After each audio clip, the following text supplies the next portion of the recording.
This is session 1 of your traffic generation and SEO training.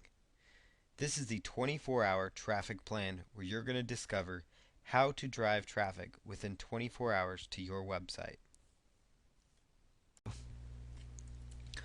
So inside the 24-hour traffic plan, the very first step that you need to do is choose a targeted buyer keyword phrase.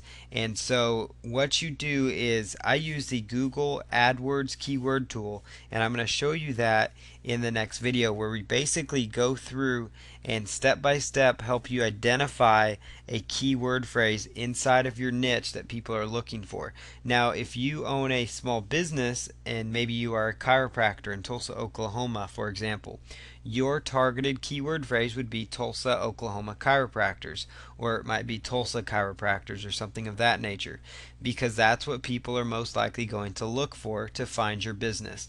If you are selling weight loss information, your targeted keyword is not going to be a narrow keyword like weight loss. It's going to be a buyer, a focus keyword. So it might be something like weight loss diet information, because if they're typing in that kind of keyword phrase, there's not as many searches, but they're a very targeted buyer. Like if somebody's typing in weight loss diet information, they want to buy information. They want to find information on weight loss diet, so they might buy information if you offer. They might opt into your list.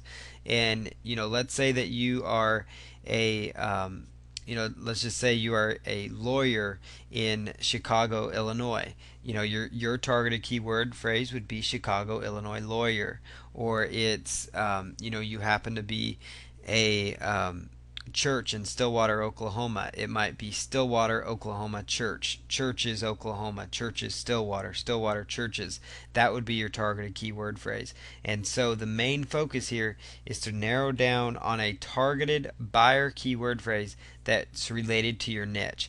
And I'm going to show you on the screen how to do that, but you can use the AdWords keyword tool. It's AdWords, AdWords keyword tool, and you just type in the root domain name. So for example, you are like a business in Tulsa, Oklahoma, you might say Tulsa chiropractors, and see what kind of keyword options come up that way.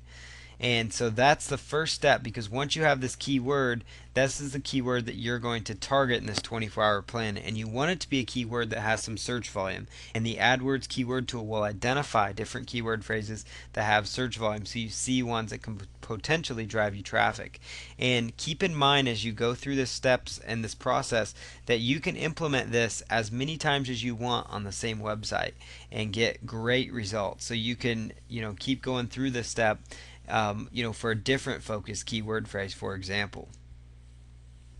So the first step, after you've identified the keyword phrase, the very next step is to go ahead and submit your website to social bookmarking websites using www.onlywire.com and www.socialmarking.com. Now, what's onlywire.com and socialmarking.com is those are places that have information and links to websites where you can access social bookmarking websites. Now, social bookmarking site, if you're not aware, is a site basically that's set up with the sole purpose of allowing people to share links with each other. And people will go to social bookmarking sites and they will share stories and say, I like this story, so I'm gonna submit it to this site and see if other people like it. And sites like dig.com, reddit.com, mix.com, those are huge social bookmarking type websites that people are using. It's social bookmarking because there's a large audience of people using it. Well, these traffics are high authority sites. They have tons of traffic, and the search engines will actually rank the individual bookmarked pages, meaning that if you submit a link on there, it will actually submit your link on an internal page. And so that's what the power of social bookmarking websites is. And using a tool called onlywire.com, it will automatically submit your website to about 20 social bookmarking websites at one time. And so I'm going to show you how to set up that account at onlywire.com in an upcoming video here. And the same thing, socialmarketing.com, it's similar to OnlyWire. OnlyWire does it automatically. Social marketing kind of helps automate the process, though, to where it gives you a list of an additional set of social book marketing websites to consider, of quite a bit more than the 20 OnlyWire covers. So you find more sites that you could submit your business to, and it will actually bring up a list where if you just click on the name of the website, and it will actually pre-fill the forms for the social bookmarking. And because when you're doing social bookmarking, the forms typically will ask for the title of the story, which is going to be your main keyword phrase. So that's very important. When I say submit it, you want to submit your main keyword phrase in the title. Next, you want to have your description, and inside the description, you want to try to incorporate your keyword phrase where it makes sense, and put a 1 or 2 sentence that entices people to go to your website or offer. So, as an example here, we're just going to stick with the Tulsa, Oklahoma chiropractors example. If you were to say, Tulsa, Oklahoma chiropractors, and you were going to use that as your keyword phrase, so you would create a story called Tulsa, Oklahoma chiropractors. If that was your website, that's what you would submit. Tulsa, Oklahoma chiropractors, and you would say, get your spine aligned with this powerful, with this recognized whatever, Tulsa, Oklahoma chiropractor, as an example. And so that's what how you're going to submit to these social sites. And then they ask, usually after you've done your title and your description, they'll ask for a link. So you just plug in your link, and then if they ask for tags, it will plug in the tags. Well, the great thing with these two tools is they will automate this process. Now, the first time you do this, I'm going to warn you, it will take some time because you have to go in and set up these accounts. There's about 20 social bookmarking sites with onlywire.com that you'll want to set up, and there's like 50 or so sites with social marketing. Now, you don't need to set up all the accounts with socialmarketing.com if you don't want to, but you will want to at least set up the ones on OnlyWire, because that one will automatically do the submissions, and I'll show you how to utilize that, because that's a very powerful tool. And so in this step, once you've chosen your targeted buyer keyword phrase, and obviously you have your website ready to go so it can get traffic, you are going to go to onlywire.com, and after you've set up your account, you will go ahead and bookmark your site, at least all the sites on onlywire.com. That'll get you out there to about 15 to 20 or so websites on high traffic sites, and that's going to start the ball rolling and getting you some traffic. And that's also going to help the search engines possibly go and see if you change things on your site, or sometimes it will help them pick up your site if it's brand new, using this step alone, and that will help you get your site indexed faster, which means it comes up faster and higher in the search engines. The next thing you're going to do is ping your website using pingomatic.com. So you're going to go to www.pingomatic.com, and it's going to ask you to insert your blog. And if you're actually doing just a standard HTML website, it would just be your main URL. So if it's just a squeeze page, for example, it would just be your main URL that you are sending them to. And for those who aren't aware, squeeze page is a form where you have it set up to squeeze information out of people. So you're gathering names and emails, and that's an important strategy. So let's say again that you have a physical, an offline business or even an online business. You set up your website. You're going to go to www.pingomatic.com, and you will just follow their little basic steps, fill in their form, put in your URL where it says blog information, and then you're off to the races. Now, you can skip this step if you are actually using WordPress, because by default WordPress will do a ping to Pingomatic. And what Pingomatic does is it helps the search engines pick up all of the pages of help search engine pick up your site and help start the process of picking up pages of content within your website. And so that's important because you want your site to be found within the search engines, and pinging will help do that sometimes. And it also just kind of helps notify other directories that you have done something with your blog, and potentially you can get some traffic that way. But at least the most important factor I've seen is that it can assist in getting your site indexed. The next thing you're going to do is go to www.blogger.com, and you're going to create a blog and link to your website inside the first post on that blog. So for this step, you go to blogger.com and you set up your account, and to set up your account you just use your Google account information. And so you're just going to go ahead and set up your blogger.com account. If you already have Google Analytics, Google AdSense, Google AdWords, Google Gmail, any kind of Google account, you already have what you need to sign up for Blogger.com. And if you don't, you can just set up your own Google account, and they will step you through the process of getting set up with Blogger. And so once you're set up, you just follow the instructions to get your blog set up. And again, we're going to have a video showing you how to set this up properly. But during that process, you're going to be asked to name your blog. And it's very important that you name your blog or blog the main keyword phrase, in the .blogspot.com, because that's how it's going to come up. It's going to ask you for what name you want to use. So for this example, I would use Tulsa, Oklahoma Chiropractors .blogspot.com, because Tulsa, Oklahoma Chiropractors is my main keyword phrase. So it'd be Tulsa, Oklahoma Chiropractors, all run together, .blogspot.com, and you'll see that on that form when you're filling it out. Now, in the title of your blog, you obviously again use your keyword phrase, where it's going to ask you to name your blog or title your blog. You put in your main keyword phrase there, and what that's going to accomplish for you is, it's get your keyword phrase in the right spot so the search engines can pick up your blog or blog, and it also helps basically tell the search engines that the content on that site is going to be relevant for that topic, and that will not only help that site come up in the search engines, but it also is going to help give that link that you're going to be sending to your website, because inside that first post on your blog or blog, which all it needs to be is a short article of about 250 words, talking about your niche, your keyword phrase.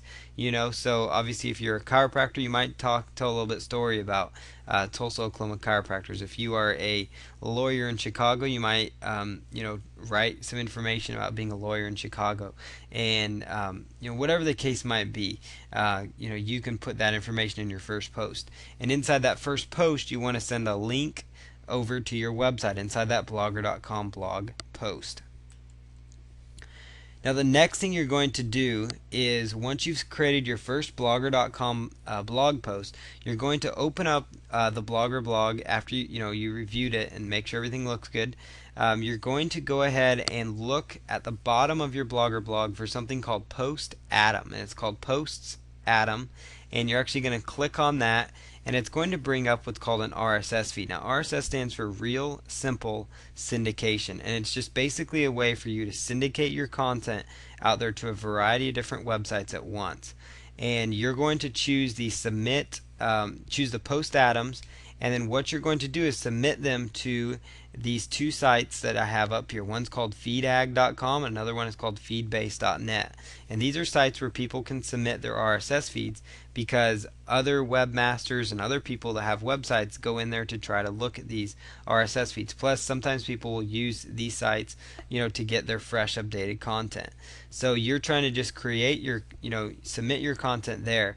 But what's going to happen is, especially feedag.com will rank high in the search engines when you submit it, and that's why it's very important that you named your blog your main keyword phrase. That's another reason it's very important, because it all kind of works synergistically together. All these things do. So you're going to go ahead and once you've opened up the Post Atom, you're going to go to your address bar, and you're going to see a bunch of characters. That's where you'd go to type in websites in your address bar, and you're going to simply copy and paste from the address bar, and you're going to just copy that URL, and then go right on over to feedag.com, and then click on submit in the top right corner is where it's at right now, and you choose submit. And then once you've hit submit, you just copy and paste that RSS feed URL that you got from the Post Atom. And once you do that, you just follow their on-screen instructions to hit submit. The same thing works for feedbase.net. You're just basically submitting the RSS feed from the blogger.com blog to feedbase.net, and that's going to help. All this is going to work together to build some links to your site, which will boost it up, and everything's going to works together. That's what's so great about it. Next thing you're going to do is go to blogger.com again, go to pingomatic.com using the steps on the first page, and you're going to go in there and actually ping your blogger.com blog, and that's going to help again, get that blogger.com blog now indexed so that the link going from the blogger.com blog will actually benefit your website now. And all this stuff can work really, really quickly. And keep in mind, as you go through this first video, the following videos in this set actually go on the screen and actually show you how I'm doing these different processes. So keep that in mind. That's very important. Step number 7 of this process is a little more difficult and time consuming, but all the more important. It's extremely important. For this step, what you're going to do is you're going to write a press release on your website, and you're going to submit it to free press release websites. So what you're going to do is you're going to write a press release on your website, and so that would be a press release on your business, whatever it might be. And what a press release is basically it's a news release. It's information that's newsworthy about your company. And so inside your press release, you want to have your title. So you have your title of your press release in there, and the title of the press release, you want to try to incorporate your keyword phrase. So you might, come up with a press release title like Tulsa, Oklahoma chiropractors, aligning Tulsa spines, for 100 years or whatever it is. So you come up with a spin or an angle that's kind of newsworthy. Whether it's, you're launching your new website, so so let's say your keyword phrase is golf drivers, titleless golf driver.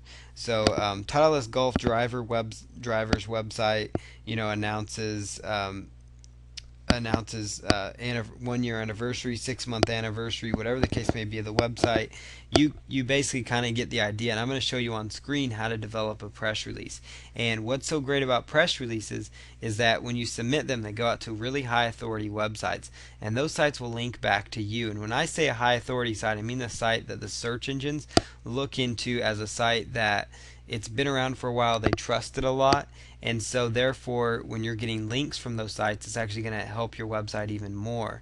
And also what's great is that the search engines, because they like these sites, will rank the individual press releases files themselves for the main keyword phrase if you've titled them correctly. And that's why it's important to include your main keyword phrase inside the title of your press release. So it's kind of an art to create a good press release title, because you want it to be something that has your keyword in there, but you want it to be something that's kind of fun and interesting that encourages people to look at it, because that's going to help you in the long term. But if you can't think too creatively, at least come up with, even if it's the most boring news angle, what's going to happen is if your main keyword phrase is up there, those sites will rank high in the search engines. And I'm not saying you shouldn't, have passion when you're doing your press release, but you don't have to wait till you have the biggest news story in the world.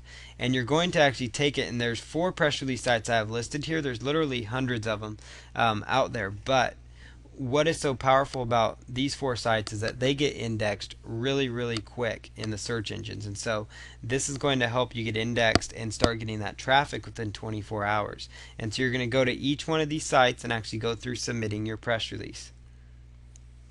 The next thing you're going to do is write an article on your business. So it's going to be an article of about 300 or so words, 350 words or so on your business, and you're going to go through the process of submitting it to these 2 websites, Zimbio.com and Squidoo.com.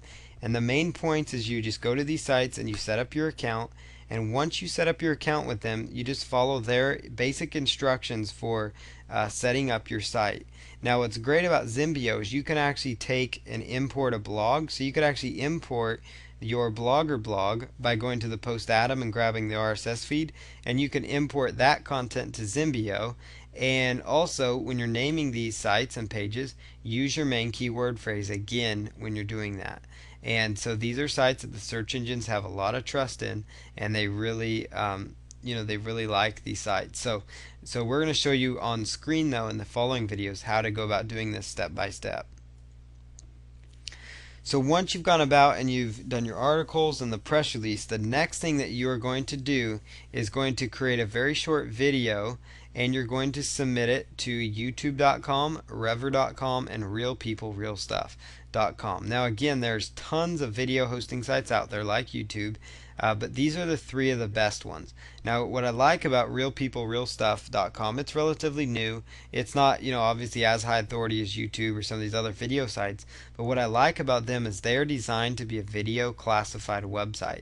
So you can submit there. They intend to run advertisements on there. So with your 24-hour traffic plan, how this fits in is that the search engines will actually index the video pages themselves individually. Plus, an interesting statistic now is that YouTube has a large part of the search market, believe it or not. Like people using the YouTube search feature are starting to use that about as many times as Yahoo and MSN search engines themselves are getting searches. So it shows you how powerful online video is, and that number just continues to rise and grow and grow and grow.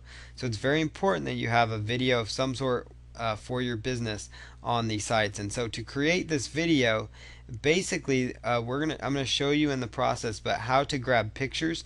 Video consists of pictures, and it consists of of pictures and sometimes audio. It doesn't have to have audio, but it certainly helps. And so there's three sites you can go to. One is called sxc.hu.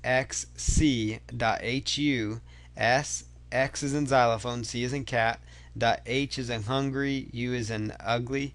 So sxc.hu, and it's a site that has a bunch of pictures in different niches. And so you can grab these pictures from this site by just using their search features, and they are royalty-free images. They offer royalty-free images and also quite a few free images that you can use for commercial purposes. So it doesn't cost you a dime. And all you're going to do is just get these into a little folder on your computer, these images. And then the next thing you're going to do is you're going to go use a program called Audacity.com, AUDACITY.com. Just go to Audacity into Google. And once you go to Audacity, you're going to follow the instructions, get a USB headset, or sit close to your microphone on your computer, which all computers now come equipped with the microphone. And what you're going to do then is actually record your video and record the audio of you reading the article. So you're actually going to use Audacity to record the article that you wrote in the previous step. And so what's going to happen there is now you're creating a podcast type file. And so you're creating an MP3 file. And once you've created that file and you have your pictures, you're going to go right on over to Windows Movie Maker if you're using a PC, and if you're using a Mac, they have their own Windows Movie application. And so you just go to Windows Movie Maker, and it's going to be in your left hand side of your browser or of your computer, usually the start menu, and it's going to be under the main applications, or just like under applications or something of that nature. And so once you've found Windows Movie Maker, go ahead and open it up, and then you're going to see a feature that says File Import Media, and you're just going to basically import your pictures, and you're going to import actually your images, the images that you took from sxc.hu related to your niche, and then it's going to take the actual audio that you created, and then you're just going to follow their instructions. They give you really good instructions for dragging and dropping the pictures and the audio, and then when you're done, you just choose produce video. And I just explained this process to you, but it's really going to be a lot greater when you can see this step. And so I'm actually going to show you step by step how to create it, so that you totally understand the concept of actually creating your online video. The next thing that you need to do is submit a classified advertisement to usfreeads.com and www.oodle.com. These are two powerful classified websites that are very similar to like Craigslist, and Craigslist.com is another site that you should be using for your marketing efforts some. And all you're doing is submitting a 1 or 2 sentence, classified that encourages people to take some sort of action on your site. If it's a free report you have, if it's a coupon for them calling you, whatever the case might be, get some sort of angle, to get them there. And then try to use your main keyword phrase in the title. And I want to jump back to number 9 on the videos. When you're actually submitting your videos, try to include your keyword phrase somewhere in the titles there of those. The next step here, and we're almost done, is you need to go ahead and join a forum within your niche, and you want to use the cPanel option and add the link to your website, add it in the signature part. And then you're going to go inside that forum and you're going to choose the welcome area. And inside that forum, you're going to notice the welcome section, which is where people will go, when they're first introduced. And that's usually a fairly high traffic part of the forum. People, are just saying hello to each other, they're meeting each other. But what's so great is that it's got eyeballs from a targeted audience, and inside your signature, you've got a link back to your site. What also will happen is that that signature will pass, give you some benefit in the search engines most likely, because it's another backlink. And so it's all, again, as you can see, working together. And what's great is that these links you're building here are going to be there with your website for quite a long time. And it's going to stick with your site longer than just after we've done this work. And so it goes beyond just a 24-hour traffic plan. It helps you maintain and get a more solid search engine ranking. But inside this forum, it's a great way to just start getting some traffic that way. It's important to go around to these forums, ask questions of people, make comments where it makes sense to you, and that will impress them, and they will go visit your website typically from that signature. So it gives you more of a long-term traffic option as well. One other strategy that you want to do is create a radio show on blogtalkradio.com related to your niche. So, if you're related to your niche or your business and you want to name the show, try to name the show your targeted buyer keyword phrase. So if, for example, you're in the tire business, it might be, the Stillwater, Oklahoma Tire Radio Show, or,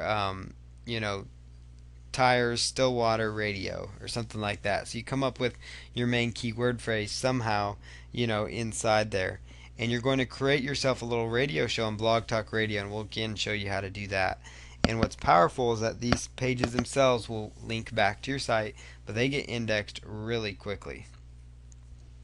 And finally, the process that you go through in this 24-hour plan is you're going to create a Twitter account. So you just go to www.twitter.com, Twitter, twitter.com, and you're just going to create an account. You're going to choose join. And so if you do not have a Twitter account, you'll want to get one. And you're going to want to include in that Twitter account name, try to include your main keyword phrase somewhere inside of there. And what's so powerful about Twitter is that it will link back to your site, because you want to set up your profile so it links into your website. And then, you can make a few Twitter posts that mention your site as well. And then what you're going to do within Twitter is you want to go out and you want to follow people inside of your niche, because that's going to help you get a targeted following rather quickly. And again, all these strategies I just laid out verbally are going to be shown to you in step-by-step video format coming up here next.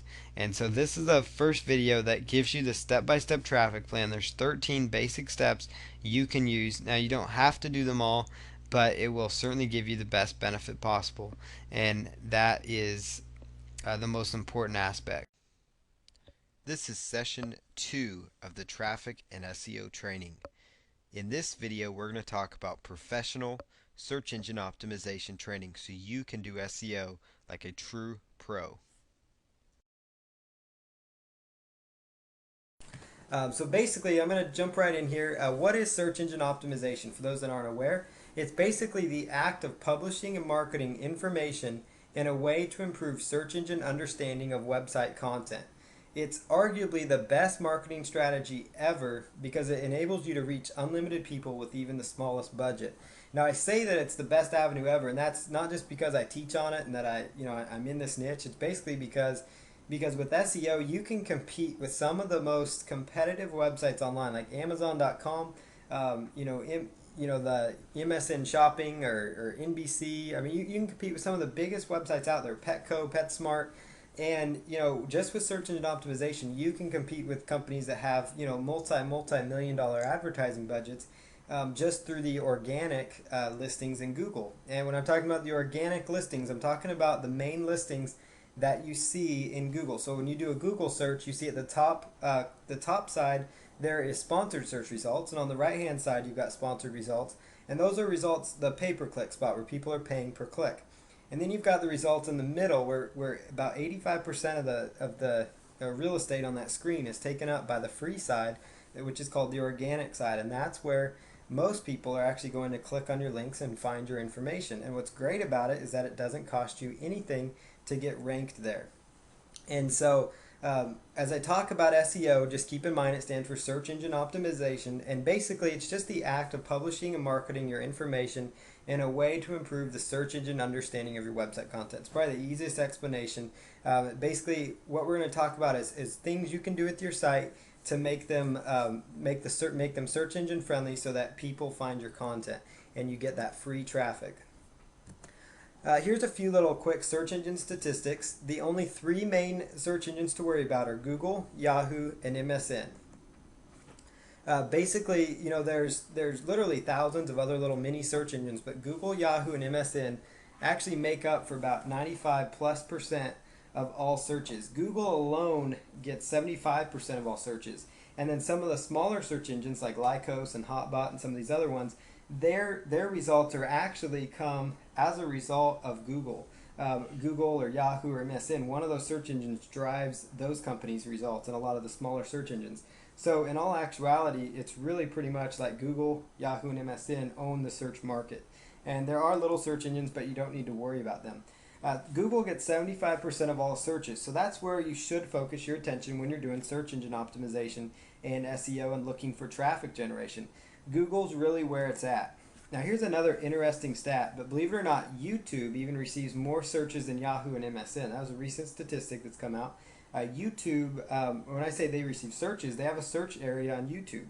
And that shows you right there how powerful video marketing is, which we're going to cover video marketing in some upcoming lessons. We touched on it briefly last week, but we're going to cover it even more in depth in the upcoming lessons here. But that shows you how powerful video is for driving traffic. I mean, like I said, YouTube alone receives more searches than Yahoo and MSN. That means people are going to YouTube just to find random information. And what's powerful too is these YouTube rankings will come up in the Google search results, in the Yahoo search results, and the MSN search results. So, it kind of gives you, leverage when you're doing video marketing. I just wanted to point that statistic out though, and it shows you just how big the Google search engine actually is. Google is powerful, so you need to focus your efforts around them related to SEO. Every search engine basically looks for the same aspects, very similar components, but the one I really only worry about is Google, and let the other ones just fall into place where they may. And we're going to talk next here about relevancy and search engine optimization. The search engines make money, just so you know, with advertising, and they get people to perform searches by providing relevant results to their users. And so basically what that means is that Google, they get their money from advertising revenues. So all the pay-per-click ads and a lot of that stuff you see, that's how Google makes their income. And so they want people to perform searches on their site, and so they want people to come to their site often because they're finding the information that they want online. So basically, if you're typing in, Titleist Golf Club into a search engine, the expected result is to find a Titleist Golf Club. The user is not trying to look for, they don't want to find information on a Callaway Golf Club. That's a totally different brand of golf club. Even worse yet, the person doesn't want to find information on golf bags or golf balls. They're there to find information about a Titleist Golf Club in this example. That's a brand of golf club. Same thing, it might be a Panasonic HD TV. They didn't particularly look for a Sony HD TV. They were looking for a Panasonic HD TV. So what would happen if the search engines weren't providing relevant results to their users? The people would leave and go to another search engine to find what they want. They'd find a search engine that gave them better results. And so that's why Google and the other search engines, they want, relevant results at the top. They want your site to rank at the top, believe it or not, contrary to popular belief. They want you to have, good content. And I'm going to show you how to provide that content to Google in a way that is relevant in a non-spammy way, so that the search engines will love your site and display it, because it's look at it kind of like a partnership. You want to partner up with Google to help them achieve their business objective, and in return, they're going to help you drive a lot of traffic. You want their business objective is to get users coming to their site looking for relevant results. And that's really their sole purpose online. is to get people to use their search engines. So they do everything they can to make sure relevant results are coming up.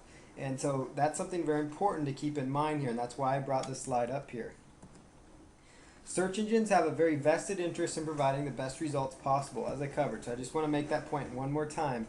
They have a very vested interest in making this possible because that's their main business. I apologize for the background noise if you hear anything. We're actually in the middle of a huge storm here in Oklahoma, so so I do apologize if anybody hears that. We've got piles of rain and thunder and stuff. Okay, but you need to make your pages and your website as relevant as possible, and that's what we're going to talk about here in the upcoming slides. There are several different on-page optimization factors that you can do to make your pages on your website search engine friendly and more relevant for the search engines. And so I'm going to talk about relevancy because that's so important. If your site is relevant for the search engines, it will rank higher in the search results. So now in order to make your site relevant, you need to focus on keyword phrases. And so after this slide talking about keywords, I'm actually going to touch on relevance. But I want to talk to you guys real quick about keyword phrases because that has to do with relevancy, because the keywords are what makes your site relevant for the search engine results. You know, like I was using that Titleist Golf Club example before. If you are selling Titleist Golf Clubs, if you happen to be an affiliate for them, or let's say you're a golf store in let's say you're a golf pro shop in let's say Jacksonville, Mississippi or something, or Jackson, Mississippi. Let's say Jacksonville, Florida. Okay, there we go. So you are a golf pro shop, Jacksonville, Florida, and you want people to come to your pro shop. You know, that's the kind of relevancy. Those are the kind of keywords you would want to use on your site. And so I want to narrow down here though, so you first understand how do you find the most profitable keywords for your campaign, because that's where all this relevancy, that's where all these on-page factors are going to stem from. And so I want to start here with the keywords. Now some of you have probably seen this slide in some of my other presentations, but I want to touch on this one more time so it really hits home because it's a very important part of this process. So the first phrase here, a generic word or phrase, those are low value keywords with high competition and they have poor conversions. And those would be keywords like pets or real estate or even just football. Those are just generic keyword phrases. They're not going to get you the results you want. That'd be like golf, as another example. Then you've got a category level keywords. They have a little higher value and they are a little easier to rank for. And those are keywords like pet supplies, Oklahoma real estate, and college football. And they're still not easy to rank for because those are still highly competitive. But they're a little higher value. And the reason they're higher value keywords is because people are a little closer to finding what they want. Like, I'm going to just throw this out there so you understand where I'm going with this. But if somebody types in digital cameras, that's kind of or cameras, that's a generic phrase. A category keyword would be like, digital cameras. Subcategory would be like 10 megapixel digital cameras. And then a specific topic would be Kodak 10 megapixel digital camera. That'd be a specific topic because it's a specific brand. And you're going to find that the specific topic keyword phrases, they may not get you the most traffic, but they're going to get you the highest value of visitor.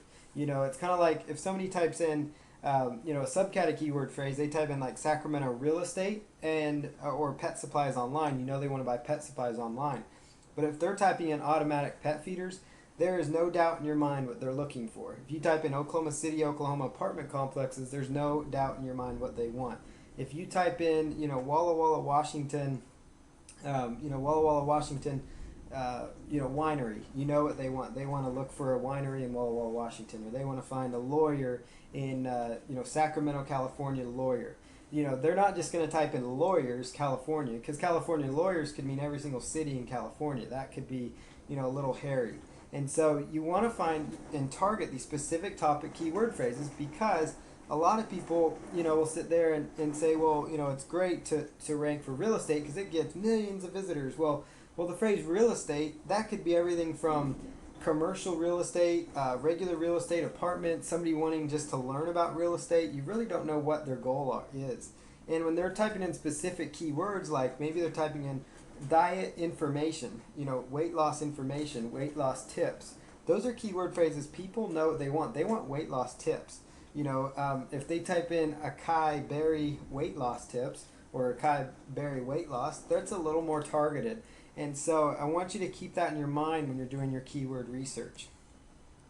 So we're going to talk a little about how to find your keyword. You want to put yourself in your customer's shoes. What problem does my product or service solve for my typical customer? Ask yourself that question. See what people are searching for to find your website. You can use Google Analytics. It's free to set up. You could use Webalizer, or you could use AW Stats. If you are using a control panel account with cPanel like HostGator or Bluehost, they come equipped with Webalizer and AW Stats, and those are located inside your control panel. And then Google Analytics is something you can find by just going to search engines and looking up Google Analytics. So just type in Google Analytics and it'll be the first result you see, and they'll show you how to install it on your website. And so that's something you want to use because it will tell you what kind of keywords people are looking for to find your website already. And it will kind of amaze you that even though you may not be doing much SEO now, you're amazed that people are accidentally still finding your site. So once you start doing SEO, it can make a huge impact for you. And you also want to consider related keywords. So if you're in the pet niche, it might be like, pet supplies might consider keywords like dog supplies or cat supplies or bird supplies as an example. So I'm going to show you on screen here next how to actually do keyword research. So the AdWords keyword tool, it's an absolutely free keyword tool that I love to use. And so I'm going to just click on that and we're going to pull up the window here. So we've got here on our screen the AdWords keyword tool is up on the screen. I'm going to just bring it over here for the recording. So right here in the AdWords keyword tool, you're going to notice it's going to ask you to enter one keyword or phrase per line. And so what I'm going to do here is I'm going to type in a main keyword phrase. So what I'm going to type in here is your main keyword. So if your main keyword phrase, let's just say it is golf balls or golf clubs. Golf clubs is your main keyword phrase. But see, that's not your highest value keyword phrase as we've discussed, but it might be, it's a keyword that gets a fair amount of searches. And that little random letter sequence that I typed in there, that's actually just, the standard, form to prevent spammers. And so you just fill that in and then choose Get Keyword Ideas. And then you'll wait just a moment. And what this is going to do, this tool is going out there into the Google database and it's pulling up the search results from Google. So it's pulling up a variety of different search results, from the Google results. And you're going to see here, right inside here, you're going to see it says, like advertiser competition, it says local search volume, and it says global search volume. So like global search volume is more like, like it says right here in this tab, it shows the approximate number of monthly number of search queries matching each keyword phrase. So this is kind of on a monthly basis. And so that's a lot of keyword for, people looking up these different topics. And, so basically it's kind of a monthly number, and it kind of gives you some idea of to how they're finding this data. Now the local data and the global data will sometimes be kind of skewed at this point, but the main thing you're looking for is you're just looking for volume. You're looking for keyword phrases that have searches over 1,000 or a couple thousand that are decent keyword phrases to go after. And so one thing you want to do then is go right over here and you want to do a search by clicking right there. It'll actually sort them out by how many people are looking up these various keyword phrases. Now you notice here golf clubs and golf club are two different searches, and that's something that we'll talk about here in a moment, but believe it or not, they actually are different. So that's something to keep in mind. Google will look at results actually different. I'll actually just prove that to you here in a quick little search on Google. So if you go to Google here and we were to type in, let's say golf clubs, you notice the result, and then if we type in golf club, it changed. You notice the result changed by just taking off by basically just taking off the S. The result totally changed. And so if you add the S, so it's plural, you see the results here. It's totally different. So that's something important and something that's really something you want to keep an eye out for, because Google looks at them as completely different, quite a bit different keyword phrases. They have some of the similar results, but they're all not the same. It's not the same keyword phrases. So that's very important. So you see here, you've got a variety of keywords here that it sorts through. Now, what I look for is I'm trying to just find a keyword phrase that has a fair amount of searches. Something north of 25,000 is good. On a monthly basis. And it doesn't even have to, even the lowest things like equipment golf clubs, hybrid golf clubs, keywords like that. It doesn't have to be a keyword that has tons and tons of searches either. It can be a smaller keyword phrase that has maybe 1,000 searches. Because it's going to, a lot of times people will not target keyword phrases if they don't see any, if they feel like, well, it's only got 1,000 searches or it's only got 700 searches, I'm not going to look for that. Well, like if you look at this keyword right here, Callaway pre-owned golf clubs, that keyword is only searched for 720 times a month. So a lot of people are going to say, well, that's no good. That's not a good keyword phrase. Well, if you can rank at the top of the search engines and you can get, even half those people or even a tenth of those people on a monthly basis, that's about 100 visitors to a specific page on your site. That's like having a store that has 100 potential customers walking in. And I'll guarantee you, if somebody's typing in Callaway pre-owned golf clubs, and maybe you're an affiliate for eBay or something of that nature, or you're optimizing for Callaway used golf clubs or pre-owned golf clubs, you're getting a targeted buyer. They know what they want. They want a used golf club from Callaway. They're not just looking for used golf clubs. They're looking for Callaway used golf clubs. And so that's something to keep in mind. You've got Lady Golf Club Set. That's a pretty decent keyword phrase.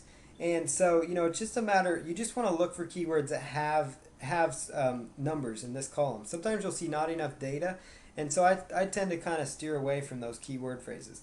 So when you found a keyword phrase, it's just a matter of browsing through here, typing in your main keyword phrase. So kind of your main niche. So you might type in like weight loss into this category here, weight loss, and then just type in get keyword ideas. And you'll notice here, you've got, weight loss diet program, weight loss program. It's got, it's a little easier to rank for because it's called more of a long tail keyword. It has 3 or 4, different words to it. Like here's one: free weight loss programs, quick weight loss center, vegetarian weight loss eating. All these searches have a fair amount of volume. And this number here that you're seeing, it's not going to be 100% accurate all the time. I just want you to keep that in mind. The number you see is not what you get. There's times when this number, it could be way off, or it could, way off on the high end and way off on the low end. It kind of can fluctuate and vary. So don't look at this number like the gospel truth, but look at it as an indicator as to the volume of your various keyword phrases. So that's very important to keep in mind. And you want to find keyword phrases that you're really targeting your main site for. You want, like on your main page, you want to go after those keywords that get you a lot of different searches. Like if you're a finance website, you might be doing something like, small business loans. That might be your keyword phrase if you're doing like business financing or something.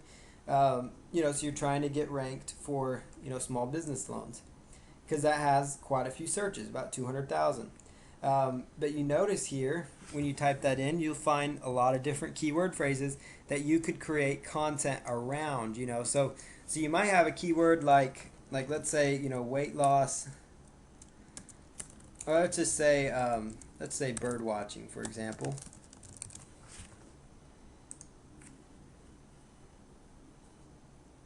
And so you type in bird watching as a niche. Well, here's the main keyword you're trying to go after. Maybe you have a site about bird watching binoculars, and it's all about bird watching binoculars as your main keyword phrase. But then you've also got on top of that additional content pages that you could write about, different pages you could add to your site that optimize these additional keyword phrases. And so you can use this tool when you're trying to come up with article ideas, when you're trying to identify article results, when you're trying to sit there and identify, okay, what kind of content could I write on my niche topic, so let's say it is a life coach, as an example. Maybe you're a life coach to help people with personal development. So we do a Google search on life coach, you'll see 201,000. You see life coaching, 110,000. Life coach training, become a life coach, personal life coaching courses, life coach jobs, Christian life coach, certified life coach, and it just goes on and on. These are all potential keyword phrases that you could, what I like to do, the best thing you can do to get yourself the best result is find a keyword that has a lot of searches, a fair amount of searches. Try to target your main, your main site around that one. Like life coach training, it's got a good amount of searches. It's not all that, extremely competitive like life coaches, but what's interesting is you'll notice here, Look what's at the beginning of that keyword, life coach. So you also are optimizing not only for life coach, but life coach training. So I hope you guys can kind of see that. And so beyond that, on your life coach site, create an article around each one of these subject matters that you see. Each one of these are topics that people are looking for, and it gives you article content ideas to write about. Now, one other thing I'll do on top of using the AdWords keyword tool is I will also go and use the free Word Tracker tool. Word Tracker is another keyword research software.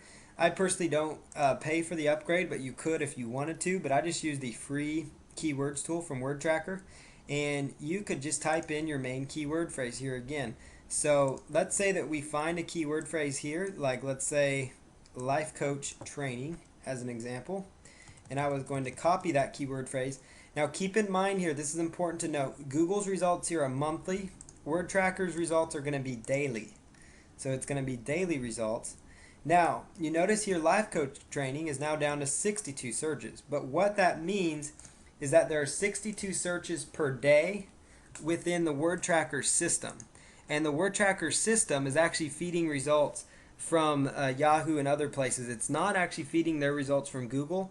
So you could actually multiply that number by, quite a bit more. I usually multiply it by about 10 times, 10 to 12 times this number. So you take this number, multiply that by 10 or 12 times, about 10 or 12 times 30. So let's pull up the calculator here.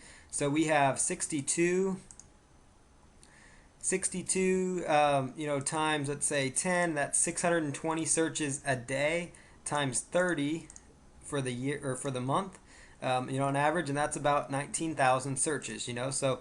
And then if you go back to Google, you'll see it's showing around 9,000. So you can notice that these results are never going to be 100% accurate as to the number of searches it's actually getting. You're just looking for volume. You're looking for some significant volume, some decent size volume, so that you're getting keyword phrase that gets traffic, because you don't want to build your business on a dead end road. You want to build it where the traffic's at. You want to play in the traffic, as a business partner of mine says.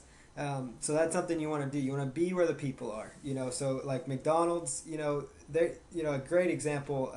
Another great business friend of mine talked about, where if McDonald's were to build a franchise, they're not going to go build it on some side road. They're going to build it where the traffic's at, where the people are.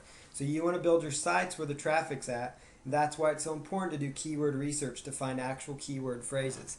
So I like to combine these sites because what it tells me is that, okay, both of these keyword tools identify to me that there is traffic for this keyword phrase.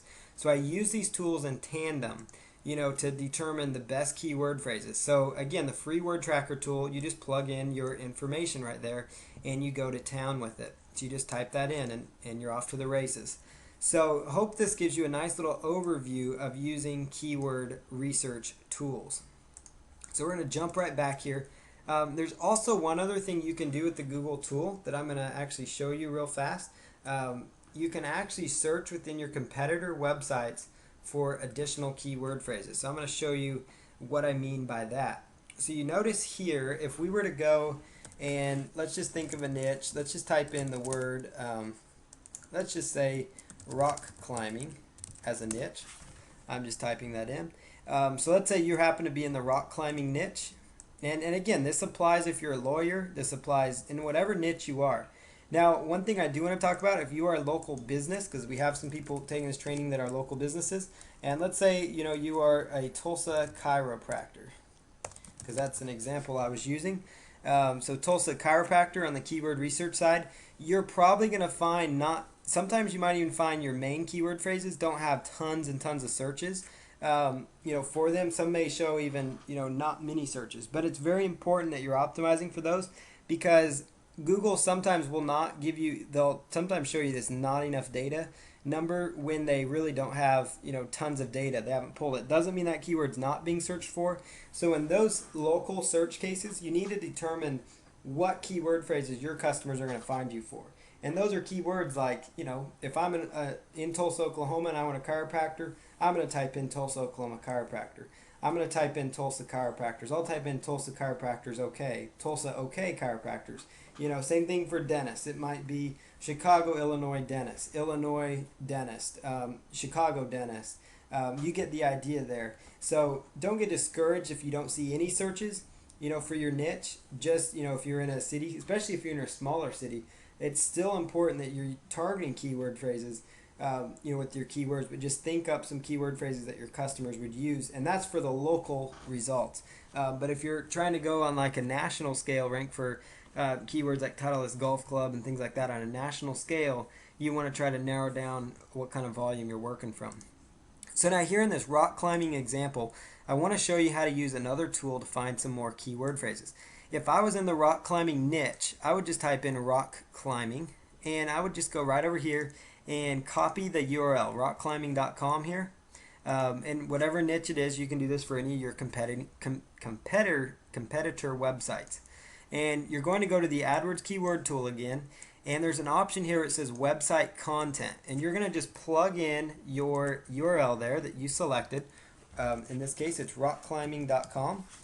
So just grab rockclimbing.com and include other pages on my site linked from this URL. So you could, as one strategy, is to include other pages on the site that are linked from this URL, because a lot of times rock climbing sites, or a rock climbing site will link off to other rock climbing sites, just like a legal site might link to other legal websites, and things like that, because they offer similarities in value. So what you're going to do then is go by Get Keyword Ideas, and it's going to scour this website. It's actually analyzing the website for you, and it's going to take about a minute, and so just be a little patient here.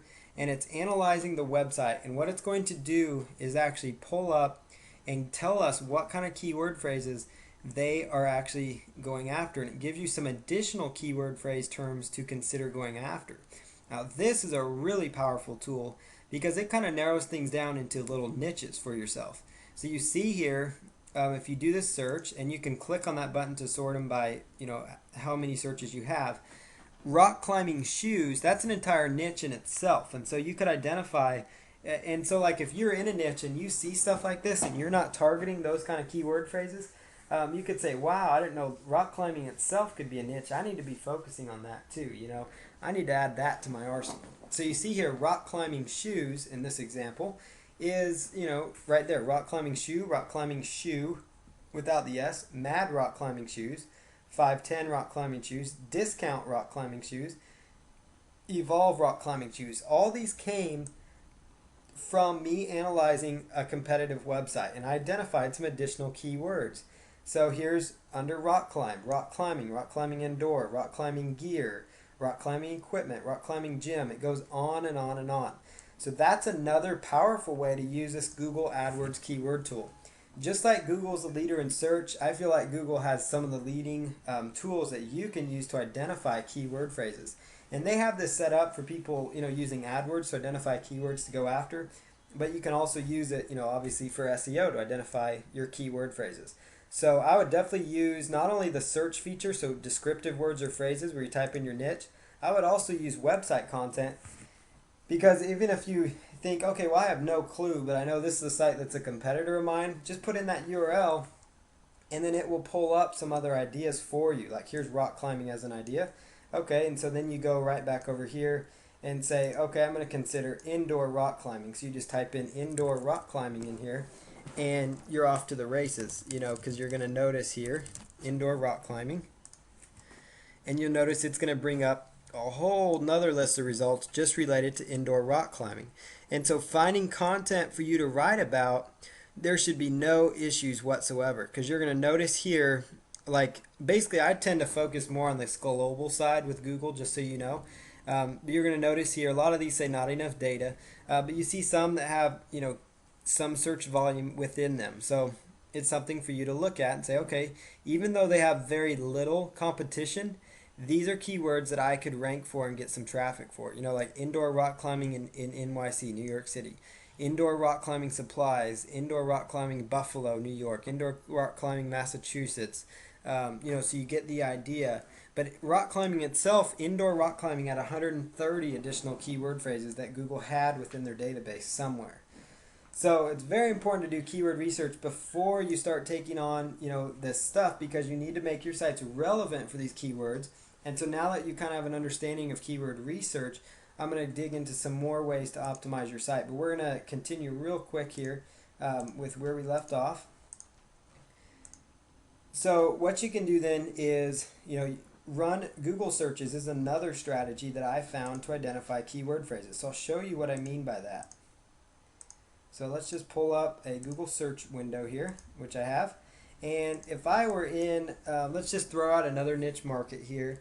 And let me just say, let's say personalized jewelry was my niche. So you are a jeweler and you did personalized jewelry. We type in personalized jewelry into Google. Now, a lot of this stuff right now I'm doing is unrehearsed. So, you guys can see it's very, very alive. So you can kind of see how I think.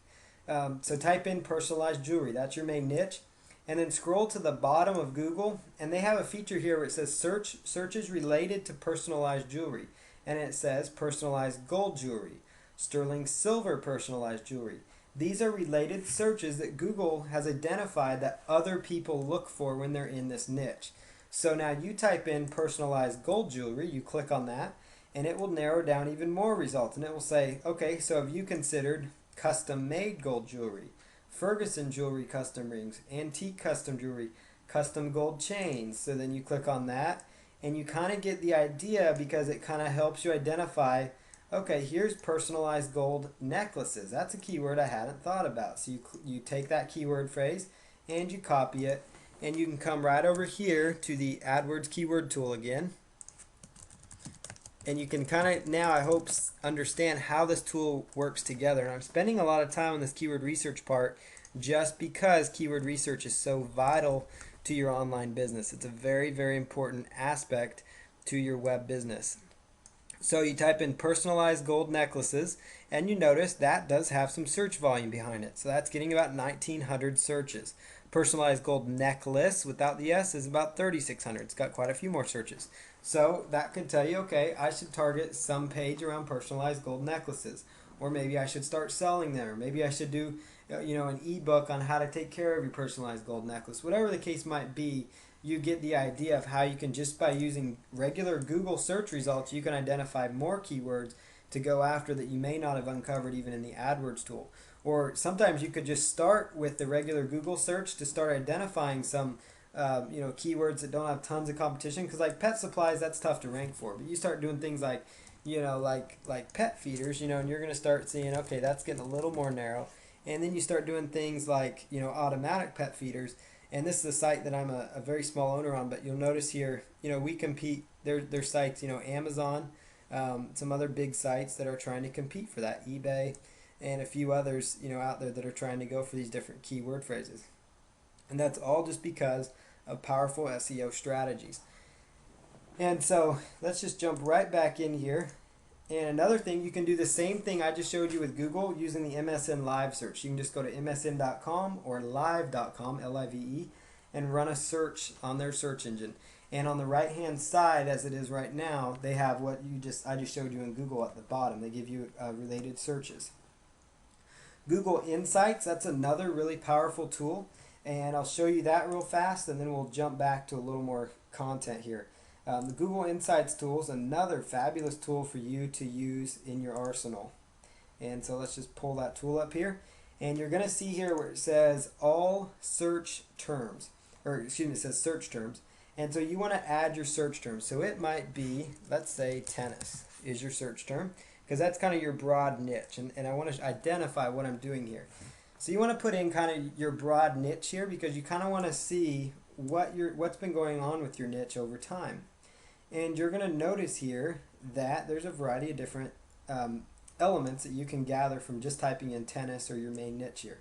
You'll notice here, this is the interest over time dating back to January 2004. And you notice how it fluctuates and kind of goes up and down. Notice how it might be going down slightly. It's on its way back up. You can also notice, look at this. There is a big interest for tennis in Australia. There is a huge interest in France and Switzerland, and the United States is clear down at number 8 for tennis. You would also notice, as you keep going, that top searches are table tennis, believe it or not. Gets more searches than US Open tennis or tennis games or other tennis shoes even, or something of that. Those are other hot keyword phrases that you could consider, because you could create a whole niche around table tennis, because you see In the tennis niche, that actually gets more searches than regular tennis. Rising searches, you're going to notice here, Wii Tennis. Virtua Tennis 3, it's like a game. Tennis Warehouse. So if you had a site in that niche, you could find keyword phrases because it's telling you they're trending. It gives you an insight into what the market's doing. Here's another example. Let me just show you one more example here, and then we'll move on. Type in weight loss as an example. And not every keyword phrase will actually come up here, but most will. So you're going to notice here weight loss. In the United States, it's more popular. It's the most popular keyword phrase of all the countries. Weight loss diet is a top search term. Lose weight, weight loss pills.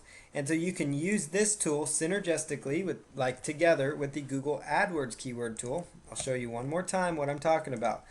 Do a Google Insights search, look up weight loss diet. So you do search for weight loss diet right here because Google Insights tells you that's a top search with the term weight loss in it. So weight loss diet. I jump right over here to the AdWords keyword tool. I click on this. I follow through their little steps. And I pull up a whole list of keywords just with weight loss diet within those keyword phrases. Now I've got, another 100 or 70 or so keywords just around weight loss diet. Every single one of these keywords could be an additional article for you to submit through an article directory. It could be an additional an additional article to put on your website. And all this stuff's going to work together to increase your traffic because you're having more content. You're going to notice, Ally weight loss, that's a breakout. That means tons of people are looking for it. Biggest Loser, that's a TV show. These are all additional keywords that if you had a site around weight loss, you could focus on. Or you could even develop an entire niche around these. So it's also kind of a great tool for niche research.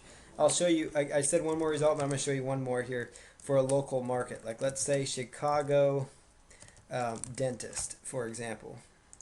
And we'll see if it even shows up here. And it does. It does actually show up some results here. And you'll notice here that it's pretty stable. People are looking for Chicago dentist. Not surprising, most of them are in the US when they're looking for that. And it will tell you their top searches. Dentist in Chicago, Chicago Dental, Dentist Chicago IL, Illinois, Dentist in Chicago, Cosmetic Dentist Chicago. So it tells you right here, okay, these are the keywords if you're a dentist that you should be going after. So I hope that this sticks with you and that you use this tool. It's a Google Insights tool and it's very, very powerful. Google Trends, I don't have to show you that is. You can just click on that and it will actually show you trending topics, so keyword phrases that are trending. Obviously, you can look at competitor websites, you can look at competing websites, and you can look at their title tags to identify what keyword phrases they are targeting. I'll show you, what I mean here by title tags. So I clicked on here, and let's just go and look up google.com. Oh, what the heck? While I'm over here on Google Trends, why don't I just show you that? It bothers me to not show you this. Here is Google Trends. It will tell you you could type in search a trend, for example. So it could be, let's say, Titleist golf club. Now, I'm not really a golfer. I've got a friend that is, but I'm just using these as an example. But you'll notice here it tells you kind of a trend over time for that keyword phrase Titleist golf clubs. Notice here how it really drops off, but now it's become stable over the past several years and it's kind of rising and going around. You might try, Nintendo Wii and it will give you some examples. And it also, what's interesting with this Google Trends tool that I do want to indicate to you is it tells you what cities are actually doing the most searches on this particular topic. It'll tell you Nintendo Wii, Philadelphia, Pennsylvania happens to be a city where more people are looking for that, according to this tool, than any in the United States. And look at all these United Kingdom sites that are interested in the Nintendo Wii. So, that's just an example. You type in your keyword phrase into Google Trends, and away you go. But if I go here to Google and let's just type in, Nintendo Wii as an example. Let's say Nintendo Wii in stock, a little more narrow keyword phrase. This is the title tag, which I'm going to address here in a moment. This is the title tag, and so you could just type in your main niche, and all your competitors will come up, and you can look at their title tags to identify keywords they are using. The blue clickable part is your title tag. So let's just jump right down here to the presentation. And then you can also go to ezinearticles.com. It's an article directory, and look through, browse through your category and look at the titles of the articles and look at what keyword phrases they're using in the titles. Because most of the time they will have done some of their research. But like I said, you can use the AdWords tool to identify some keyword phrases. So I'm going to keep going. I tried to keep this content down, but there is so much to cover with SEO. So remember plurals and synonyms like auto parts, car parts, automobile parts. Keep in mind merged and hyphenated words, even misspellings. Like I said, plurals and synonyms, you know, like when I was saying auto car part or car parts, those would be different. Add keyword modifiers to your keywords. So things like buy Nintendo Wii, cheap pet supplies, best price Motorola. Those are all some indicators and examples of modifying keyword phrases. Like buy Nintendo Wii, that means they want a Nintendo Wii. Find Tulsa chiropractor. Find Chicago lawyer. Find Los Angeles realtor. Things like that. You know, add those keyword modifiers to your keywords, or add them into your keyword research tool and see if there's actually traffic for them. And so let's just jump over here. Looks like this similar slide. Okay, so next we have on-page search engine optimization. So at this point, you should have identified your main keyword phrases that you are going to go after. And I'm going to step you through the on-page process. One very, very important factor is title tags. Another important thing to consider is using your meta tags on your site. And the next very important strategy is your header tags within your site. And then we're going to cover your internal link structure, your URL structure, the links on your site, and the structure of your actual content. So here is the title tags that I'm going to talk about here. Title tags are very important, like I showed you in Google. It's the number one factor. They're the single most important on-page ranking factor out there. You should really, really take this to heart. This part to heart. If you take this into action this week and Google picks up the results you do, just by accident, you'll start seeing an improvement in your search results. A lot of sites make the mistake of having their title tag read very just very random things like home, or it might say untitled, or their title tag, you know, isn't related.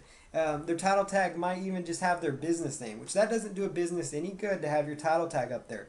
You need to have keyword phrase. And a lot of businesses say, but I need that for branding. Well, put it at the end of your title tag, because if they know your business name, you already have them as a customer.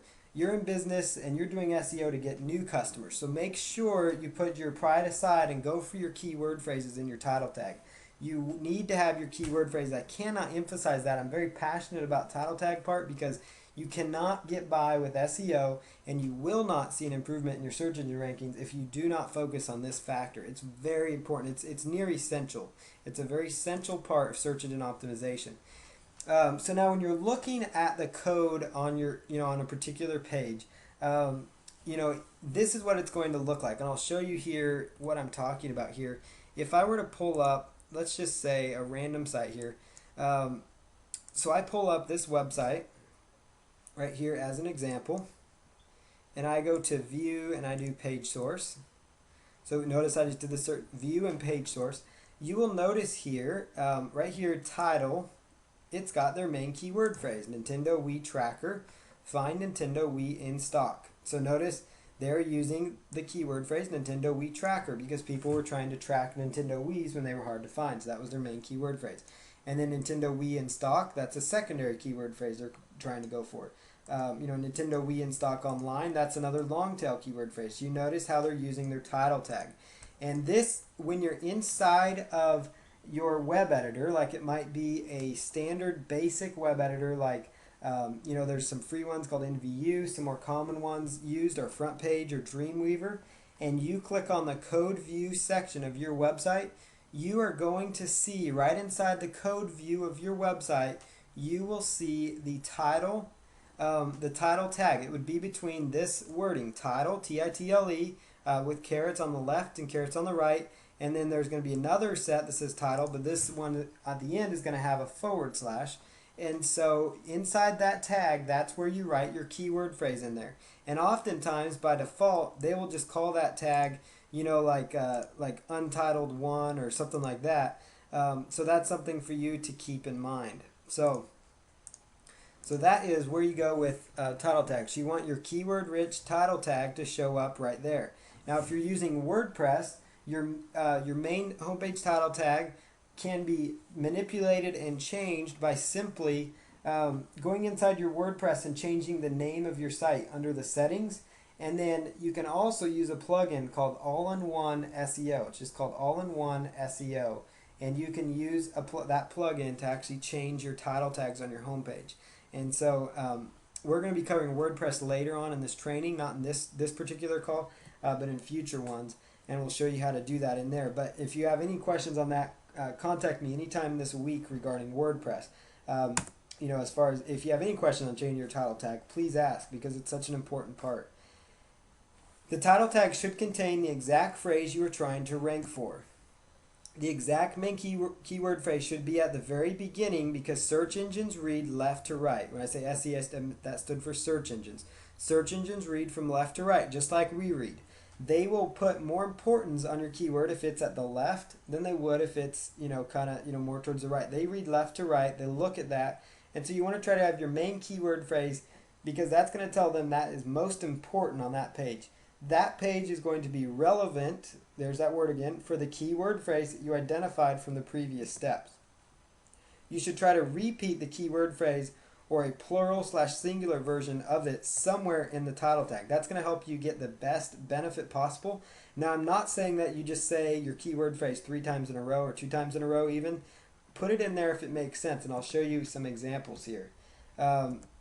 So for example, keep in mind that the singular and plural keyword phrases come up differently in the search engines, like I showed you.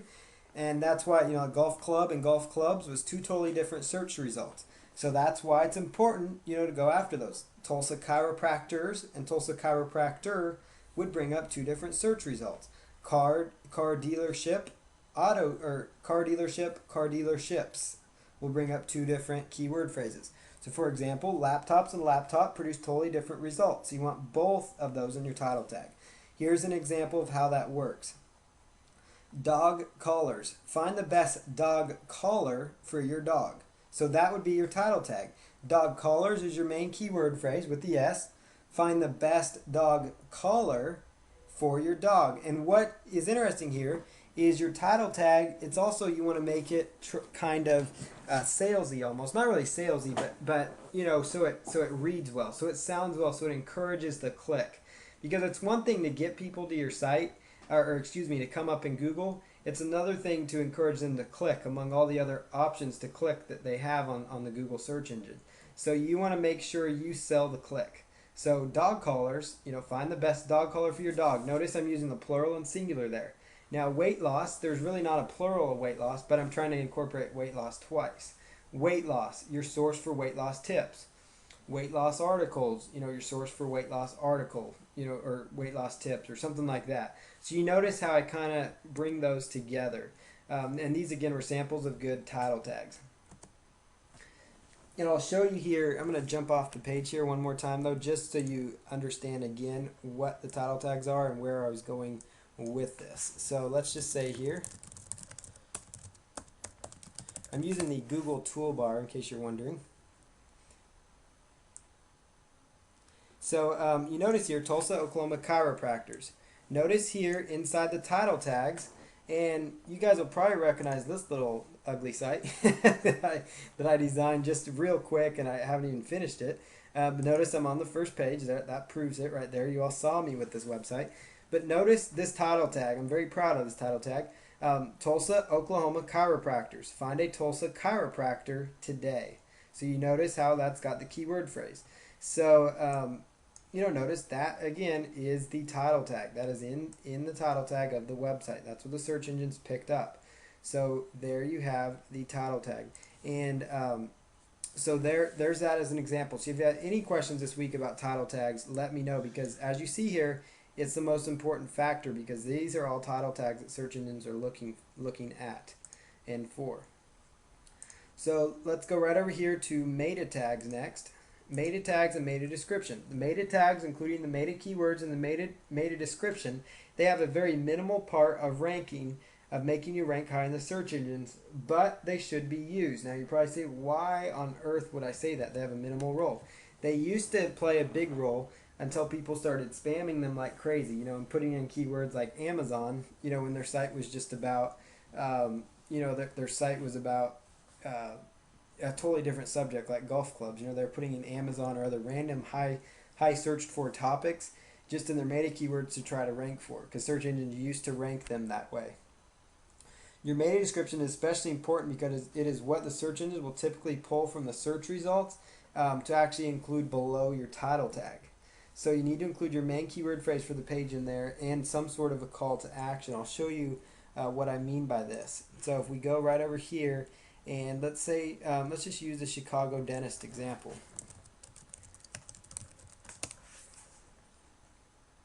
So you do a search here for Chicago dentist, and you notice here, web special, $1 exam, x-rays, or free teeth whitening. We accept insurance, dental gentle cleanings, veneers and braces, cosmetic and family dentistry.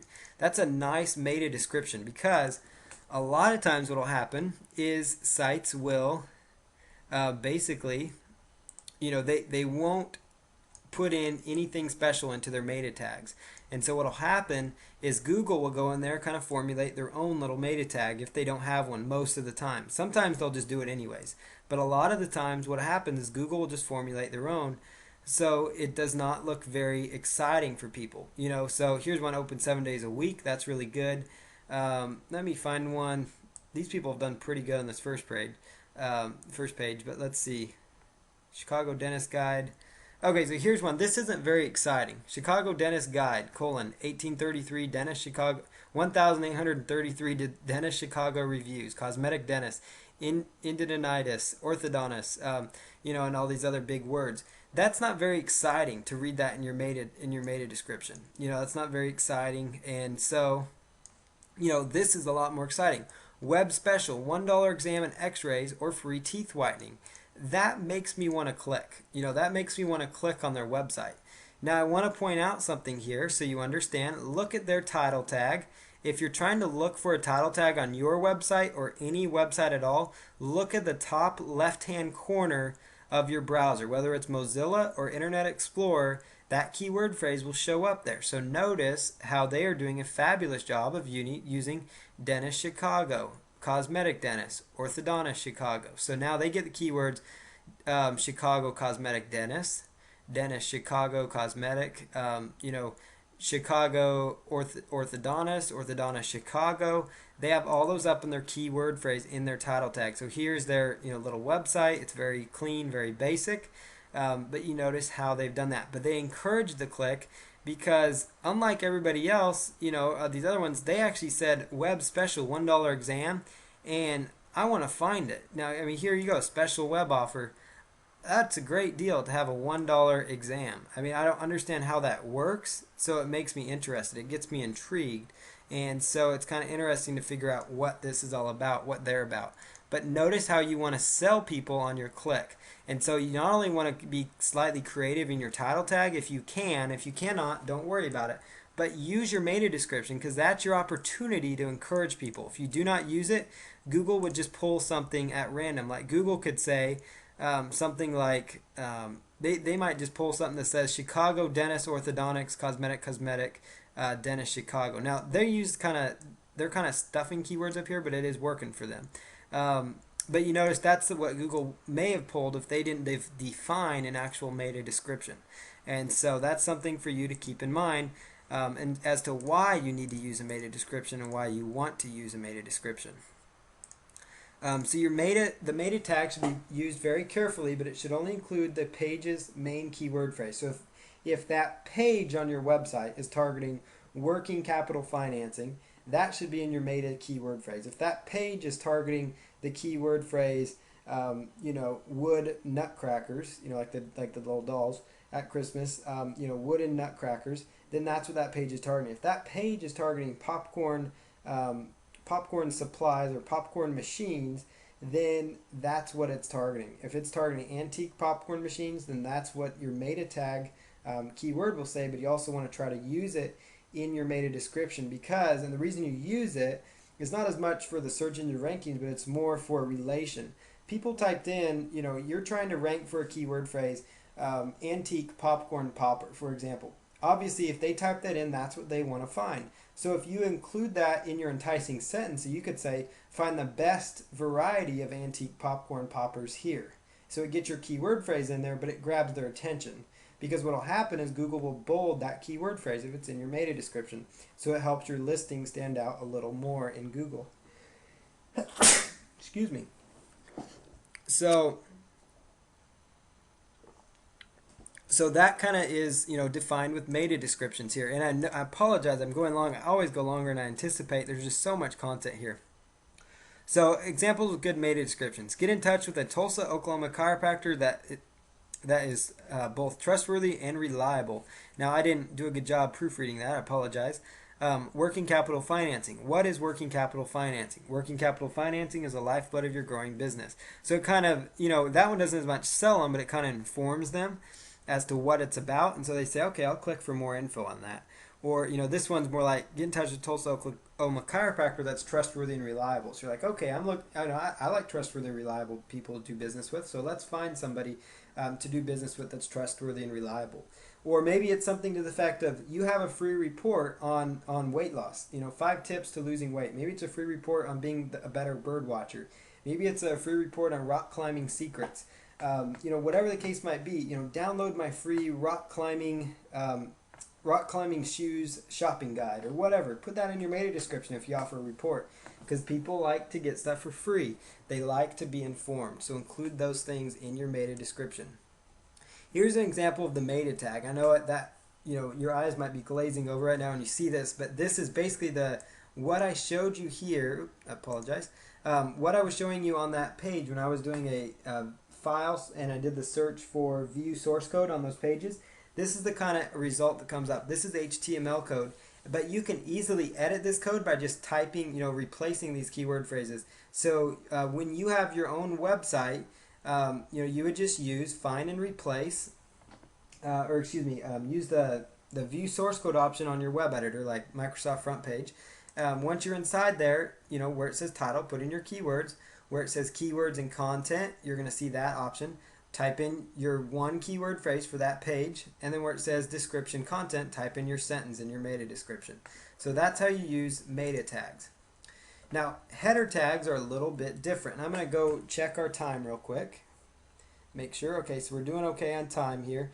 I'm going to try to go another about 30 minutes of content, or 20 or so minutes of content, and then we'll open up the floor for questions and answers.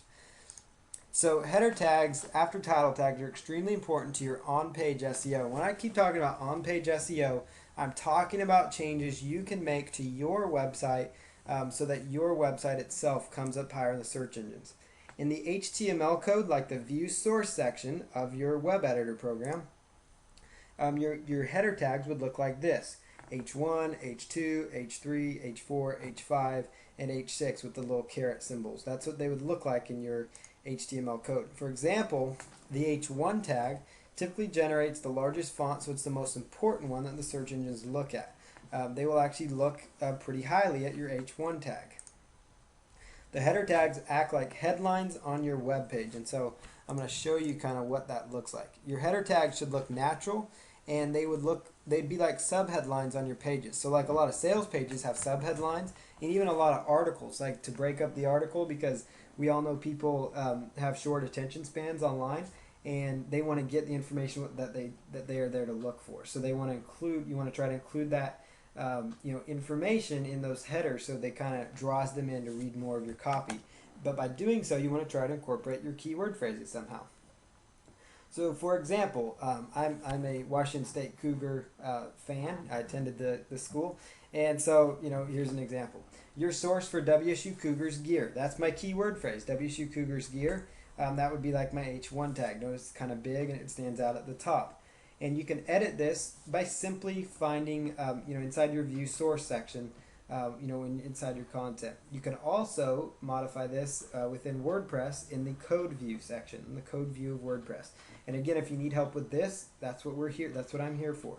So you guys have access to me through email, and I want you to make sure you're reaching out to me to get your questions answered, because I do not want you to have any stumbling blocks. So your source for WSU Cougars gear. Your article would go here, so there's your article, and you have a short couple paragraphs to start off your article. And then you also hit them with another little subheadline. Buy WSU Cougars gear and save. So it gets the keyword phrase in there one more time, but this time it goes, inside the H2 tag. And so then your article continues there, and you don't have to use all 6 of them. You could only use 1, or you could use 2, or you could use 3, or whatever you want within that article, but it kind of breaks it up. But I'll show you here an example before I jump off here of a great site that does a fabulous job of using this. This is a guy who runs a site that's a phenomenal SEO guy. This site gets a lot of unique visitors each month, and they have some fabulous content, and it's a site that I actually support and do stuff with. It's a Christian website. So this site, they talk about, is the Bible true? They talk about notice how they're using their keyword phrase in their various subheadlines. And you can actually size your H1 and H2 tags so that they are not the exact same size. And I'm just pulling up this site just so you guys see an example of a fabulous way to use your header tags and how it kind of breaks up the content. So you notice here, that kind of draws people into what they're going to find on each paragraph. So like my WSU Cougars gear example, that, buy WSU Cougars gear would be here. Their keyword phrase on this page is the Bible true? And, that's the only keyword phrase. Notice that in their title tag. Notice that in their URL structure. Notice that right here. That's the only keyword phrase they're trying to focus on, and that gives you the best results possible. So I definitely want to show you that, as an example of what I meant by the header tag example. So you can jump right over here to internal link structure. So your website should be easily spidered by the search engines. If your site is not easily spidered by the search engines, then that means the search engine spiders and the search engines cannot find your site. Because the search engine spiders go out there to find websites, and they have a little, it's a little program, computer program they use that goes out there and picks up your website. You want them to find all your pages, and you do that by offering text-based links within your website. So you want to have text-based links for your website. So a great example here is Patronic.com. This is a site that I used to be a major owner in. I'm a very small part of it now. But it's a site that we get a lot of it, or actually all our traffic right now, basically through SEO traffic, search engine optimization. And you notice here that on the left hand side here we've got our navigation, and it is all text-based links. These are all text links. And you notice how, you click on them and they go right over there. So what happens is the search engine spiders come in here and they will just eat up this content. So they would just come in here and they can follow these links all the way through to the internal pages of content. And they just go through these sites and they can pick up the content. So that's how text-based links are. That's what I'm referring to. These would be considered image links. Now, we are using image links, but that's because in the footer of our website, we also include the similar subject lines that you saw at the top, in the footer here. And so that is where, that is showing up here. So you've got, what you want to have is, if you're going to use fancy navigation, like using images or using JavaScript or something of that nature, you're going to want to also include it in the footer as a text-based link, because the search engine spiders have the easiest time following text-based links. I'm not saying they can't follow image links, they can't follow JavaScript links, it just makes it more difficult. And they have no problem finding text-based links to find them. And one thing I want to draw your attention to is, notice this clickable part of the link also is the main keyword phrase for that particular page. And what that does, that's called the anchor text. I know you've heard that said before, but anchor text is a very important aspect of search engine optimization, because anchor text is what is the clickable part of the link. It's the clickable text. That's another way to talk about anchor text. And it should be your main key, that page's main keyword phrase should be in that anchor text. So for example, beeper callers. That page right here is all about beeper callers. You're going to notice here beeper callers. That right there, it is actually text-based. That's an H1 tag right there, beeper callers. And then you'll notice here beeper callers, dog beeper callers, dog training. Notice that in the title tag. Notice that in the breadcrumbs, so the search engines can find those breadcrumbs. And also in our URL structure. So it's very, very clean. It kind of just, it's very well optimized. And what happens though when you're doing this is, the actual website itself will rank higher in the search engines when basically it'll help these internal pages of your site rank when you're telling the search engine spiders what to expect. Like they know, because beeper colors is in the anchor text, that if they go through this text, they're going to find beeper colors. So it gives your site, your page, a little relevancy boost, because on this page there's content about beeper colors, because that's what's being sold here. Now you could also have text down here if you wanted to, or other things. But this is a site that just sells products, so it's basically focused more on just products as content. So each one of these beeper colors, if you click on it, it goes even further, and you'll notice Dogtra 2500 T&B 400 yard training and beeper collar. That's a brand of color. That's a specific keyword phrase. Dogtra, notice again in my title tag. I just want to keep reiterating these points to you so you understand how the search engine optimization all works together and why you want to have the relevancy. This page is very relevant for this keyword phrase. So that's something very important and essential for you to consider. You need to use anchor text when you link into pages within your site. The keyword should be part of the link. So right here is an example. Whoop, let me go right back here. This is what your link would look like. And this says, you could actually copy this down when you watch the recording. But inside your link, where it says your domain, that's your URL, that's your link. And then inside here, where it says Chicago Lawyer, that's like the keyword phrase. So if you are a lawyer in Chicago and you are linking to your website or to a page inside your website, you would want to try to link with the anchor text link, because that gives you a powerful search engine boost. So that's a very important aspect of search engine optimization. You should have no more than 2 links from your home page to your internal pages. So that's something to keep in mind. Now, if you're using WordPress, for example, it does a great job already of providing good internal link structure. You want to use a sitemap and an RSS feed if possible, if at all possible with your website. So you do want to use a sitemap and an RSS feed if possible. So you want to include a sitemap, and I'll show you kind of an example. A sitemap will contain all of your links. So even if you don't have all your links in your navigation on your homepage, you want to have a sitemap link in the footer of the website so the search engines can find it. Sitemap links are all text-based links that basically help the search engine spiders come in and pick up all of your content all at once. So they come into that page and they find all that content, which links to the pages on your site. So it enables them to find all your pages, because it does you no good to have articles on your site. It doesn't matter how great the articles are. If the search engines can't find the articles, it's not going to give you the benefit that you are seeking. The URL structure in here, let me jump off here and quickly show you an example of an actual sitemap. So let me jump right over here. Here is a site that does a great job. Notice here in the footer, if you were to click on sitemap right here, it would take you into a page that has a sitemap. It's got a link to all their different pages on their website. So you notice here, bad credit business loans. If you clicked on that, this site's actually broken down into several different sitemaps.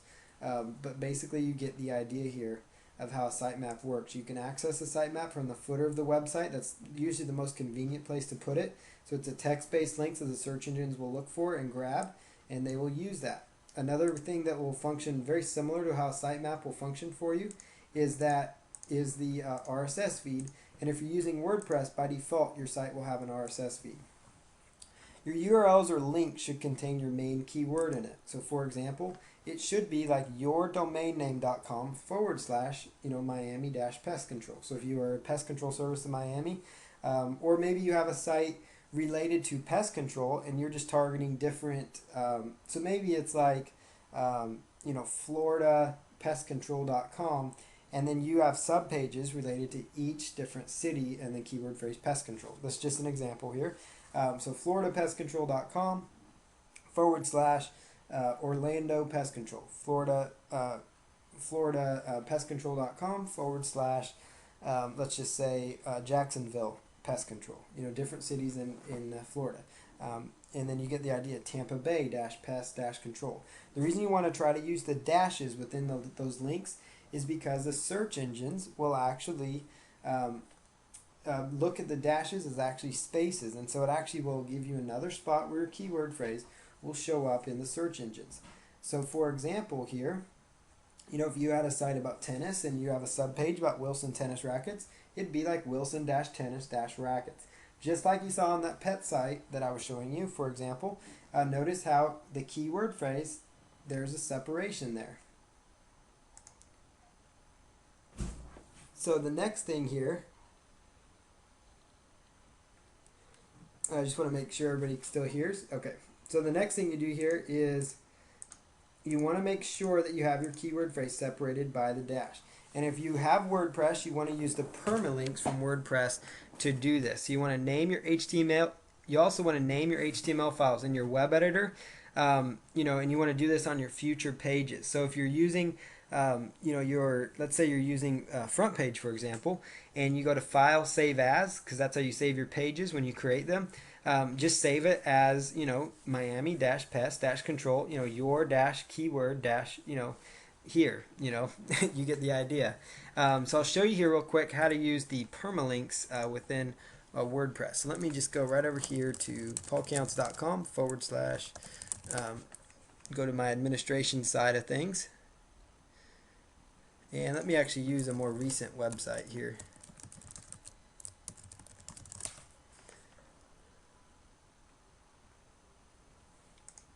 Okay, so I'm going to show you how to quickly use this in WordPress, the permalink structure, and then we're getting to the point of wrapping things up for this particular training. We'll open up for questions and try to have about 30 minutes or so for Q&A time.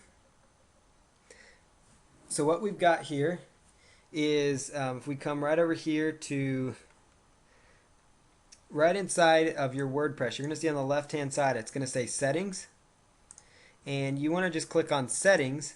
And then inside Settings, you want to click on Permalinks. And once you've clicked on Permalinks, it's going to have a default structure right here. You want to select Custom Structure. And inside Custom Structure, you want to type in /, and then you want to do the %, which you hit that by doing the Shift and hitting the number 5 key. And then you want to type in the word post name, and then you want to do %, and then /. And what that will do is that will create search engine friendly links for your WordPress. And so by doing so, what it does then is it basically takes and puts the dash in between each of your keyword phrases. So it makes the custom structure show up correctly for your individual keyword phrases. So that's exactly what it does, and that's how you use that. So it's just you log into your WordPress. This is WordPress 2.7. Go under Settings and choose Permalinks, and then choose your custom structure. And then the next thing that you're going to do then is you're going to go right over one other thing inside WordPress that I just want to point out to you real fast while I'm back here. Notice here under the General Settings, General Settings, notice here it says Blog Title. Even if you don't have the all-in-one SEO plugin installed, you can put in your keyword phrase inside the blog title, and that will give your overall site the main keyword phrase. And then usually by default, even just with the default setting, WordPress will actually put your main keyword phrase inside the article titles of your individual post. But if you actually are using the all-in-one SEO plugin, I'll show you how to use that when you're adding new content. So if you're right here and you chose add new content, and this is going back to the example, so you write in your article title, you write in your article, and then you scroll down to where it says all-in-one SEO pack, and that's the plugin you're going to want to write down. It's all ALLIN1ONE SEO pack. And then where it says title, you could actually put in whatever title tag you want using the examples I showed you from the training. For the description, you put in your nice meta description, because that will enable the search engines to possibly, you can entice people. You can sell the click within the search engines because you can create your meta description that way. And then you can put in your keywords, separate your meta keywords, which in this case is just the main keyword phrase you're trying to go after. So that is how you do, the URL structure. And so the next little bit here, we're almost done here, I promise. So that's how you do your URL structure. You want to try to do dashes to separate things. Now, content structure.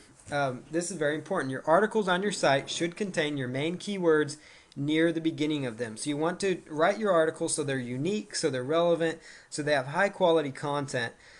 But you really, in order to tell the search engines that an article is relevant for a particular keyword phrase, like let's say the article is on Wilson tennis rackets. If you don't mention Wilson tennis rackets in the first paragraph or two, it's not going to look very relevant to Google, nor to the person using it. So you want to look out for your users because they're there to find a Wilson tennis racket. So if your site happens to come up for that keyword phrase, because you've used it in your title tag and your URL structure, but you don't talk about Wilson tennis rackets, so paragraph 3, it's not going to do your users any good. So because they may think, well, I didn't, I'm not finding the content I'd hoped to find on this page, for example.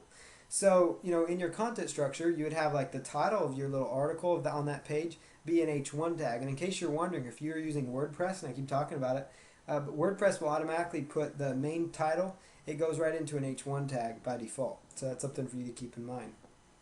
So it's already done for you whenever you create your post. So that's why it's important to try to incorporate your keyword phrase in your article titles within WordPress. And if you're just using standard HTML to do your sites, that's not a problem at all. Just go ahead and put in your main keyword phrase in there.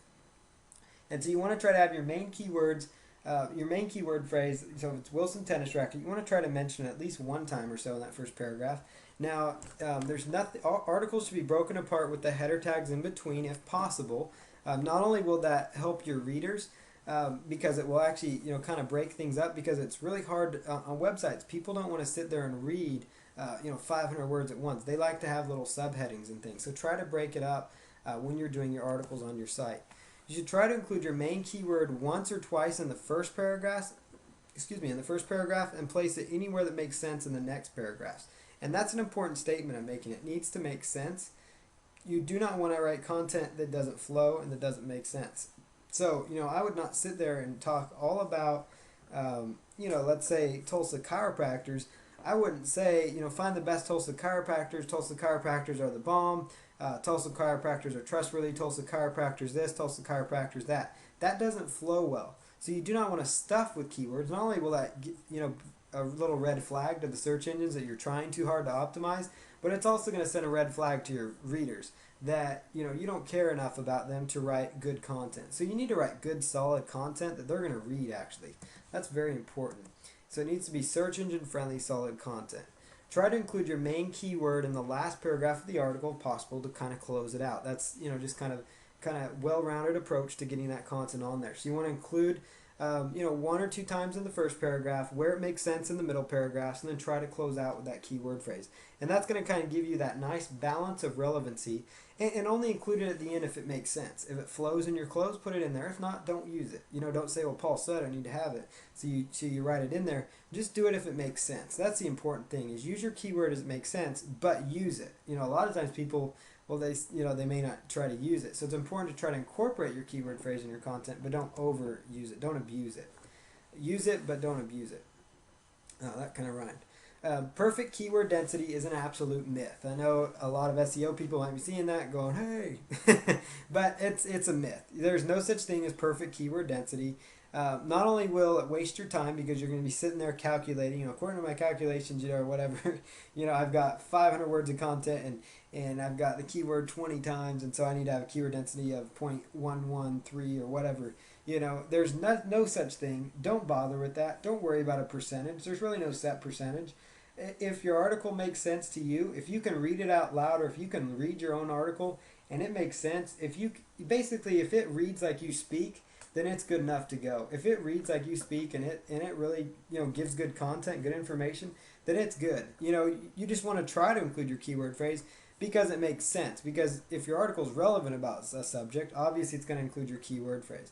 So really, there's no science behind that part of it, or really any of this SEO that I'm showing you. It's just a matter of putting things in good locations. And so don't worry about perfect keyword density. Just write good, solid content. You could write 5 articles in the time it'd take you to sit there and calculate keyword density of one. So sit there and write those 5 articles, because that's going to do better for you. and then read your content and make sure it flows and makes sense. Just, don't insert keywords because you think you have to. Don't abuse keywords though. Don't overuse them. If you have to, err on the low side of using them, but still use them. I can't stress that part enough. Make sure they're in there because it makes sense. Don't get caught up with it at all.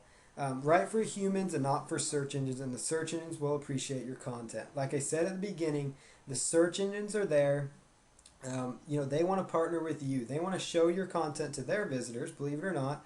And it's not that they want you to succeed, but basically, if you succeed, they will succeed because as you come up there, you're going to write more good content.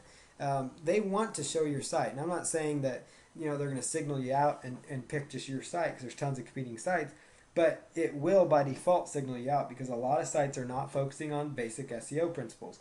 They want to provide their users with good results and good information. So if you send people to a site with good information, high value content that's search engine friendly, then you will be just fine. And yes, it does take a little bit of work for SEO, but it's not all that bad, as I hope you saw here. Try to write unique and relevant articles for your individual website. That's very important. Target one keyword phrase per article. So don't try to target every single keyword phrase that you saw on that list, within your title tags and things. If you have a list of 30 different keyword phrases and they're all in a similar niche, maybe it's all about rock climbing shoes and you have 20 different keyword phrases that you could go after. Try to write 20 different articles on rock climbing shoe, the variations of those keyword phrases. If you can, if you can write good content on only 5 of those 20 keyword phrases, then only use 5 of those because you can write, because there's no sense in writing, having 20 spammy articles on your site, if they're all real short, low value content. But if, like let's say you have 20 keyword phrases related to rock climbing shoes, and you could easily pull out of 20 keyword phrases 5 solid articles, and then target each one around one or two, one mainly specific keyword phrase that you use in your title tag, that you use in your URL link, that you use in your headings, and that you try to use inside your content. And you do those things, you're going to be just fine. And then you link to those, when you're doing WordPress, it will automatically add your content to an RSS feed and a sitemap for using the Google Sitemap plugin, so it will be found. If you're using a static HTML site, just put the link, in the sitemap and make sure you have a sitemap on your footer. And then the search engines will help find that new content. And if you want to, and you're using a static HTML site, use the content we talked about in that first video that has been uploaded for you, where it talks about using Pingomatic.com or another site. This is session 3 of your traffic and SEO training. In this session, we're going to go over article marketing and keyword research for more traffic and more profits. You want to write informative articles that help build credibility and that drive targeted traffic and increase your search engine ranking. So that's very, very important. The next thing is to keep in mind, articles increase your online exposure by placing your articles on high traffic, high authority websites. And I want to make sure that I made the screen active, so I'm going to just double check on that. Okay, good. So you guys are seeing the screen. I just want to verify that. So let's go back right here. Okay, so obviously you want to be writing informative articles using that keyword research that we just went over. So when you're writing these informative articles, they will help you build credibility, drive targeted traffic, and increase search engine rankings. People will help see you as an expert, and that's why article marketing is so important to your business. Articles increase your online exposure by placing your articles on high traffic, high authority websites. You're simply providing information that people are seeking, and that's where you come up, and that's why you want to provide the information that people are seeking using those keyword research tools that I just went over briefly. And then at the end of the articles, you want to include a link to your website. So you want to include a call to action so that people will go right back to your website. So you want to have some sort of a call to action within that. So here's a little brief overview of how to write articles. You want to include a catchy, keyword-rich title for the article, and you want to try to write at least 3 and around 5 short paragraphs for your article. So shorter paragraphs will increase the chances of the article being read. It's really difficult to read articles, you've probably seen them that have 150, 200 some words in just one little article.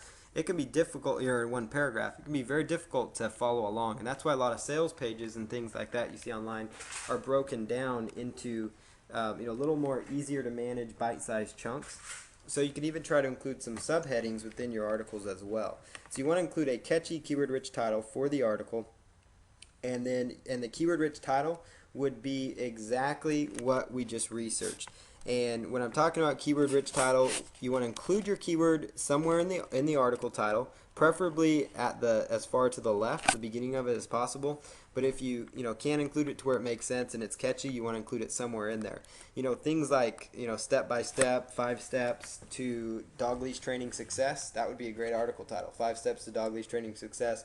5 steps to putting success. Things like that. Those would be huge for you.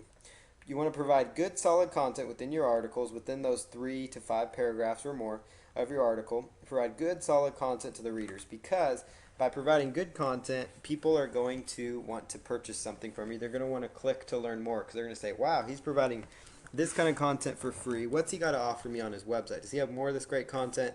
That kind of thing. People will respect you if you provide good, solid, and informative content.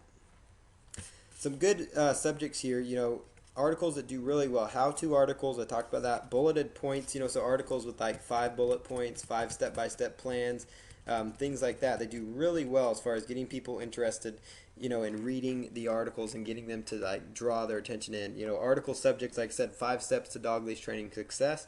That'd be huge, because people say, okay, I don't really have time to read a big, article that, sometimes they think of articles, they think of long, big, educational type articles that people write out a bunch, 5,000 word articles. These are just short, to the point, step-by-step articles. So they're like, okay, I can take 5 little steps, and each little step might be, a little paragraph or a little bullet point or something like that.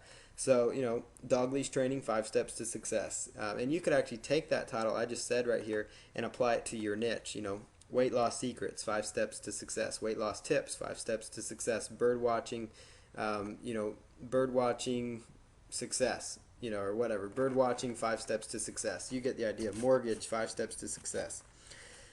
So there's a basic on how to write some articles, what you're trying to accomplish when you're writing articles. At the end of the articles, make sure you include an about the author, a bio, an about the author bio or biography, which also is also called a resource box from time to time. And it should be around 200 characters or 1 or 2 sentences, or even 150 characters, whatever it is. You don't really need to sit there and write out the characters. Try to keep it under 200 characters, because some article directories won't allow you to submit more than that. I know Easy Articles let you submit a little more than that, but I try to keep it around that level just to make sure that I get as many pickups on my articles as possible. Or a good rule of thumb, like I said, is 1 or 2 sentences.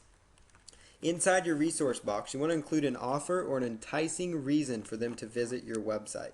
And you want to include an anchor text link going back to your website for maximum SEO benefit. Now, for those that maybe haven't watched week 2 video, or you missed last week, we talked about how important backlinks are and anchor text links, and that's actually another whole subject too. We're going to go more into backlinking because it's so huge for your success with search engine optimization and traffic. And getting backlinks to your site is really important if you're using anchor text link. When I talk about anchor text link, I mean the clickable part of the link. And hopefully in this example here, you can kind of see what I'm referring to. So you see here in my example of a good resource box, a decent one. This is my name. Paul Counts is an internet marketing consultant, small business coach. Discover how you can make money online as quickly as today by visiting fastcashaccounts.com, where you can download the free step-by-step video training series now. So what you've got here is, with Make Money Online, that is my anchor text, or sometimes referred to as clickable text. That anchor text, Make Money Online, links to my blog, paulcounts.com. Oops, didn't mean to click on that, but there it is. So it links right over to my blog. And that anchor text tells the search engines what to expect on my website. And search engines love anchor text, search engine friendly links. And I show you here how to actually create that, so you know the code that I use to make a link like that. And that's very important that you're using this, because not only do you want to use these articles to get traffic and interest in your site, but you want to use these articles so that people are coming to your site, and also search engines scour these article directories. They pick up the article directories, and then they'll follow the link to your site, And the more links to your site, the more votes your site has, so to speak, in search engines, and the more votes your site has, the higher your site ranks. So I hope you can see how they work together. Not only do the articles drive traffic, they also drive and improve your search engine rankings, which, when working together will help you increase your overall traffic. Now, article directories, just so I'm clear on that, it's not the only source of link building you're going to want to do. Article directories don't have as much authority as far as increased search engine rankings as they used to, but they still benefit you. So there's other link building alternatives for SEO link building that we talk about, again, more in depth. There's so many things to cover in this traffic course. But basically, as quickly as today, you can just go to fastcashcounts.com, so basically this is my call to action. I have another site I'm directing them to. So I'm getting links into this site. It's just not an anchor text link. And the reason I didn't do an anchor text link on that is because you want to try to limit your resource box, this is really important, to one anchor text link, because you don't want to have too many of them, because the search engines, it'll kind of discount it. So I try to just focus on having one anchor text link, within the actual resource box. So that's what I try to focus on, just so they have a focus there. And then the website right there, I want to try to build up that brand name when I put in the website. So these could be the same website if you want them to. I just chose to make them separate. And, so as quickly as today, visiting, fastcashcounts.com, and also do that too so it flows, because, it doesn't look right to say as quickly as today by visiting, Make Money Online. That won't flow. So you have to have your URL in there. But you want to try to use your anchor text before you give them the call to action on your URL, if that makes sense. So basically structure it very similar to how I've structured this resource box, and you'll be set to go. You obviously can see how you can include your name, so it builds your name's your credibility, and then your niche, whatever niche you is, whatever it is that you do, try to build up who you are and what you do, and then give them a reason to visit your site. Like I say, discover how you can make money online as quickly as today, and I have a 7-part video series where I teach people how they can start making money online as fast as today using Google Hot Trends, and I have a nice little 7-part training series, so I get them on my list. And so that gets them a reason to say, okay, he's got a great article here, so wow, this is really interesting. Where I want to download this free series. So basically they go right over and they'll click right on that resource box, and that's how you want your resource box structured. You want to give them a reason to go to your site. You want to give them a nice anchor text link so you get some search engine benefit, so you get some backlinking benefit from it. But again, I want to reiterate on the search engine linking part, don't just rely solely on article marketing when you're doing link building. Rely on some of the other things we've talked about so far and that we will talk about here in the future or in the next training. So keep that in mind.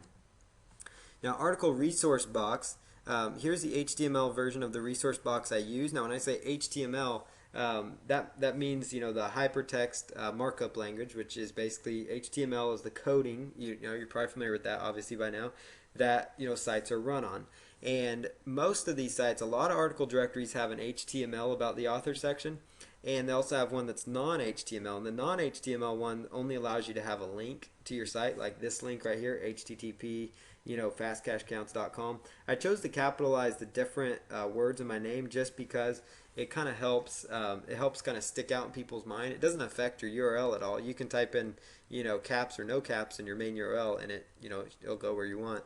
And so basically, discover how you can make money online. And notice this is the code that I use. So this forward slash, you want to write down this one here at the bottom, right here. Whoops.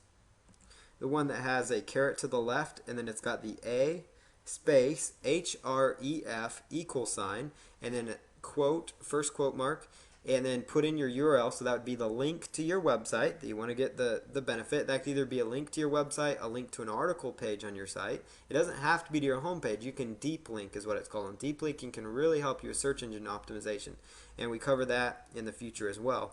But with deep linking, you send them a link. So you pull up your website, your article, maybe it's an article on your site, and you want to send traffic just to that particular page on that article. That would be, obviously your URL, that's where that goes. The link text, that's your main keyword phrase, is your link text. That's where your main keyword phrase is. That is the link text. That is the text that you want your anchor text. That's your clickable text. So that's like, in this case, make money online. And it has to be in between these two little, I call them little carrots, you call them whatever you want. So there's the caret to the right. Some people call them less than or greater than, like the math symbol. So you choose however you want to call them, but it must go between those, the link text, and then it must end with this. You've got a little arrow to the left, / the letter A, arrow to the right. Now don't ask me what all that stuff means. All I know is that it makes a link look how it does. I'm not an HTML guru or expert. But this is the little link code you're going to want to write down, because you want to use this when creating your anchor text links. And you'll want to refer to this in the future too, for when you're doing press release marketing and other forms of marketing on your site as well, to generate anchor text, search engine friendly backlinks that we have discussed before. So article topic ideas, like I mentioned, that keyword research is some ideas, and here's a few more. You can research other article directories and browse the top performing articles for ideas on content to write about.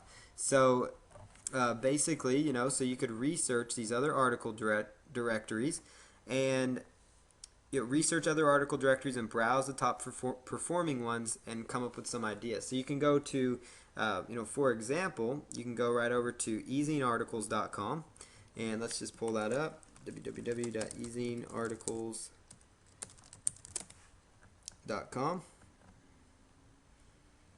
And if you go and let's say we narrow down to a particular niche, like let's just say health and fitness, and let's pull down acne as another niche within a niche, and you would see here at the top of all Ezine Articles pages, they have a little page up here that says Top Authors in Health and Fitness.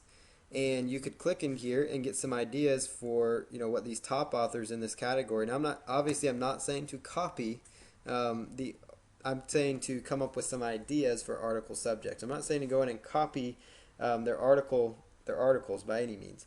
I'm talking about coming in there and helping yourself brainstorm some subject ideas that they have used for success, because they're considered a top author in their field. And you can also utilize this to get ideas for how you can structure your article titles using the keywords that you have researched. So as you will recall, the keyword research we already went through in depth. This is how you can go in and actually start going through the process. So cures for pimples. Cures for pimples would be his main keywords. Get rid of those ugly pimples and get your clear skin and beautiful skin back. So there's a little subject. Home remedies for acne. That's his keyword. Space. Use these remedies to get your clear and beautiful skin back. So notice in the title, he does a fabulous job. Now I haven't looked at this stuff yet. I'm just showing you guys this as an example. They do a great job of including their keywords as far to the left. And then they do a great job of trying to sell people on reading that article. So you see here they've got their main keyword, space, and that could be probably the best way to format some of your articles, because it's easy to read. It's got the information they want. If your article title is on, comes up on the first page, not only is it going to interest people because your actual article, not only is it going to interest them because of your article itself, but it's actually going to interest people because it's what they searched for. It's what they actually searched for, so it's going to match up, obviously, and that's why it's ranking, but it's going to match up with what they looked for. Dog leash training, they are looking for dog leash training. They're not looking for, dog training overall. They're particular about dog leash training. So if you give them the article related to dog leash training, they're going to click on it. If you include that in your subject line with something enticing like 5 steps to success, they're going to be really interested in clicking. They'll see like, wow, this looks like a great resource. And then they read through your article, they see your bio box, they happen to click through to your site, maybe they sign up for your list, maybe they click on the affiliate link you have on your site that takes them over to like ClickBank, and it takes them right on over to the affiliate site, and then maybe they sign up and they buy the ebook you're promoting, or maybe they buy your ebook, or maybe they maybe they buy a dog training collar from you, or leash or something like that, for their dog, or maybe they sign up for your dog social networking site. You get the idea. Now all of a sudden you've given people what they want because you did a good job doing your research and applying these principles, and you will be rewarded for that, because not only will Google reward you by ranking the various articles up there because you've matched up with what people want, you have good content, but the people will appreciate the good content, and then you see how this can really grow. Obviously, use the keyword research and then use the idea mentioned above. Work them in tandem, Okay, here's some keywords. Now, how could I, let's look up some ideas of how successful authors on EasyArticles.com has formulated their articles. So use that as a guide or as some examples. Obviously, do not copy titles. Try to not copy article titles. That's not a good thing to do. Sometimes, obviously, there's some article subjects that you may have to have very similar subject titles.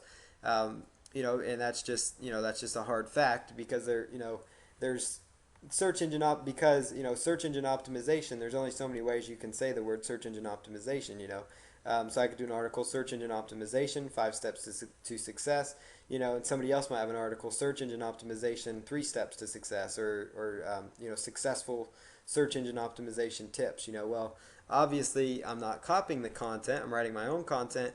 But if the article title is similar, don't fret about it. Just don't blatantly go out there and try to copy them if you can help it. And obviously, do not copy the content that they have within their articles. Create your own content. Be original. You can write one article per keyword phrase most of the time. So as we identified using the AdWords keyword tool, we were able to identify a lot of keyword phrases that we could go after. So creating content for your articles, research other websites, books, and magazines in your niche. Now, books and magazines, that might be slightly extreme. But if you really want to get serious and write some good contents, go to the library or buy a book on your niche, or library is your best bet because it's free. Compile some research. Make sure you give, if you take some credit, if you're taking exact points from exact written text from books and stuff, try to put together a little resource sheet if you can help it, so you can say things like, according to this book by this author, blah, blah, blah is true about dog leash training, So I hope you guys get that idea there. So don't obviously plagiarize from books. I'm not encouraging that. Use it like you're writing a paper for college, Come up with some ideas, some subjects, things like that. Reference them in your article. It'll help give you some credibility, too. It's kind of using that, what we call borrowed credibility in this industry, They're like, wow, look at that. They're kind of writing an article, that this successful author's written. Wow, this must be good information, that kind of stuff. Plus, it helps that, it helps that author out because they helped you. It's just, good karma to do that. Take things from magazines. According to Dog Training Journal, dog leash training can take, 5 weeks to be successful at, or something like that, So you get the idea. Use books, magazines, other websites, within your research, and obviously if you just take stats from these different sites, you don't really need to reference them. If you pull some data or stats that may not be proprietary to them, meaning that's their only source of content, then by all means, use that content, just formulate your own wording around it. But just be careful there. Obviously, I'm not teaching anybody to go plagiarize and copy. I'm going to be very careful about saying that. Don't want anybody to get upset here. But you do need to do research if you're going to have good, solid articles. You need to research your niche market. You can use software to help you find the information you're looking for. And so this is a perfect segue to go right into the software that I am providing for you guys as a free little bonus.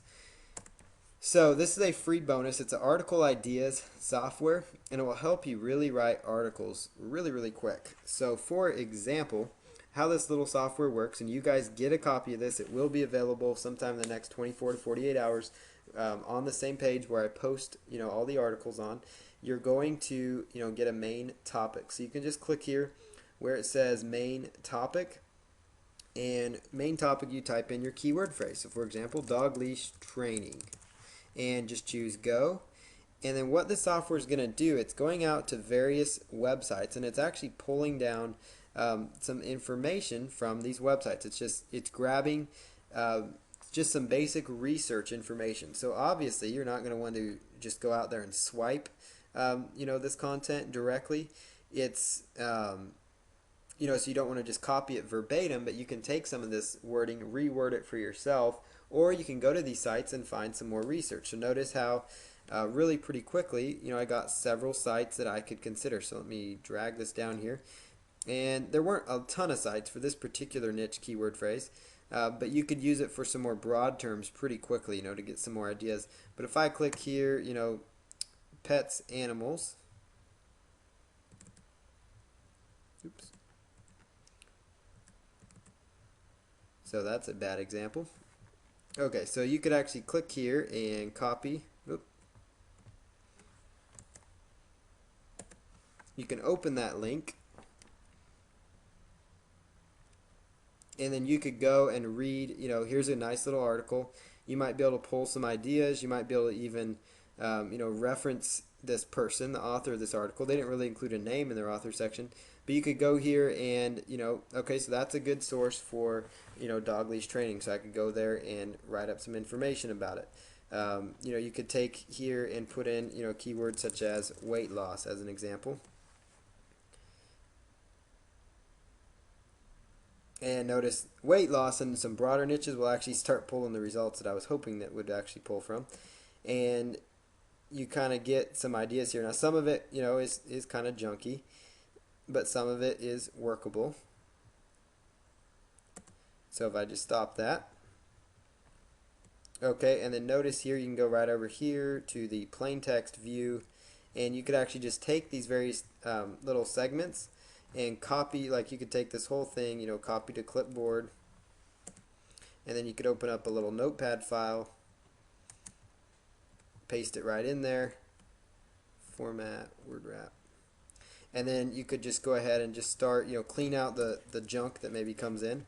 But just, you've got right at your hand some research that you could start doing. Weight loss is about knowing which foods are healthy and eating more of the healthy foods. Okay, that's a good little sentence.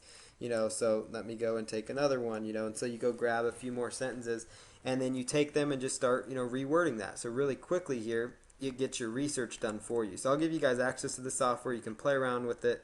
I was pretty excited when I found out I was able to give this to you guys. So I'm going to enable you guys to use that software. It might help you guys some in your article writing. So you can use some software tools. You can also do your own research on Google itself. That's some other ideas. Google dog leash training and look up some other articles. dogleashtraining.net,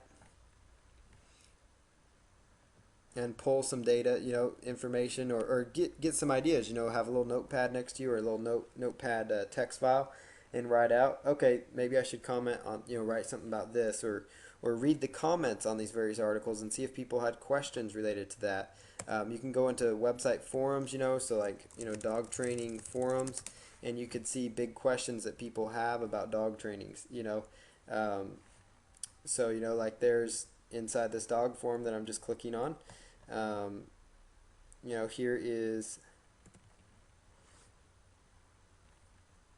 here's a dog behavior training section, or some articles on dog behavior training, so you could pull some more ideas within these forums. And there's just a lot of data that you could pull from. So here's like an individual dog training forum, and you could go through here and identify questions that people have, so then you could answer these questions that people have related to dog training. Another tool example, another tool slash freebie thing that you can use is Yahoo Answers. So you can just go right in here to Yahoo Answers and go ahead and do a quick search for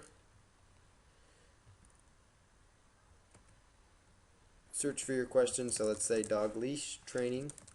See if anybody has any questions about it.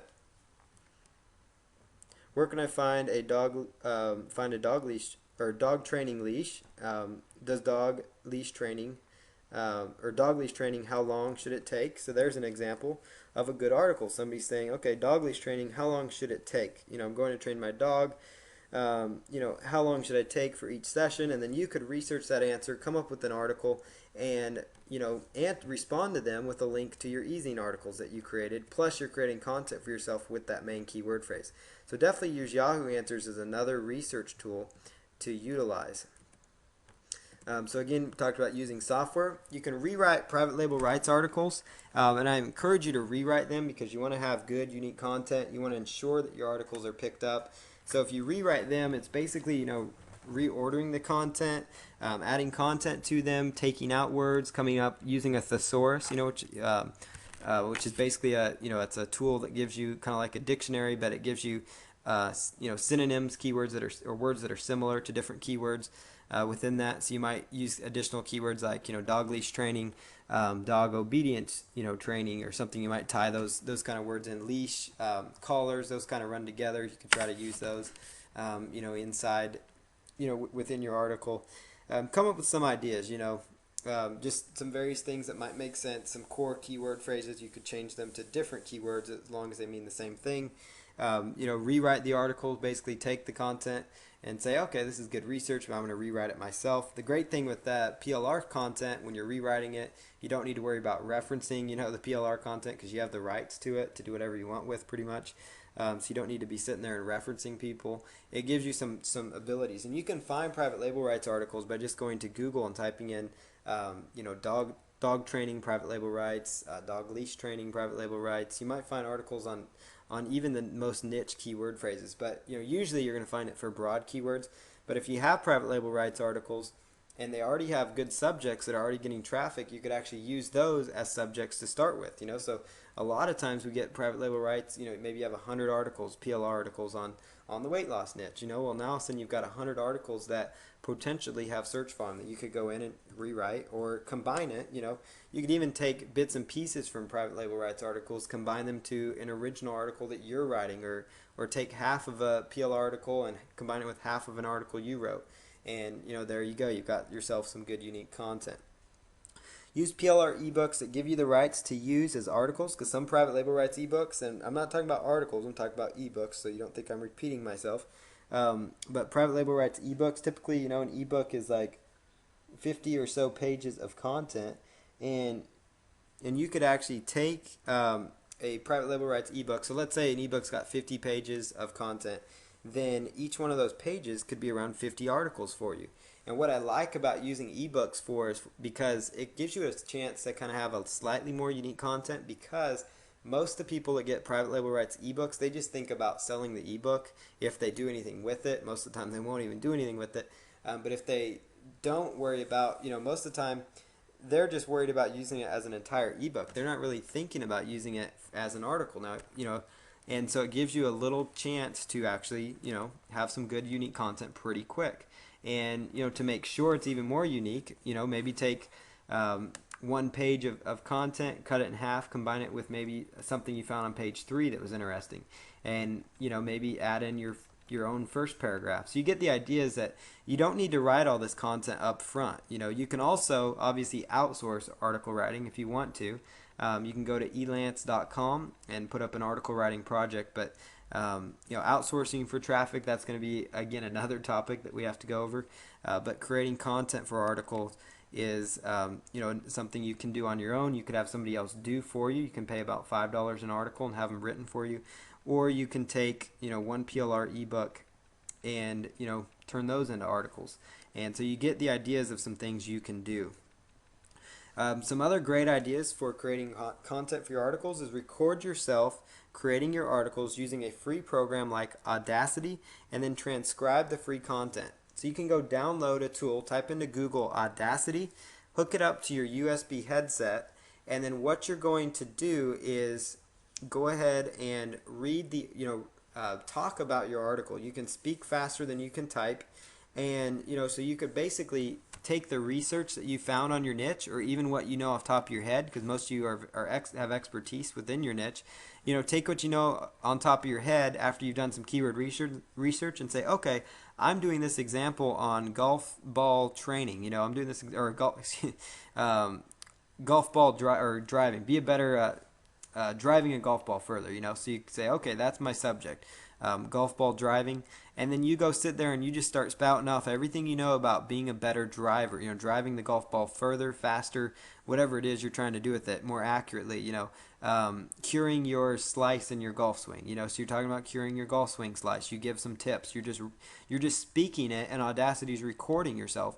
And what's great about it is you're going to be able to apply it to podcasting, some other marketing forms, video marketing, the MP3 that you get after this. And so you can actually take that file that's created, so you're actually kind of doing dual purpose marketing there. And you can speak faster and you can type, as I mentioned.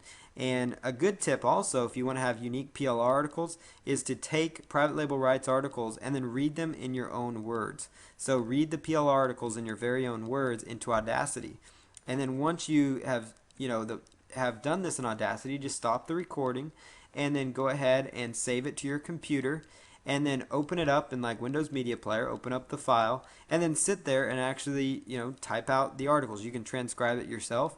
If, a lot of times people are on a budget when they're doing their marketing, or they just find it's easier to just do it themselves, or they have a spouse or a family member or something that could transcribe, the audio. So you just basically take the audio and you just type out, what you're doing as you speak, and all of a sudden now you've written an article, and you'll find that in a very short amount of time, just literally like a few minutes, you've said enough to actually create an article or two even. Sometimes within 10 minutes, you could actually write 5 or 6 articles, 4 or 5 articles in just a short time by speaking it. And then obviously you have to go back in and transcribe it, which takes a little bit of time, and then edit it, but it really will speed up the content creation part and make your life much easier. And transcribing audios is something else that you can outsource. And you could outsource it to relatives, spouse, whatever it is, children, whoever you're outsourcing stuff to, outsource to freelance sites like elance.com, guru.com, getafreelancer.com. Use those sites to outsource transcribing of the content for. And that's how you can, start creating some content really quick. You could also use a text-to-speech program called Dragon Naturally Speaking that will actually type what you say. And one thing to use in tandem with it is Audacity, because as you're actually saying what you want to say, it's actually recording that into an audio file, which again you can use for video and podcast marketing, which is a whole nother training set that we will be covering again as well. So we've got a lot of things in store again. The Dragon Naturally Speaking, basically it will type what you say. Now it sometimes is inaccurate. I find that it won't work as great all the time, but it gives you a rough idea of what you're trying to say. And, and basically before you start reading these articles, write down a few bullet points, jot down a few notes to yourself, like, I'm going to write on these 4 bullet points today, or I'm going to talk about these. These are my main points. Or if you know your niche on top of your head, don't worry about writing down bullet points. Just speak in there. And it'll help you create some good, solid, unique content. Make sure you go back to edit your articles after you use them in Dragon Naturally Speaking. It's a program you can just type into Google. You can buy it. I think Amazon even sells it, but you'll find their website too. It costs, I believe the last cost I saw was like $99. Staples, Office Depot, Best Buy, some of those kind of stores, electronics, office type stores, Office Max, things like that, they usually sell Dragon Naturally Speaking software. It's about $100 software program, but with a good USB headset, it can actually really save you a lot of time, as far as outsourcing, the articles. You get content that's really in your voice, for sure it's in your voice. It really speeds up the process to do a lot of things, but you just need to make sure you go back and edit the content, but you can write some article content really, really quick. So those are some strategies to really start ramping up the process on top of using private label rights content. So again, you don't need to worry about, if you are scared to sit down and type in front of your computer and that you get writer's block by looking at the blank screen, don't let that hold you back, because it's all about creating as much content and information as possible. So that's really what it's all about. So we're going to just continue on here and talk a little bit about maximizing your traffic opportunities. So you want to create as many articles as possible when you're doing article marketing. Basically, the more articles you can create and distribute, the more traffic you can start to see. Now, I know that might seem like, well, that's a no-brainer. Why did I just pay Paul to tell me that? Well, it's because you need to be reminded that it takes effort, and it takes, a little bit of time, but effort. And that's when you're going to start seeing results. Your efforts going to start coming up to match a reward. So the more articles you can create and distribute, the better you're going to be. If you can write 50 articles to distribute, you're going to be that much better than if you had just written one article on one core keyword, because now all of a sudden you're targeting 50 various keyword phrases. And ensure you have keyword-rich titles that have been researched so you know that there is an interest in those topics. That's how you can really maximize article marketing. Like I said before, when we were doing that keyword research using Google Insights, using Google AdWords tool, using all those things together to generate as much good keyword research as possible, you want to know that those topics are being searched for. You want to know that they are hot topics. And then you want to have a good resource box, because it does you no good if you don't have a resource box, or if you have a resource box that's kind of boring, or basically you want to give them an incentive to click on it, whether it's your free report, whether it's more fabulous content, whether it's more of you, whatever it is that gets them excited to go to your site. You want to have a good resource box, whatever, maybe you're having coupons, promotions, whatever it is, give them an incentive within your resource box to click on your links in your resource. And in most article directories won't let you do more than 2 links, so you want to try to limit it to the 2 links I showed before, which is your anchor text link, which helps for search engine optimization, and a direct link to maybe your offer page, your website, or whatever it is. But you want to make sure they're linking directly to your website. That may seem like a no-brainer, but it's very, very important. So to maximize your traffic opportunities with article marketing, there's just 3 really core things. Create as many articles as possible, and ensure you're using keyword-rich titles that you have done some research on, there's an interest, and then have a good resource box. It takes a little bit of work, but I hope you saw in the previous steps that I went over some methods for generating content quickly without having to worry about writing as much. So I hope that encourages you to do more article marketing. Distributing your articles. You can distribute them through article directories. And we'll cover a few good article directories to use. You can go to Google and even type in article directories to find some good ones to submit to. Article directories, Easing Articles is one I talk about, goarticles.com, and I'll have a slide with those on there. But those websites, they're high authority sites. Google still ranks them high. They're great sites as far as getting good traffic from them. They have huge amounts of traffic. People not only finding them from the search engines, but also within the websites, people are actually finding the information useful, so they're inside the site, typing in things like, weight loss or dog leash training or dog obedience to find more articles on their subjects. If they stumble across your article and you have a good resource box, they get, they'll click through. It's all about getting as much traffic as possible to your article. So, article directories are really important to submit to still. Very important. You don't want to use it as your sole link building strategy, but it can help you. It can really help you not only rank in the search engines by an improved amount of link building ability and having an increase in the number of various ways that you're doing link building, but it also is going to help you just from a sheer traffic standpoint. Some other strategies is to offer to write articles for blogs and websites in your niche. Now, I know this might seem weird, like, why do I want to create content for somebody in my niche or something else? Well, find a site that is an information type portal or a hub in your niche market, and make posts on forums in your niche. So like the Warrior Forum if you're in internet marketing, or maybe it's a weight loss forum, and find forums in your niche and tell them that you would like to write a few unique articles. So inside these posts, you want to make posts telling people that maybe it's in the joint venture section or about me section inside the forum or something like that, or come up with an area. Maybe they have a free section or a networking section or something like that. But basically say that you'd like to write a few unique articles, so articles that are only going to be used for those one websites. But in exchange for you writing a unique article for them for free, you want to include an anchor text link to your website. What's going to happen though is that a lot of these sites, they're good authority sites. They have good traffic to their sites. You'll get good traffic from the sites, but more importantly, you're getting a good anchor text search engine friendly link going to your website, and that's a good advanced little SEO link building tactic. And you could also, just do straight emails to website owners. Use domaintools.com, DOMAIN, domaintools.com. Type in the website that you're interested in, and it should bring up the contact information for that website owner. Now, they may not have all their information public, so if they don't, just move on to the next one, or try to find their information if you really want them. Submit the contact us form on their site, or sign up for their list and email them that way. Come up with a way to kind of try to get in touch with them. Hit their support desk up. I had somebody just do this, for me. They offered to write me 2 articles for my blog, and they were, in exchange, they're doing anchor text links. I knew exactly what they're doing, but I still took them up on the offer because and the articles look great. I'll take 2 fresh, unique, solid articles in exchange. All I'm doing is linking out to their site. They have relevant sites. I obviously looked at their sites before I approved the articles to make sure they were sites that my users would benefit from and that were beneficial, so it wouldn't hurt me by linking out to them.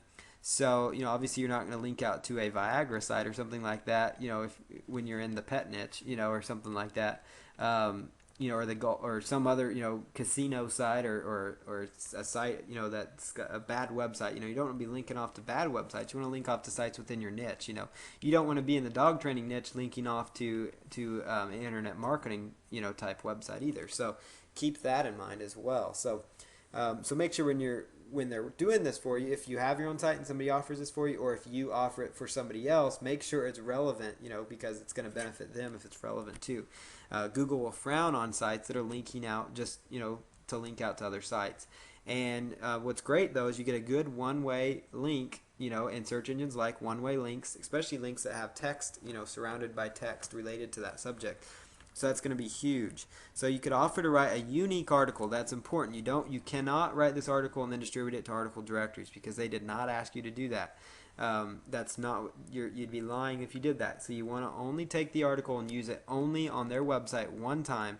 And yes, it might take you some time and you might say, well, why do I want to do this again? But it's all about getting that good anchor text search engine friendly backlink to your site. And make sure that they keep the site, keep it live on there. Maybe just tell them, but usually by default they're going to put it up there, set and forget it, and it's going to be live there. So another thing to use is use an article software service to submit your articles. Articlemarketer.com is a great one that I use as well. It's tremendous. It actually takes your article and will blast it. It does cost money, so it does cost a little bit of money, but it will take your articles and blast it out there to several sites at once, several sources at one time. It will take it and submit it to a lot of article directories with one fell swoop. So that's a good service to look into. So you might try articlemarketer.com for that, or you might try other software services. I have another one I'm going to tell you here in a second. Some other ideas is research websites that want content in your niche, because not only, this is not talking about finding articles that you don't know if they want your content or not, which usually they will. They like unique content because it helps them. Like the guy that's writing articles for me, he wrote some good articles. It's going to help me rank higher in the search engines. And so, yeah, I'll put unique content because Google likes good content. It gives me an additional page of content because, on my blog, he's got one measly link to his site, but on my blog, I've got my opt-in page and other things like that, but the main benefit for him is the anchor text search engine friendly link he's going to get from me. But you could do searches for golf, like golf, I'm just talking about your niche, so bird watching, golf, dog training, dogs, cats, pets, whatever it is, how to, golf how to. So this would be sites related to how to information on golf. Typically, they're how to type sites, so they want user generated content. You could do a Google search for your niche and then the word submit article. So that's beyond just article directories. That's finding directories that are just niche specific. So niches, article directories just related to pet websites or pet owners, or niche article directories just related to golfing or bird watchers or things like that. There's a lot of blogs out there that want people to submit articles for them. So doing searches like that will help you identify some other blogs within your niche you can get links from. Type in words like your niche information, so golf information, golf and submit content. Same concept as when you're writing and submit article. That will bring up some other sources you can use to leverage article marketing, sites that may want your article. Some of them may not even make you do the article exclusively. They may just want the article just to have more content, and then you can also distribute it. But if you find some good high authority sites that get some decent traffic, not only will you get benefit from the traffic, but again, that search engine friendly link on those other sites is going to be huge, because now I talked about article directory links not having as much weight with search engines, but they still carry some good weight for you as far as links go. But if you're getting links from other websites in general, not just article directories, but other websites, it's really going to actually benefit you, because you're getting little votes and links going into your site from other pages. So if you're using a good anchor text link, or even just the link itself, but anchor text is the preference, you're going to notice and see a good improvement in your overall search engine rankings, which search engine rankings we know give you excellent targeted free traffic to your website. Another great service to use is article marketing automation. Now, I know you're like, wow, Paul, that is very blatant that you're using an affiliate redirect link, and yes, I am. I'm going to be honest about that. It is a tremendous service. I've just researched it, and I'm amazed. I actually got some reviews from some other people that have used it. I've contacted their support desk to make sure it's doing everything they're saying. I'm going to actually start using this tool. It is incredible. It will actually take your article. They have a network of blogs, and I'm not just hyping it up because I'm promoting it too. It's a really cool tool to have in your arsenal. Basically, it works. It'll blast your articles out there to not article directories, but actually blast you out to unique blogs and niches. So various blogs and things that they have in their network. So there's a lot of people, and you can actually sign up for a free version, a free account with them. And what you can do is you can actually submit your own you could create your own little website and then only take articles from Article Marketing users that are good, solid articles related to whatever niche you're in. So you could have a site related to weight loss and get a steady flow of good, solid weight loss content that's not blasted out to a whole ton of article directories, but that's just pretty much focused within that network. And it will really help you get some good solid content on your own site. So there's a lot of website owners that have little content sites that they're making money through AdSense or other things. And these are sites that have page rank on them. They have good page ranks, very clean looking sites. They have several thousand in their network that they could potentially distribute your site to.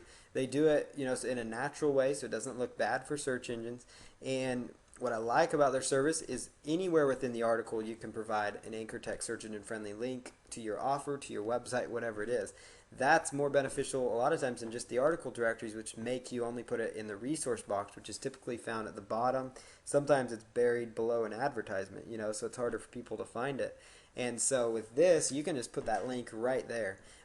Right now, it's only $47 a month, which is quite inexpensive for being able to submit unlimited articles to their service. And I found it to be an absolutely amazing service. I'm signing up and going to start really using it hard. But before I recommended it, I did check around and see what other people thought. I did actually, I have been recommended this from some other very good marketers, respected marketers, and I have actually contacted their support desk to find out some things too to make sure I was on the right track.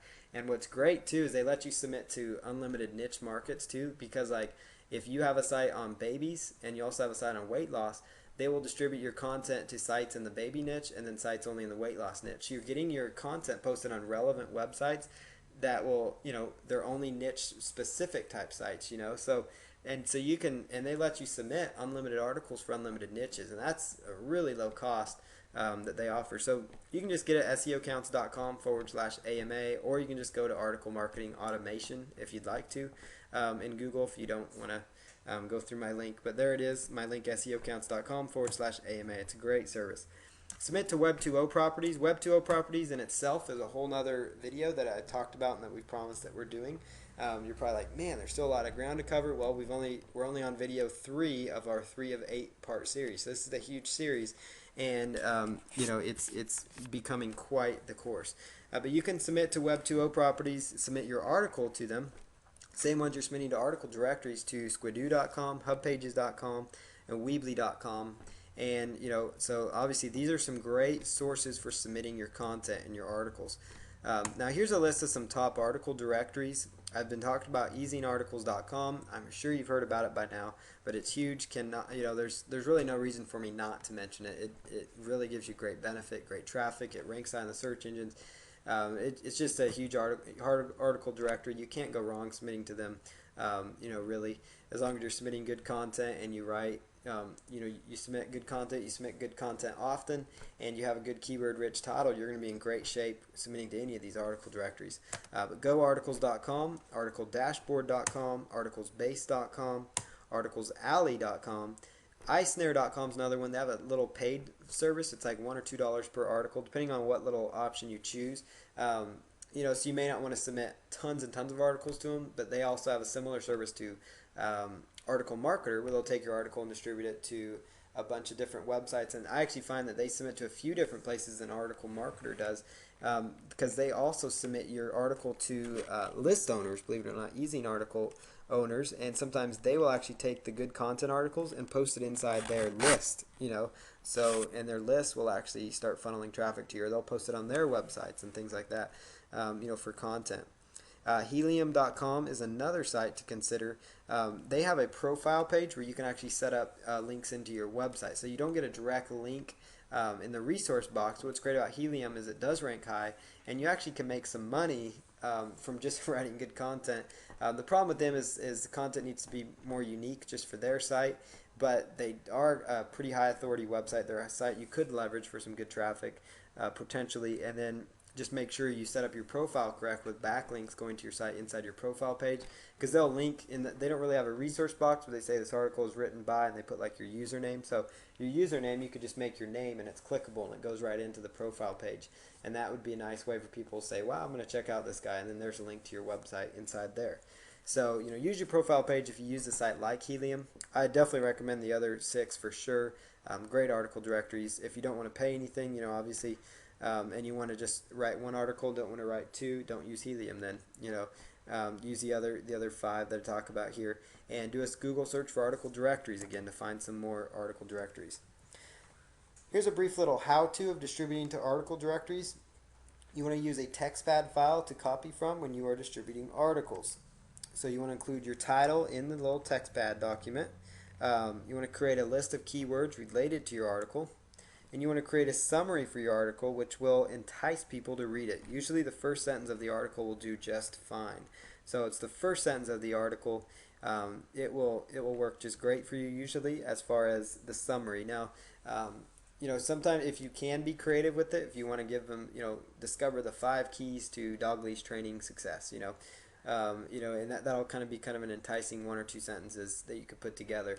And that summary sometimes will kind of be the summary that displays on the article sites itself, when people are inside the article directories.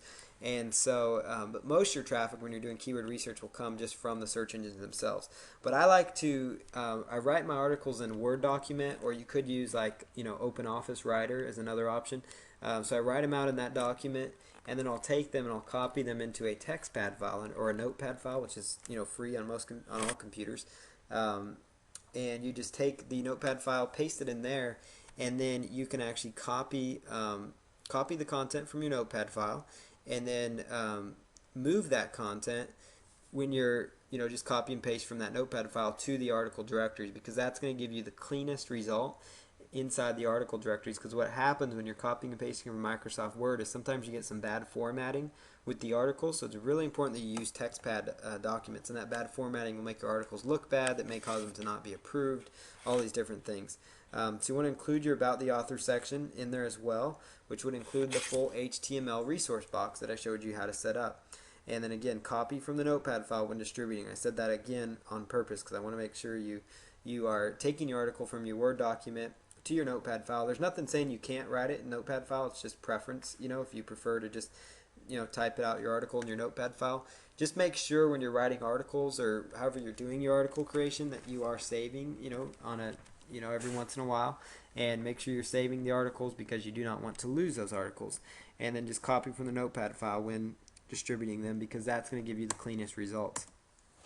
Now, marketing your articles, you can ping each of your articles with pingomatic.com. And so just go over to pingomatic.com and you could just ping it after you distribute it. And then you can bookmark each of your articles that you distribute using socialmarketing.com or onlywire.com. Onlywire is a tool we talked about in the first video, and we're going to talk about it in our social bookmarking lessons as well. And so you can just go through these phases, and we go way more in depth on some of these methods, but what this is going to do, it's going to help the search engines pick up your article after you've distributed it and created it, and it's going to really help them start indexing that content, because you want that content indexed quickly so you can start seeing some traffic benefits from the content. So this method right here, using those 2 things of bookmarking and pinging it, will increase the effectiveness of your article marketing tremendously, because it's going to get more people, more targeted, focused people to your sites, to your articles, which translates to more visitors for your website. And here's, in closing, a weekly article marketing plan of action.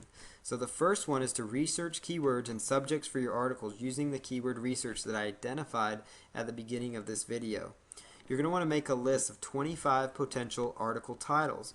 And because the key here is, if you can do this on a weekly basis, you are going to be in a great shape within your niche market, or whatever niche you're in. But if you can create 25 articles per week, that's going to translate to about 100 articles per month, and in exchange about 1,200 articles per year that you are working on creating and distributing. And really though, don't worry about like, wow, I got to do 25 articles. This isn't really your homework, but this is really a plan of action to really kickstart your traffic through article marketing. And you really, if you break it down, it's really just 3 or 4 It's just 3 or 4 articles per day. So you see here, 25 articles spread out over 7 weeks. That's 3 to 4 articles per day. So it's not too bad. So if you can set aside, say it takes you 10, 15, 20 minutes per article. Let's say it takes you a while when you're first starting out, up to 20 minutes. That's an hour a day. We all have an hour a day, so you spend an hour, an hour a day that you could be spending on this instead of maybe watching TV or something else.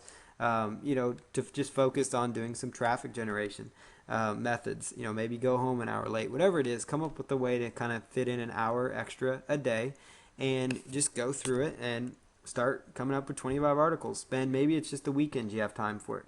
Saturday, Sunday, rip out 12 or 13 articles in one day. Focus on it for a couple hours, do something else, come back, focus on it again. But you want to make a list of 25 article titles so you can try to do about 25 articles. And if that discourages you, do 1 article a day. Do 7 articles for the week. If that discourages you, do 1 every 3 days. Have 2 articles that you come up with over the course of a week. But the more you do, the better you're going to be, and that would include make sure it has good keyword-rich title tags again. The next step after you've chosen your titles and selected them, start writing your articles. If you have PLR, use it. If you have that keyword research software, if you have the Audacity software, or that software I'm going to give you guys to research, the Audacity program to just read your articles quickly, or come up with the articles, use those tools as well. And then submit the articles to article directories after you've created them. So you could do a thing like, say you write 5 articles, you distribute 5 articles. You write 5 more articles, you distribute another 5 articles. And you just go from there. And then you work on pinging each and every one of your articles after you distribute them on the various websites so that they get picked up. And then you'll want to try to bookmark your articles. I know this may seem like a lot of work, but a lot of work is really what separates those that succeed with traffic generation and those that don't. And the reason you're in this course is because you guys want to get more traffic, because you understand that without traffic, your business online really won't do anything, because it doesn't matter how you're getting your traffic, whether it's even through joint venture partners, through emails or whatever. Without any eyeballs to a website, nobody's going to nobody can take you up on your offer. So it's a matter of, looking at it like, this is my livelihood, this is what I want to do, and then just going after it and hitting it hard that way and working your tail off. And not necessarily working your tail off, because sometimes it can be fun, to do this stuff. I thoroughly enjoy what I do, and I hope you guys do too. It's fun to make extra income. It's fun to make a full-time living doing this. Depending on whatever it is, it's, your business, you're in your business because you think it's fun, hopefully, and enjoyable, and whatever the case might be. But go through this weekly plan of action, and the final step is repeat these steps above each week if you can, because it's all about consistency, and consistent action will lead to some consistently great results. And somebody else before me may have said that. I just came up with that little slogan together. But consistent action will create consistently good results. And basically just take these steps, repeat the steps above each and every week, and you'll succeed greatly with article marketing above your competition. Because if you look at it, by the end of the year, you could technically have 1,200 articles 1,200 articles themselves that could be out on the internet, and that's just on Ezine articles. Now, if you distributed each one to 5 places, that's all of a sudden 6,000 new exposures for your business. If you submitted them through article marketing automation and say they go out to 50 to 100 sites at once with that service, that's now, let's see, 50 times 1,200. We're talking like 60 to 100,000 exposures. So I hope you start to see how big this can get, because it's all about massive action, massive exposure, massive traffic, and massive profits. So This is session 4 of your traffic and SEO training. In this session, you're going to learn about press release marketing and also WordPress SEO, so you can have a fully optimized WordPress blog. So the first thing I'm going to touch on is online publicity benefits. So basically, publicity, it's an inexpensive way to promote your website and build your credibility. And that's one of the important factors that I love so much about press releases. It actually really builds up your business's credibility, because a lot of people look at press releases as, kind of an authoritative thing, because they think that big businesses, are in the news, that kind of thing. It enables you, when you're doing this kind of online PR, to actually set yourself up as an authority type website. And, gives you an authority, helps you build backlinks, which we'll touch on here in a bit. But press releases serve a lot of different purposes for you. And it's one of these, I guess you could consider it almost an offline marketing technique, but we're actually going to be focusing on online.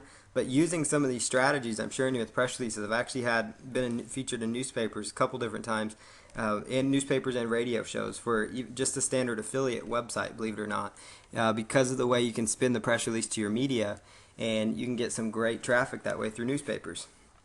Press releases can really increase your sales, give your website more exposure, and help your website get traffic for many years down the road, and it will really enhance the image of your business. Just like I was saying, a lot of big businesses use press releases, and so, you're on these high authority sites, you're on sites, even like Google News and sites like that. Your business can appear on those by utilizing these strategies.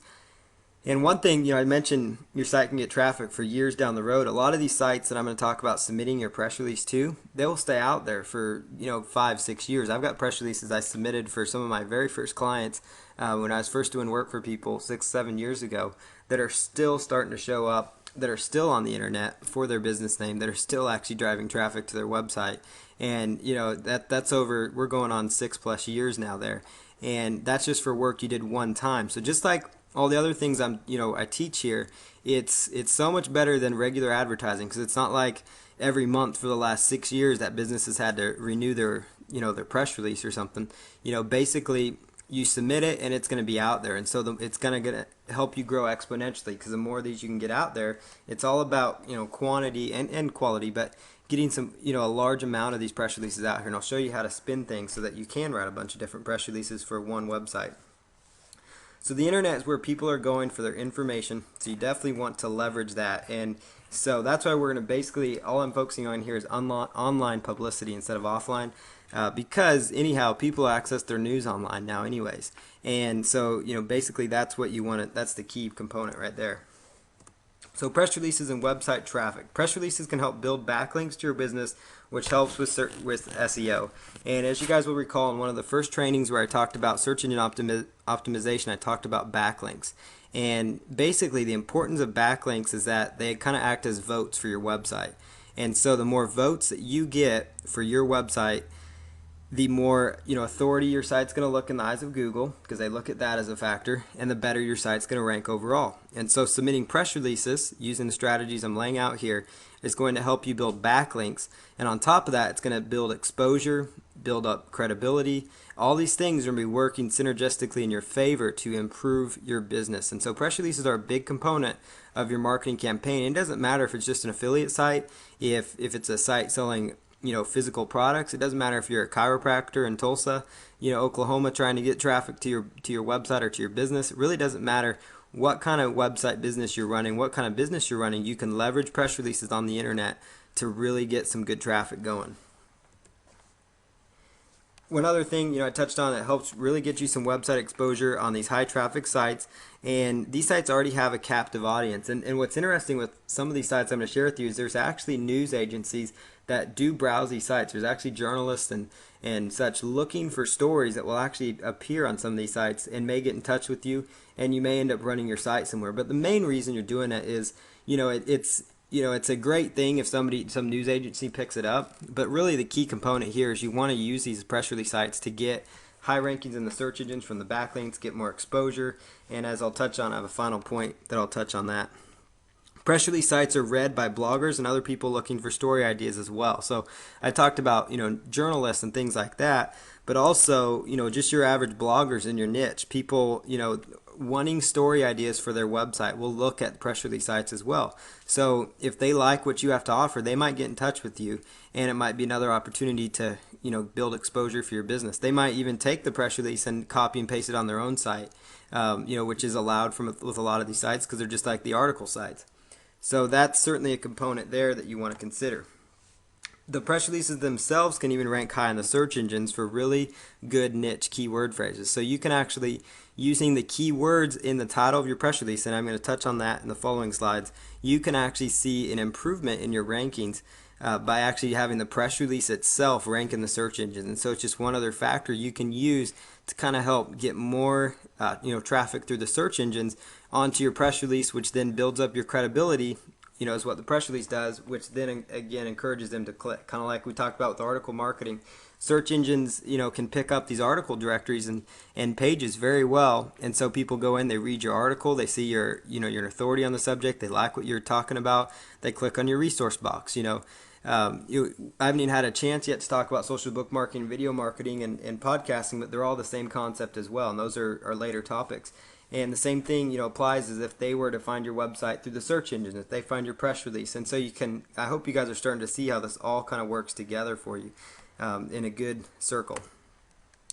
So what is a press release? A press release is an announcement of an event, performance, or other newsworthy item that is issued publicly. So basically, it's a way, and I grabbed this, canned response online, just so you guys know.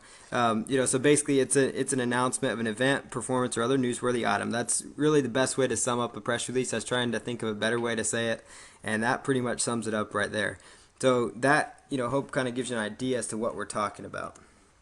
So it's basically a short write-up talking about your company, website, and or services, again, talking about what you offer. It might even be something as far as talking about something within your niche. So let's say that you are in the pet supplies niche and you want to talk about, a new type of automatic pet feeder that's, that's becoming popular among pet owners. And so you want to do a press release on that, or maybe it's maybe you're a golfer and you want to talk about a new brand of putter, that's coming into the industry. And so it gives you an excuse to write a press release to kind of, bring up a newsworthy topic.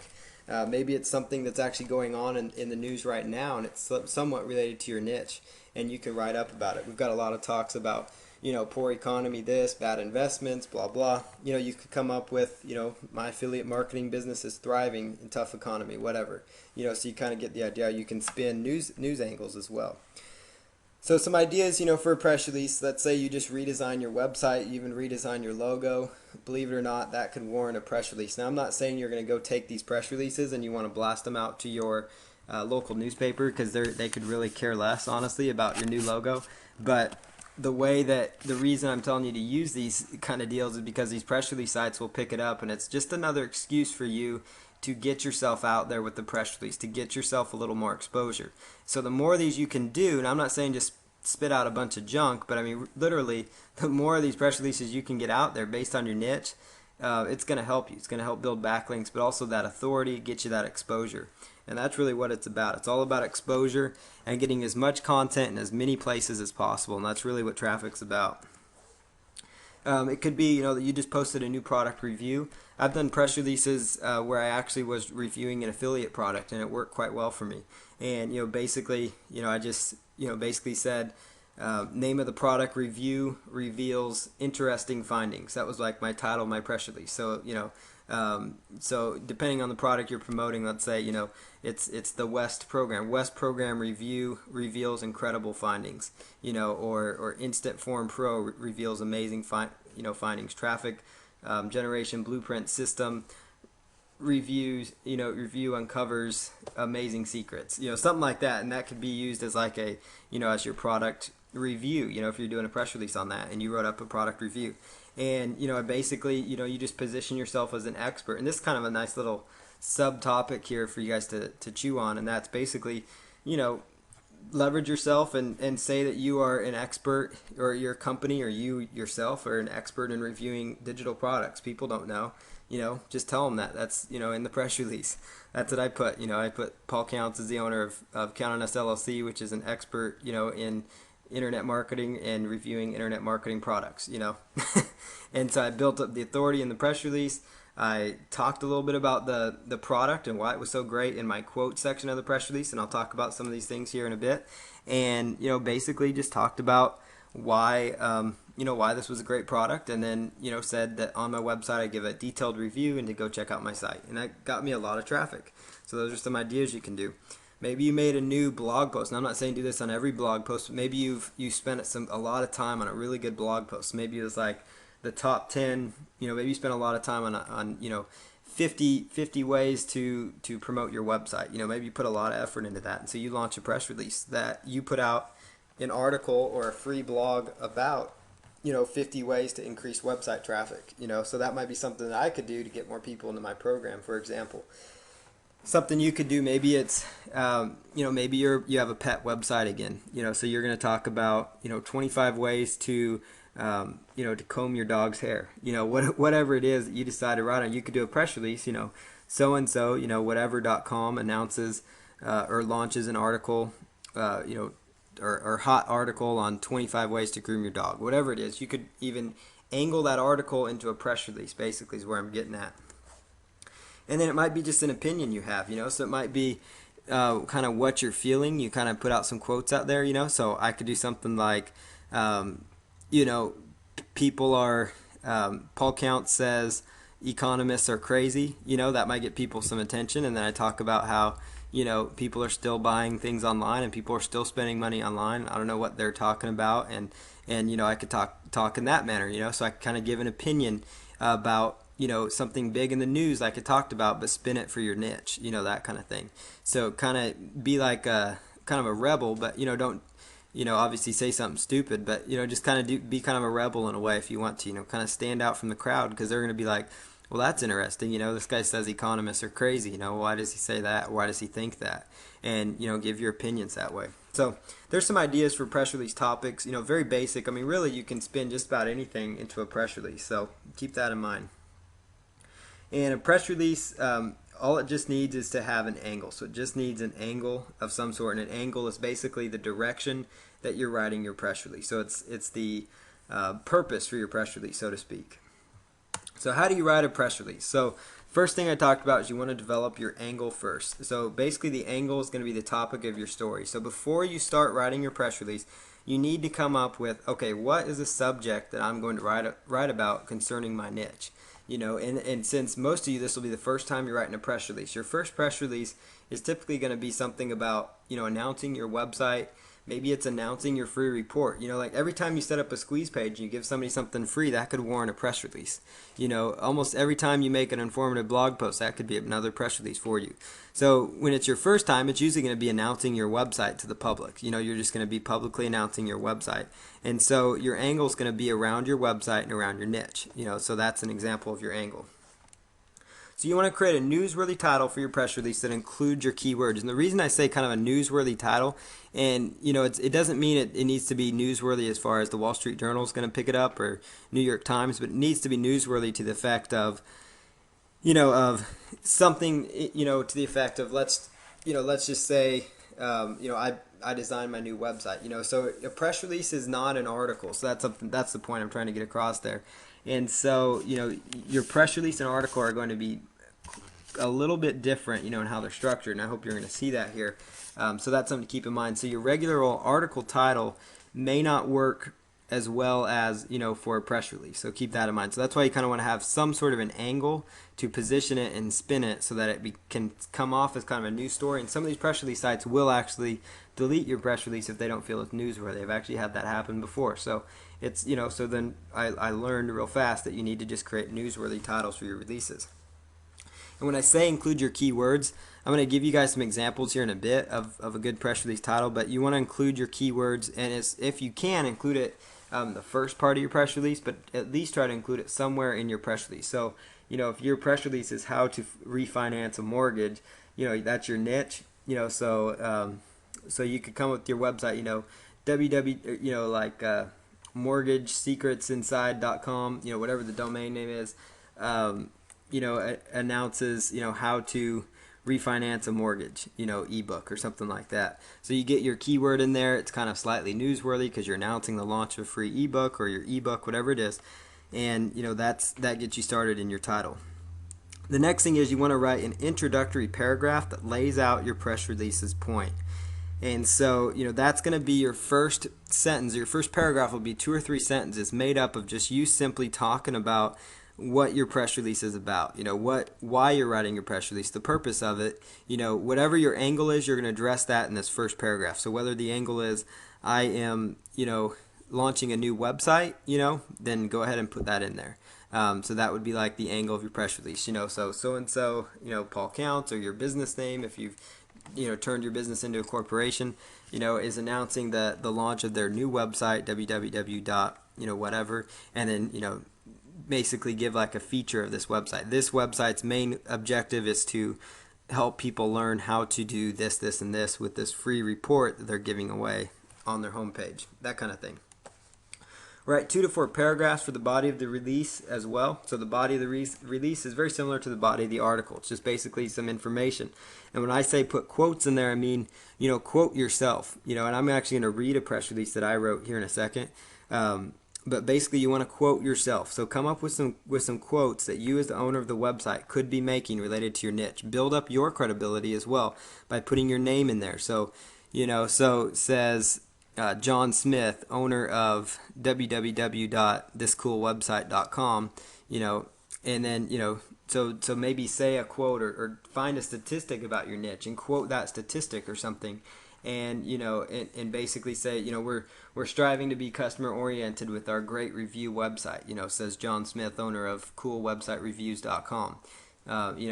John added, there's a big need in the golf niche to have great golf review ebook review websites. Just come up with some quotes for yourself. Use that to kind of excite people about going to your site, so maybe talk about your free report, because what's interesting with press releases that I found, and this is an important point I'm about to make, is that with press releases, they don't want you just to be advertising your business based. Yes, you are kind of advertising your business. That is kind of the purpose. Let me rephrase that. But they don't want you to be pitching throughout your press release, because that's not a good press release anyways.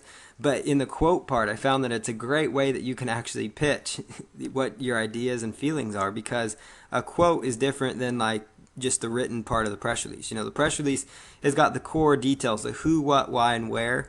And those are important things to know. Who, what, why, and where. Kind of the main keys of journalism. And who, what, why, where, and I think I said why. Yeah, sorry. So basically, those would be the kind of the written part of it, or the text based, the article, almost the article style of it, so to speak, where you have the details, the detail area. And then the quote part, where you're quoting yourself, that's where you really sell people on why your site's the best, why you have a great review site, why you created your site, why you have a passion behind your business, or whatever it is. And encourage people to check out your site in there, and because that's perfectly okay. And I found right there, the press release sites have no issues with you when you're quoting, kind of the sales pitch part, so to speak, the call to action almost. So there's no issues there. And so definitely want to put quotes in there, because it'll build your credibility, give you a chance to maybe pitch a little bit more about your business. And not that you should just, tell people your site's the best around, but just tell people, different components you have that kind of set you apart from the competition, maybe, that makes your site better in a way, so don't just say my site's cool, but add some value in there about why your site's better, or why you did what you did with your site, and kind of use that in the quotes if you can. And I found quotes are a great way to kind of expand a press release, because sometimes the details are kind of small, and you want to try to have around 200, at least 200 and some words. 250 is the best way to go, and if you can get it above 300, you're going to be in really good shape. But above 200 for sure. You want to try to strive for at least 250 if you can. So sometimes if I'm short on words, I can come up with a good couple of quotes that I'm going to say about this website or whatever I'm writing about for my client, and you can really fill in some gaps right there. So that's how you go ahead and write your press release. And then you want to include at the end of it just a short closing paragraph. And in that short closing paragraph, that's where you just say, for further information, call your phone number if you want people to call you, or excuse me, don't put in your email, because then you'll get all sorts of spam deals. But check out my website. Now, I made the mistake once of silly me, but I submitted a press release online with my cell phone number for my pet niche, and you guys are probably gonna all go run out there and find it. But anyways, this in the pet niche I was in, I had all sorts of phone calls, coming in, like just from customers and just different things, requests, or just even just random calls, and just stuff like basically stuff that my number shouldn't have been used for, kind of thing. And that was a mistake I made. And so so one of the best things you can do if you really want to have a phone number, make sure it's like your office line that you aren't going to always have on you, kind of thing. So but in your closing paragraph, include your phone number, include your website link right in there. It just basically, it's not like you're saying check out the site for great information, because that sounds a little salesy, but just say for further information www. Because that's how most press releases end anyways. basically think of your press releases as like a news story, and you're going to be just fine. If read the newspaper. If you don't read the newspaper, then go ahead and go online and look at like usatoday.com or something like that and see how they structure their news articles, and that's kind of how you should write and position your press releases. And it's also not a bad idea to check out the news sites, those news sites, because you can see what kind of topics they're writing about, and you might be able to spin a lot of those topics for your niche. So keep that in mind as you go about writing your press release. So here I'm going to go ahead and show you guys real fast a press release that I wrote.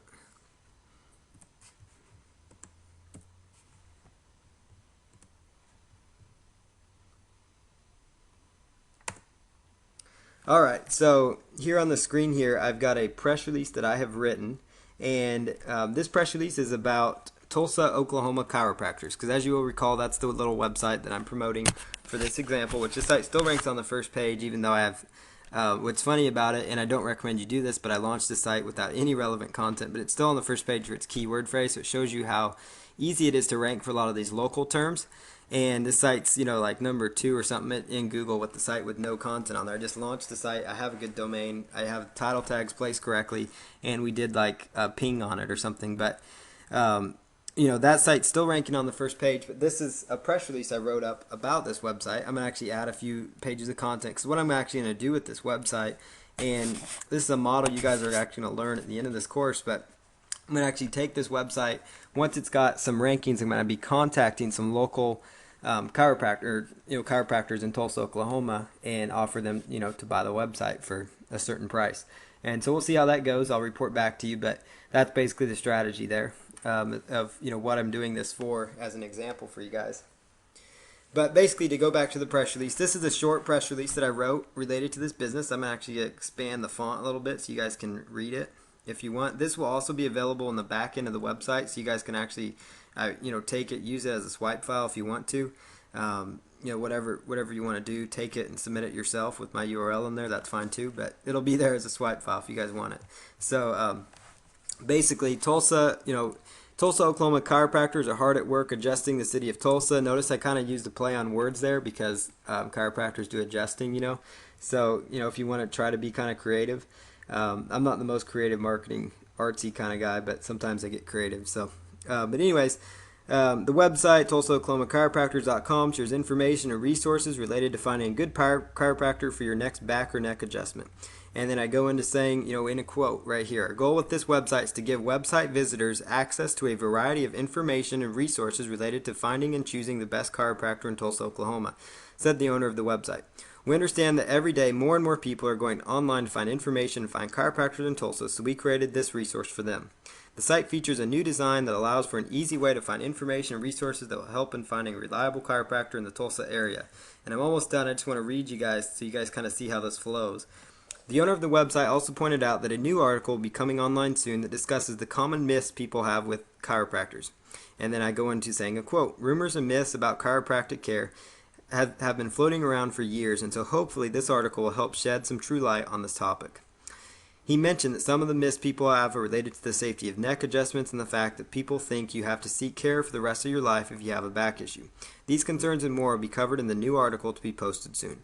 For further details on finding a good, reliable Tulsa, Oklahoma chiropractor, you can go online to www.tulsaoklahomachiropractors.com.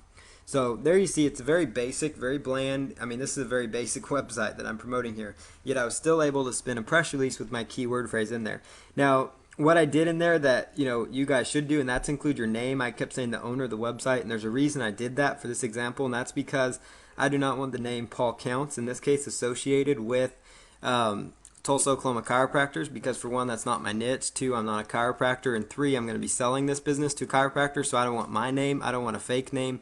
I don't really want any kind of name on this press release unless it's that chiropractor's name, and so that's why I went ahead and did that, just so you guys are aware of the logic there. So if you're going to do this, eventually, take everything I'm teaching you and set up little mini niche websites for different local businesses to sell, and you're doing the press release, don't really include your name in there because you're not really going to be the owner of that site for long if your intention is to sell it. So that's why I did not put my name in there. But in your case, wherever I said the owner of the website, that would be right where you would insert, says so-and-so, your name, John Smith, owner of, or John Smith, president and founder of, whatever it is.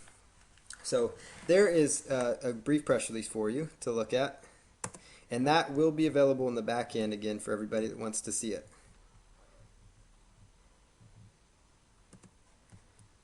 So we're just going to jump back here, and we're going to be talking about writing a good press release title. So how to go about writing a very good press release title.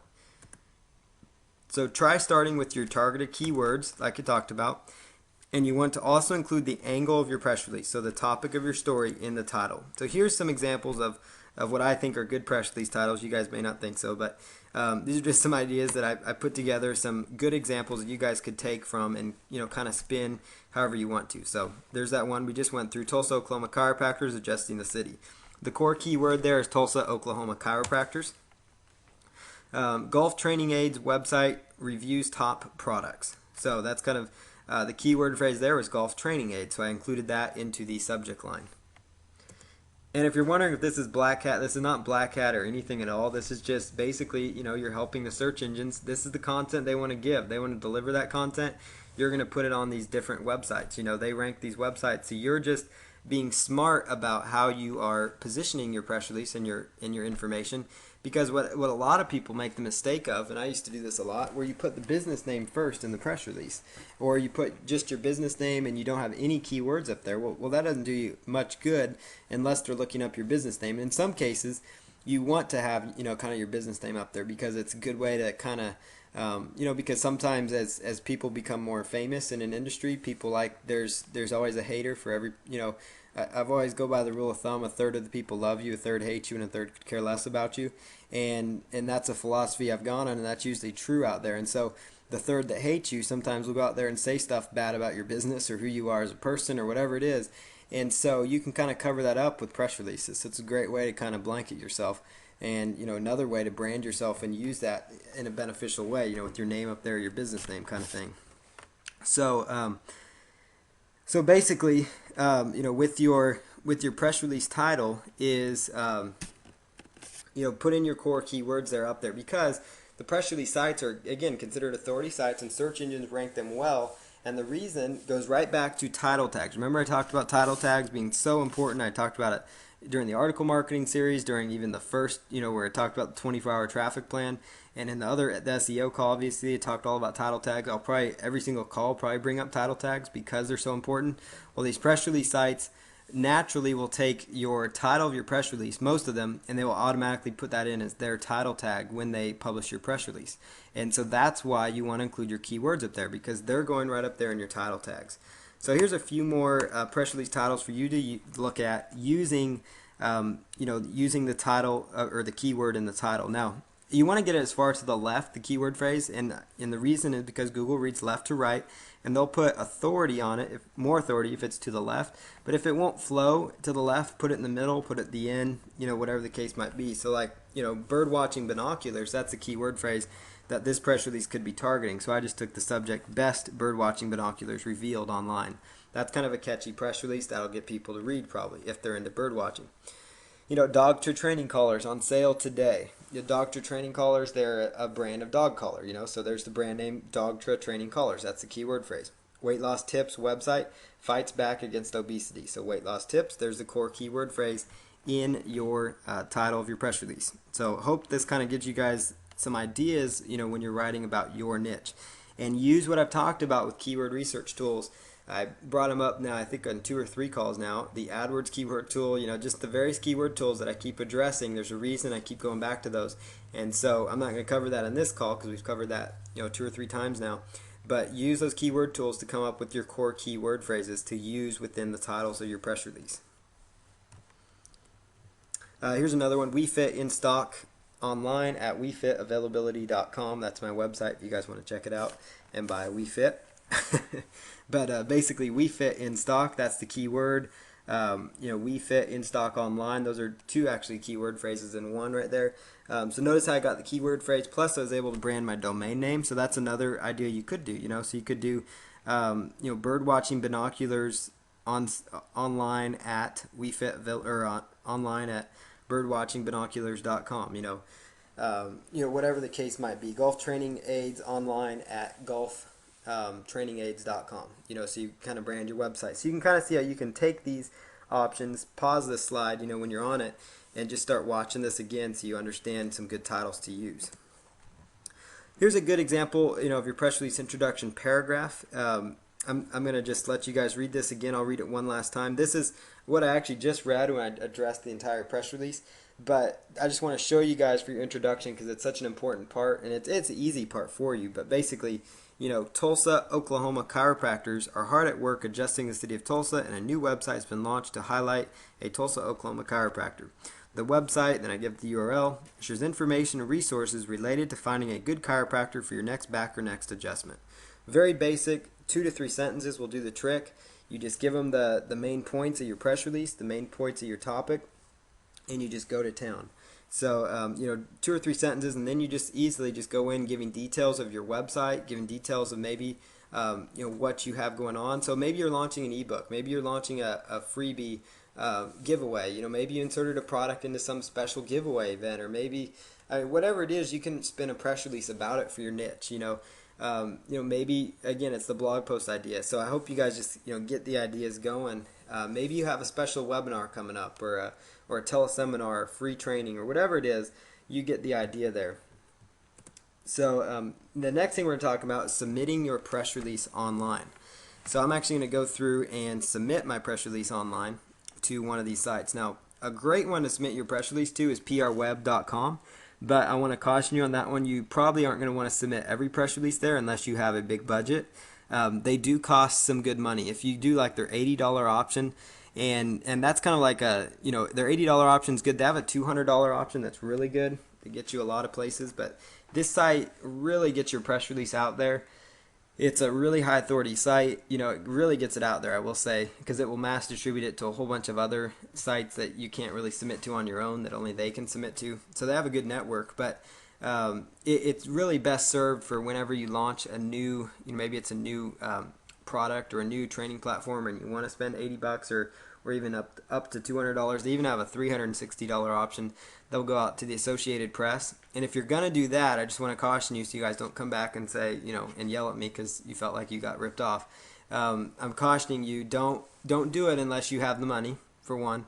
But also, only do this if it's something that's really newsworthy that you're really going to get some benefit from. And by that effect, I'm meaning, if it's you giving an opinion that might become kind of a newsworthy thing that might go viral, submit that. If it's like the launch of your entire training system, maybe that's a good opportunity to submit it. And you probably won't want to do the AP release unless you, the AP release, unless you really, really have something that you feel is newsworthy, then you would consider that. But it will get you a lot of traffic. I'm not going to lie there. It'll get you a lot of traffic. It's just a matter of a budget thing, So just like, pay-per-click, that'll get you a lot of traffic, but, only use it if you have money, So, but that's prweb.com. I included that one because how could I not include it? Because it's so authoritative as far as press releases go. But all the other ones I'm sharing with you are free. Some of these do have an upgrade option, and you can kind of leave it up to you if you want to choose to upgrade them. I've actually found some of them give you some really good benefits for like a $20 upgrade. You can actually get some really phenomenal benefits that you can get from PRWeb. Not as many distribution points, but still some decent, some decent results from it. So if you have a little tighter budget, maybe consider one of these sites and choosing their upgrade option. Now this site right here, it's the worst domain ever, but it's actually a great site. I've talked about it before. It's got dashes all over the place, but it's a very high authority site. These press releases will rank really high. Like, in fact, this is the one I recommend in the 24-hour traffic plan that we first went over. And the reason I recommend you submit to them is just because they get picked up so fast. I mean, and I'm actually going to submit to them right here. So I'm actually going to go ahead and open up this press release and show you guys how to submit a press release. So we are here on free-press-release.com. Now I want to let you guys know that all press release sites, they all don't look the same, but they look very similar. So what you're going to be looking for when you first get to a site, you're either going to be looking for a register button or a submit press release, submit release option. And most of the ones will have like a submit release or submit option, and it will tell you if you're not logged in, so therefore you know that you need to have an account. So in this case, I'm just going to log in to this particular account. Let's choose a different one. Okay, so we're going to go ahead and log in here. And you're just going to choose on the left side here, submit a press release. And this is just a test account I have. So you've got here a free press release option, or you have a premier release option. Now, the premier release, it's only $1, so it's not that bad for you to do. And it gets you exposure on their homepage, so it's not a bad idea. So if you do want to invest some money, you could go with the premier release, plus it will give you an active link to your site. Because I will say though, just because you're submitting a press release, not every single one of these sites will give you a live active backlink. The majority of them will, but it's also more or less just more to get your site more exposure, get your name more exposure, and that's why you still submit to all these press release sites. So for this example's sake, I'm just going to choose the free option. I can upgrade it later if I really want to, and just choose next. And almost every press release site is going to be laid out similar as far as when you submit it. They're going to have a title option, a summary option, and a news body option.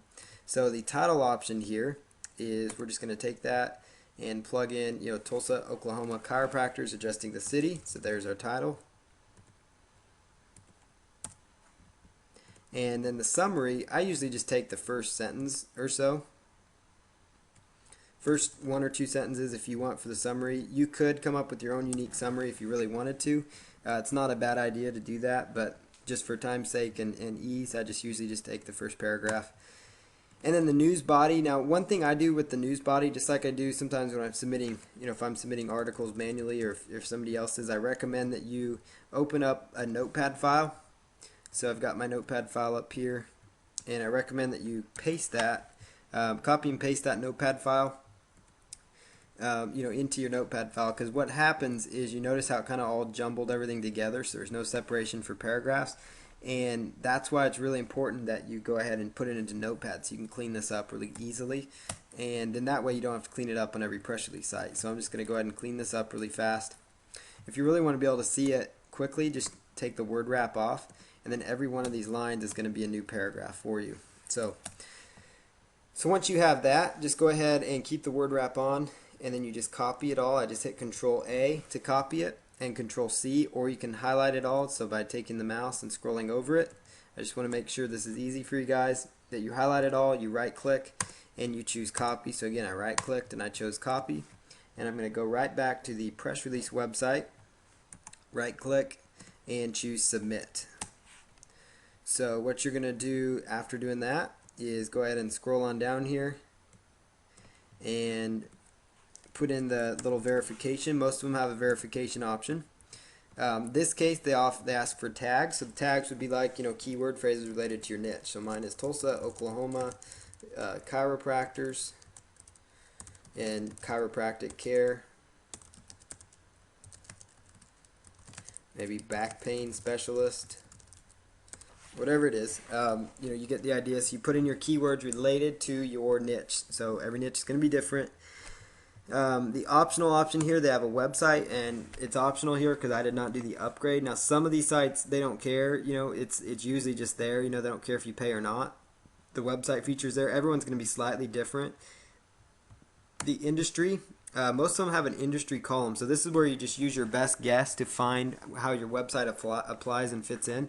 Every one of them I found has slightly different, industry ways they do their industries, and that's okay. So what you're going to do in this case is, I'm talking about chiropractor, so it's kind of under health, particular, let's see, I believe, yeah, that's the health niche.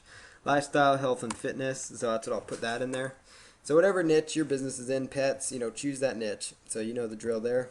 Contact information, put in your name.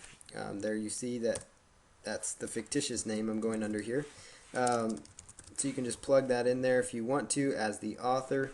Now in this case, what's great about these sites, if you were to sell this business, you could go down and edit this information. You don't necessarily have to though, but they will publish some of these details. So if you do want to get your name out from under it, you can. Otherwise, you can just leave it out there. So I'm just going to stick my name in there because I'm going to change it to their name whenever I sell this business. So that's what I'm going to do. So you can just plug in your basic information, your address, and then I like to put my website in down there. So let's just plug in our website again. Let me put in my main address, And you don't have to put in your main address unless they require it, but I just do sometimes because it builds up some credibility. And just plug in your website there.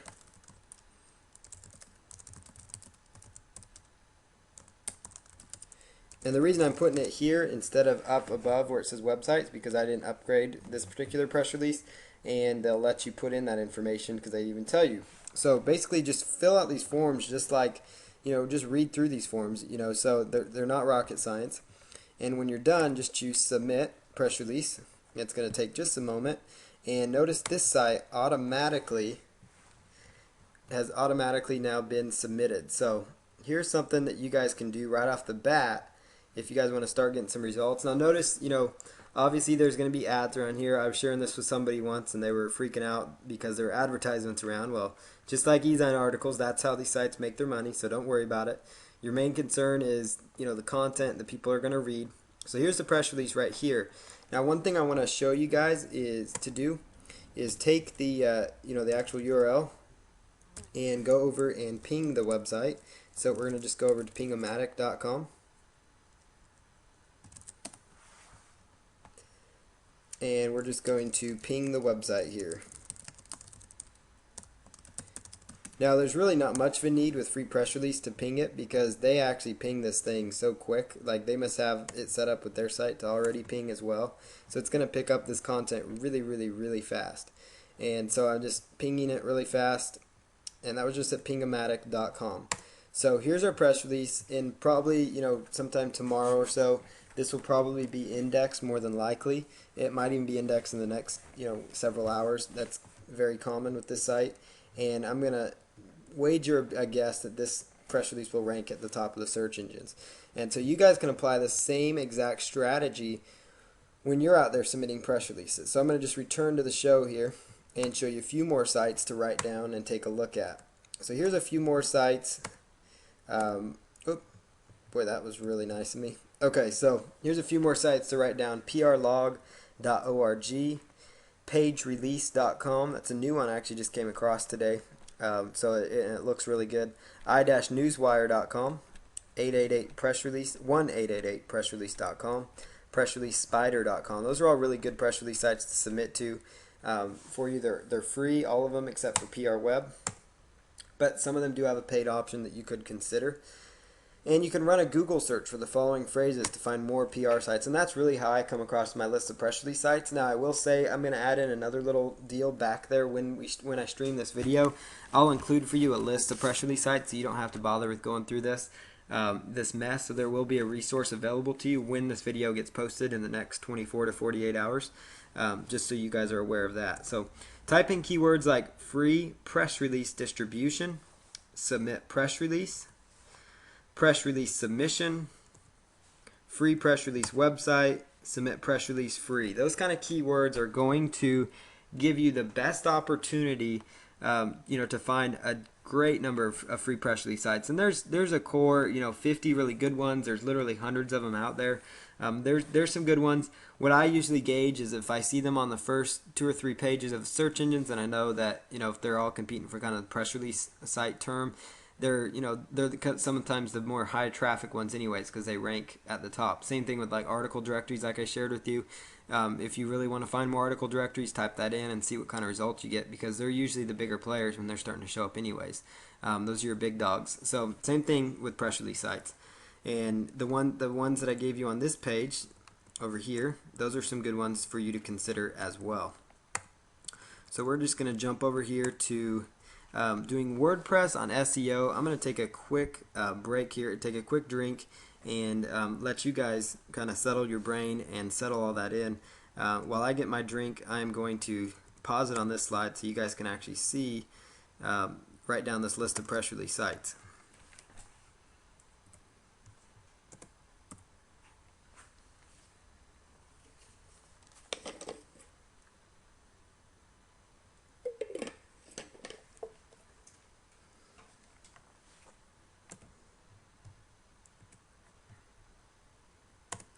Okay, so we are ready to go on WordPress SEO, and then after that we're going to take questions. We're actually doing really good on time. It's here at 9:20 or 10:20 Eastern, so This part won't take as long, but we're just going to cover doing some basic SEO things with your WordPress so that you can have a search engine friendly WordPress page. Now, I recommend WordPress that you install WordPress for really either as your blog platform or as your main website platform. I really don't do any project without using WordPress in some way, and that's because search engines love it. I personally steer clear of Joomla just for the fact that out of the box it's a mess to deal with. It's basically, I've dealt with client sites that are on Joomla. It makes you go way too many steps to make it search engine friendly. The URLs are nasty as all get out.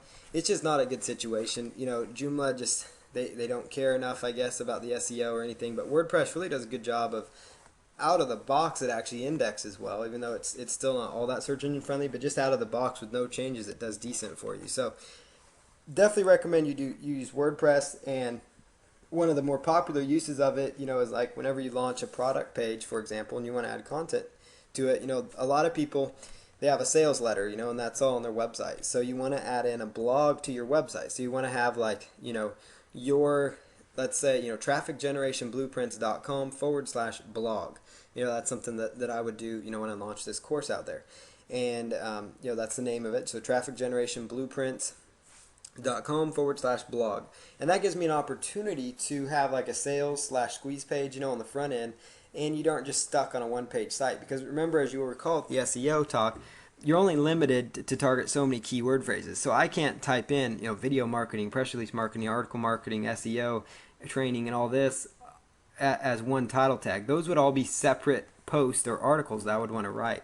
Well, as far as managing the content, WordPress is great, and it acts as what's called a CMS, or content management system. So I just recommend just using WordPress, attaching it to your sales page, and it's a great way that you can get some good organic traffic to come to your website. And then on the right hand side, just put a banner to your homepage or sales page or squeeze page, whatever it is, and encourage them, you know, to go there. So if somebody finds my blog, let's say I do a post on video marketing online or something, you know, that's the keyword phrase, and somebody types in video marketing online, they come through to trafficgenerationblueprint.com/blog. Now that's not up there, so don't rush out and look at it, but that's how I'm going. I do have the domain, so don't try to buy it. But anyhow, the since, you know, I have the domain, you know, I just put in the /blog on there, and somebody finds my blog that way, and I have a little banner on the right side because I did good SEO and they find me for video marketing online. It's just another avenue somebody can come to my website, and it will actually help you out with Alexa, as I've seen with another guy on this call. It gives you a lot of benefits there, and so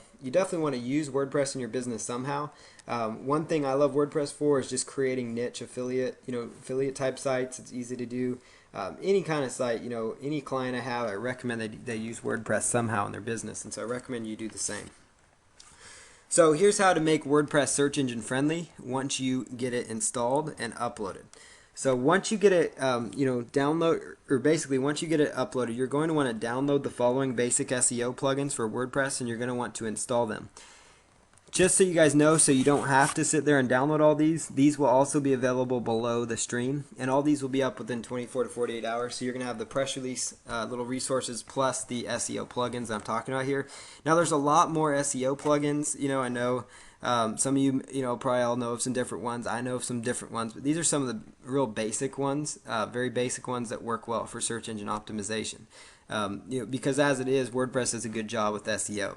All-in-one SEO, that's the name of the plugin. You're, again, going to see that in the back end. But if you do want to, if for some reason you guys want to get these all tonight, because it will take me a little bit of time to stream this video, it's a huge file when they're done. But go to Google and type in all-in-one SEO plugin. Go to Google, type in Google Sitemap Generator plugin. Go to Google and type in Sociable plugin, and you'll get the download pages for these. So, but again, I will have the links to these. So download these 3 core plugins. Now, all-in-one SEO is tremendous for SEO because it lets you change your title tags, which, again, I keep talking about title tags again. It lets you have a keyword-rich title tag for every single post you make. You can adjust your own title tag because by default, WordPress will actually make your will make your title tag be your article post of your blog. Now, sometimes that's okay, but not all the times, because sometimes a keyword like top 10 ways to get your ex back, for example, that might not be a search phrase people look for, but it's an interesting subject that would bookmark well, meaning people would find it popular in Web 2.0 portals and come through to your site that way. But it may not be basically it might not be the best as far as SEO goes, because a lot of times people may not type in top 10 ways to get your X back, but they might type in how to get your X back. So maybe you could, in your title tag, reword it a little bit, so it says how to get your X back top 10 ways or something, so you're kind of still doing that sales approach I talked about with your title tag before to kind of sell the click. This all-in-one SEO gives you that ability. It gives you the ability to write out your own, your short little meta keywords, the meta description as well. It's so important for SEO. And it's just a great plugin to use. The Google Sitemap Generator, this is fabulous. It does a good job of creating the XML sitemap that search engines love, and even Yahoo and MSN look at these .xml search maps. They call it Google Sitemap Generator, but it works for Yahoo and MSN as well. And you could actually submit this to Google Webmaster Tools. So it's just Google Webmaster Tools if you want. I personally don't do a lot with Google Webmaster Tools. I probably could do more, but basically it doesn't help me get indexed, or not indexed, but the Google Sitemap Generator, having just that sitemap on there, will by default help all your pages on your site get indexed, but whether or not you're a member of Google Webmaster Tools, that's not going to impact things or not. But there's multiple uses for it. You can submit this XML sitemap to some different, to MSN's side of things, Yahoo's, Google. Just type in like submit sitemap or submit Yahoo sitemap, submit MSN sitemap or live search sitemap, or submit Google sitemap, something like that, and then submit the generated sitemap they give you. If you aren't even submitting those, at least you're just generating the sitemap using this plugin. It's very easy, and it will basically by default make sure all your posts get indexed, which as it is, WordPress does a great job of making sure your posts are indexed. You usually don't have to worry about it, and WordPress has a really good ping set in there, and I'm actually going to give you guys a ping list as well. Sociable is the other plugin. It's a social Web 2.0 plugin. We have not had a chance yet to really talk much about bookmarking. I've touched on OnlyWire, and basically OnlyWire and how to do bookmarking that way, and how to do manual bookmarking with Dig. But Sociable and bookmarking is going to be covered next week as well. But with the Sociable plugin, it basically will enable other users to your website to bookmark your content, or it helps you as you're going through and bookmarking content, whatever the case might be.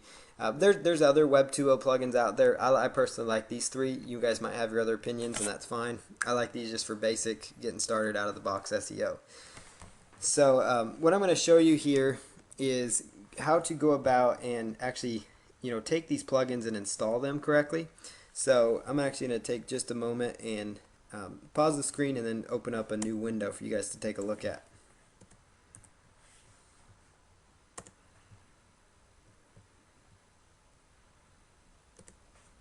Okay guys, so what I've got up here on my screen is I've got FileZilla open, and FileZilla is called it's FTP client, which stands for File Transfer Protocol. I'm sure many of you are familiar with FTP by now, but if you're not, if you're just starting out, getting into the web stuff, you can do some research on FTP clients. I could give you more of an overview of that, but this is more of a traffic course than technical training at this point. But if you guys do have questions on how to use this, feel free to submit a support desk ticket. But I am going to show you live how to use this tool. It's a free FTP client. FileZilla is. I do almost everything free. I love the free applications. There's no use paying for something. I'd rather spend $70 putting towards a press release on PR Web than I would spending on another FTP client kind of deal. So this one's free. Type in FileZilla into Google, and you will find the download page for it. So once you download FileZilla, you're just going to install it just like you would install Microsoft Word or any other program on your computer. You just download it, click on the executable file, go through the on-screen instructions, and it's set up. And what you're going to do then, once you're inside there, it's going to ask you for your host name, your username, your password, and your port. And all this data is typically going to be provided by your hosting company. I know especially if you have HostGator is hosting your site, or Bluehost or one of them, they do a good job of emailing you your information or making it easily accessible. Typically, it'll be like the password you use to log into your cPanel control panel. If you are hosted with them, you'll know what I mean by cPanel. When you're logged into your cPanel, that's usually the password that works right here. So, but if you need to call them, I know HostGator, Bluehost have 24-hour support. Some other hosting companies have support tickets. You can submit to them and say, I need my FTP information. Can you help me with that? Most of this data could also be found inside your control panel, which most hosting companies should have under the FTP area. So you're just going to put in that information. And you should have downloaded at this point, downloaded the plugins that I actually am going to give you guys or that you found online. You should have downloaded them to your actual computer. And what you're going to do then is they're going to come to you looking kind of like this. They're going to be, a zip file with a little zipper on it. And so you can just right click and choose extract all. And again, I just use what my computer gives me. There's no need to have a special extracting program or something. You don't even need WinZip. Contrary to popular demand, you can just right click and extract these files. And that's what I prefer to do because, again, it's free and I don't have to install software. So I just right click and choose extract all, and it extracts the plugin. So what you're going to do when it extracts them is sometimes it will, depending on where you download the plugin from, but it's going to actually give you the plugin. It might put the plugin to what's called, what I call a subfolder. So for example, like this plugin right here that I just did, notice how if I click here, notice how it brings up another folder, and puts it right there. You're going to want to actually take it out of the subfolder. So you're going to want to take this little folder and move it, so I just like to highlight it and I copy it and I'll just move it out over here to this one. Copy and paste it out of there and replace that one. And the reason you do that is because WordPress typically won't read that internal folder. And so, so that's the best bet, especially with these three plugins, so that in case you run into that, that's what the issue is. And again, if you have questions on these plugins, just let me know. But once you've extracted the plugins, you're just going to log into your hosting account. So I'm going to go ahead and log in here. And we're going to go right on over to the website that we're working on, the Tulsa, Oklahoma Chiropractor site. So let's just jump right down here.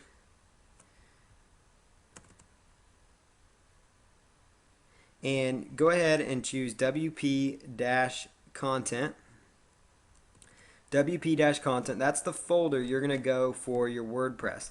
So you're going to go to WP-content and you are going to choose plugins.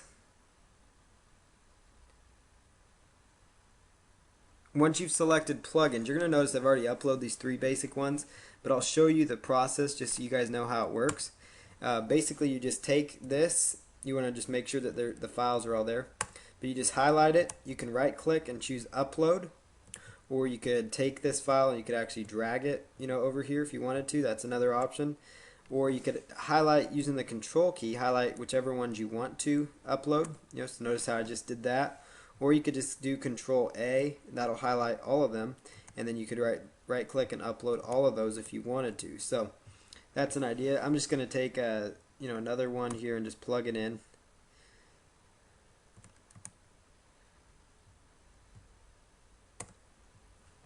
Google Analytics is another plugin you need, but as I'll cover next week, we're going to go into that a little more in depth. And you don't necessarily have to have their plugin. I actually find it's just as easy to copy and paste their code on there. But just so you guys see how it uploads, and then it gives you a little status thing down here. But once you've uploaded the plugin, you're ready to go. And the same thing will apply if you happen to download a WordPress theme. Just on kind of a side note, you're going to upload that to the themes folder. Whoops. So you're actually going to upload that to the themes folder by double clicking on themes. So that's how you go about doing that. And then I just hit that red X to clear out of there. And we're going to minimize this screen. And we're going to just jump right into the website now. So I'm going to go right on over here to the website. So you see on my screen now, I'm in the WP-admin is where I went to. So it's your website, wherever your blog is. So in most cases, it's yourwebsite.com/blog/WP-admin, depending on how you set up your blog. And you're just going to go there and you're just going to log in. Now, I'm using RoboForm. It really helps me speed up the process. It's a tool I recommend you guys get for a lot of this SEO and link building and submission type work. It really will help you out a ton. So go ahead, once you log in here, you're going to be looking for the plugins folder in particular. So in this example, I'm going to be looking for plugins over here on the left hand side. And what you're going to notice here is, let me just deactivate these for you guys so you guys see exactly how it's going to look for you. So okay, so you're over here and yours is going to say, recently active, or it'll just say, your plugin options when you first install them. And you're just going to choose activate your plugin. So just click on activate right there. It's very easy, very basic process. So what you're going to do, you first upload the plugins. If the plugins show up here, it means they were installed correctly. And then you just choose activate the plugins. And so that is that step. So you need to install and activate these 3 core plugins that I'm talking about. So the next step is you're going, and you guys kind of can sneak ahead there. So we're going to go right on to setting up your permalinks. So your permalinks is kind of how your URL structure is going to look, and that's an important search engine optimization factor.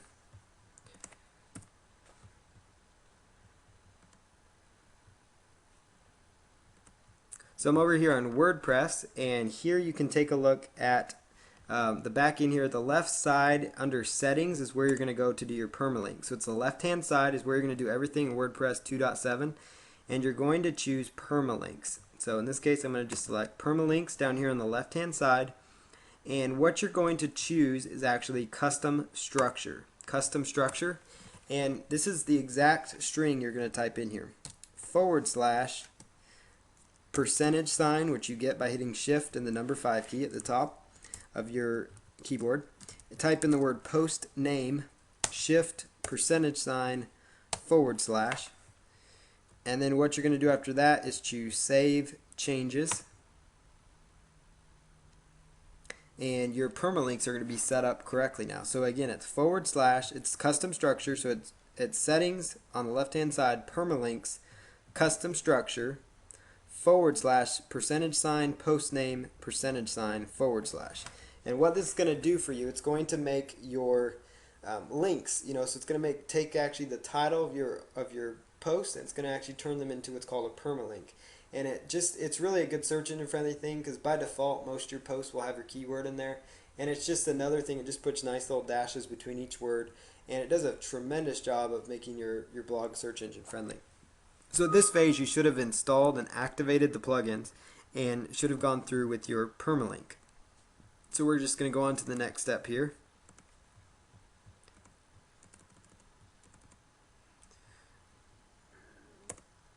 So the next thing that you're going to do in this process is you want to set up what's called a ping list. So you want to set up so that every time you make a post, it will automatically do pinging for you.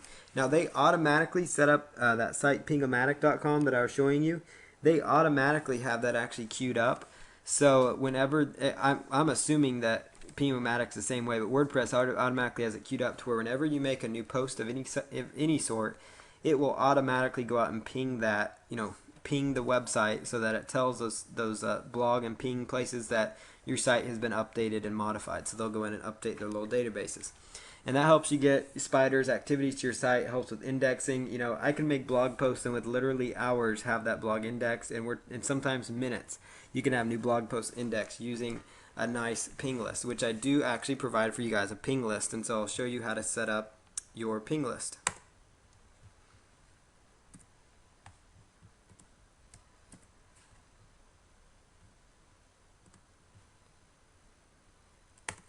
So what you're going to do right back over here under settings, you're going to choose writing, and then you're going to scroll down under writing to where it says update services, and you're going to see here it's going to say Pingomatic. And you would actually, if you want to, I've got a larger ping list, you could actually just take that ping list and just copy and paste it right in here in the update services area. So that's how another great way you can make WordPress 2.7 and WordPress search engine friendly. More search engine friendly because it helps get spider bots back to your site. It just helps get your, every time you submit, it will ping it to 10 or 12 different pinging sites that will then again ping it out to who knows how many sites. You get a lot of pings, a lot of activity on your site. And there's a list that I will provide for you that's a great list. All you're going to do with this list is take it and copy and paste it right in here, over this Pingomatic URL. So you would just highlight this one or just delete it and then paste in whatever I have. And then when you're done with these changes, just choose Save Changes. So again, at this phase now, you should have gone in and set up your permalinks, installed and activated your plugins, and then the next thing you should have done is set up that ping list, fix the permalinks, and then there's one final step I'll show you here in a second.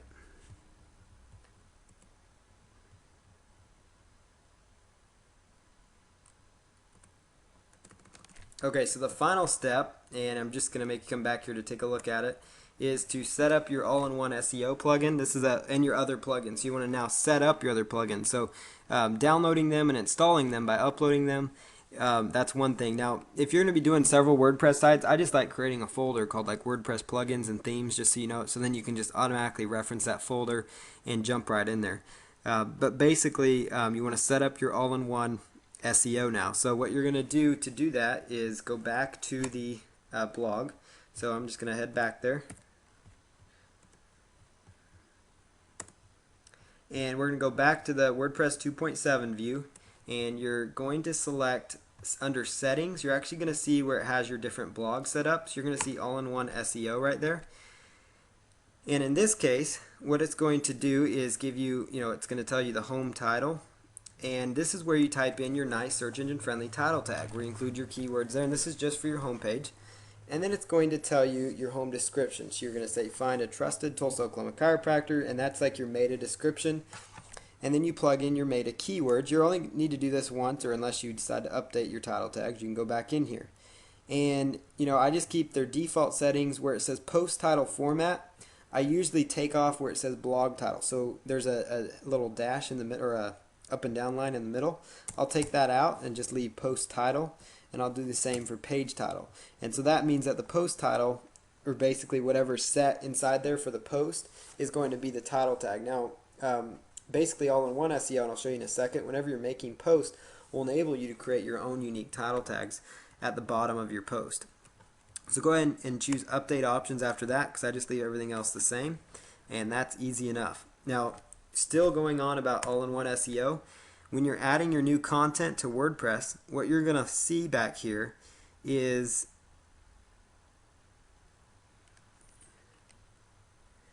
back here when you make your post, you type in your post. So we'll just say test post, and you want to just say this is a test. So you put in your post, you copy and paste it however you do it. Put in your tags for your post. That's a good thing, search engine friendly thing to do. Whatever, tags, keywords related to your post, put that in there.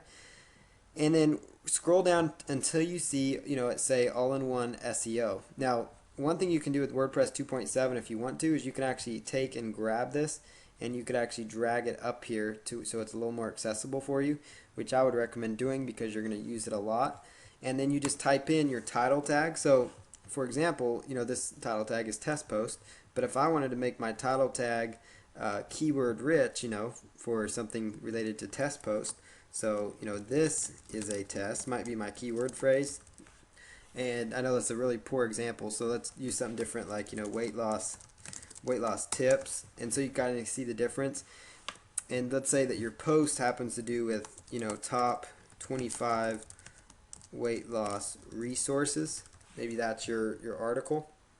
And top 25 type articles, like I mentioned last week, do really well. Top, any kind of top type article does a great job. But, so for example, top 25 weight loss resources may not be a searched for phrase, but weight loss tips might be better searched for. Weight loss resources, weight loss tips, weight loss information. So you guys get the idea. Using the AdWords keyword tool, you can identify the core keywords related to your article, use those in the title, create yourself a nice, solid, unique meta description, sell them on the click in that meta description and include that keyword, and then put in your keyword tag right there. And then that's where you have all-in-one SEO all set up. The final thing you're going to do then is go in and we're just going to navigate away from that page. Go right on over to settings again, and this time you're going to just choose sociable one more time. And inside sociable, you could actually set this up differently if you want to. Like for example, there's some different things inside sociable that people use, a little more frequently, that might relate to your site. So like if you have a business site, you might offer a LinkedIn option on there because that might help build some credibility that way. You might offer a Twitter option, so you just look around here for Tumblr for twit this, so that's one I want to add. So I could just click on that because I want to add it. And then you could choose Save Changes. And notice how it brought that up there. And let's say that I want to get rid of Spin, which that one's actually good. Facebook, Dig. Let's say I want to get rid of Google. Their bookmarking tool isn't that great right now. I decide. So let's just plug that in. And let's say that we want to grab another popular one. Like let's say, let's just use live.com, MSN's logo, or let's use the LinkedIn logo. And Mr. Wong, he's a good one. There we go. So we'll use Mr. Wong and LinkedIn. Mr. Wong gives you a good, Mr. Wong's a good one to write back, because he does give you a good search engine friendly backlink to your site that they can follow, no problem. So there you go, Digs, Fin, Delicious. And then if you wanted to reorder these, you could certainly do that. So let's say that you want to drag this and reorder these. Excuse me, it is not letting me do that. But you should be able to drag and order those if you want to. But that's how you set up your Sociable. And then the next thing with your Google XML sitemaps, you're just going to go over here to XML sitemap, and you just need to do this once, but it says the sitemap wasn't built yet, and it says click here to build it for the first time. I'm not going to do that because I don't have content on here. But that's how you set up your XML sitemaps. That's in the left-hand side under settings, and you can watch this video as many times as you need to go back through. So this is session 5 of your traffic and SEO training. In this session, we're going to talk about social bookmarking for more traffic and Web 2.0 properties. The first part talking about Web 2.0 properties. And let's just jump right into this. And there's actually one other little thing that I'm going to be showing you guys here that I didn't put on the intro slide, and that is how to check your website statistics. I thought this was a good part to kind of teach you how to do this and how to read your web stats, because at this point you could have and should have done some things where you can start seeing some results with your website traffic. So I'm going to give you guys the tools you can use to kind of check your web stats. So the first thing you want to do is here's a list of some programs you can use to check your website stats. The first one is called AW Stats, and Webalizer is another one, and then Google Analytics. And the good news for you is that all of these programs are actually free to use. So it doesn't cost you anything to use these programs. And what's so great about them, AW Stats and Webalizer actually come installed with your hosting account about 90% of the time if you're using a hosting company that's using cPanel, which in most cases your website host will, and that is if your website's hosted with Google, or excuse me, I'm sorry, not Google, with HostGator or Bluehost or something like IX Web Hosting. A lot of the major ones use cPanel. GoDaddy does not, by the way. That's one complaint I have with GoDaddy, is that with their hosting, they do make you pay a monthly fee if you want it. So for people on GoDaddy, I'd recommend you use Google Analytics. And if you are using, a site or a website hosting company that has cPanel, which has AW Stats and Webalizer, then I would still look at using Google Analytics, because it's kind of nice to be able to track your website statistics all around. So at least that way you can kind of get a rough idea as to all the different options you have for traffic. So and basically the core thing here is the web host offering cPanel give you stat tracking software that you need, and that's AW Stats and Webalizer. And some of the important stats that you want to look for are the unique visitors and the length of time they stay on your website. And those are some important things to look at, among other things. Those are the core things to look at. You will see typically with website things, people will talk about hits. Oh, your website hits are up, or website hits. And hits are really actually kind of meaningless when it comes to tracking website stats. And that's why the tool that GoDaddy gives you to track stats is pretty much worthless, unless they've changed it since I last saw it in there. But they have a tool that tells you, basically how many hits you're getting. Well, basically what they count a hit as is let's say you have a squeeze or a website that has 5 images on it. Well, every time that page loads, they're going to count that as like 5 or 6 times, however many images you have. Every time it loads and calls a file, which when your websites load in the background, they're pulling up images and such. So every time it hits your server, that counts as a hit. And so hits are really inaccurate, because if you have a site with 100 images on it, little images or something, then there's 100 hits every time somebody pulls up the site. So hits are really pretty much inaccurate. The best things you want to be looking for are visitors and unique visitors.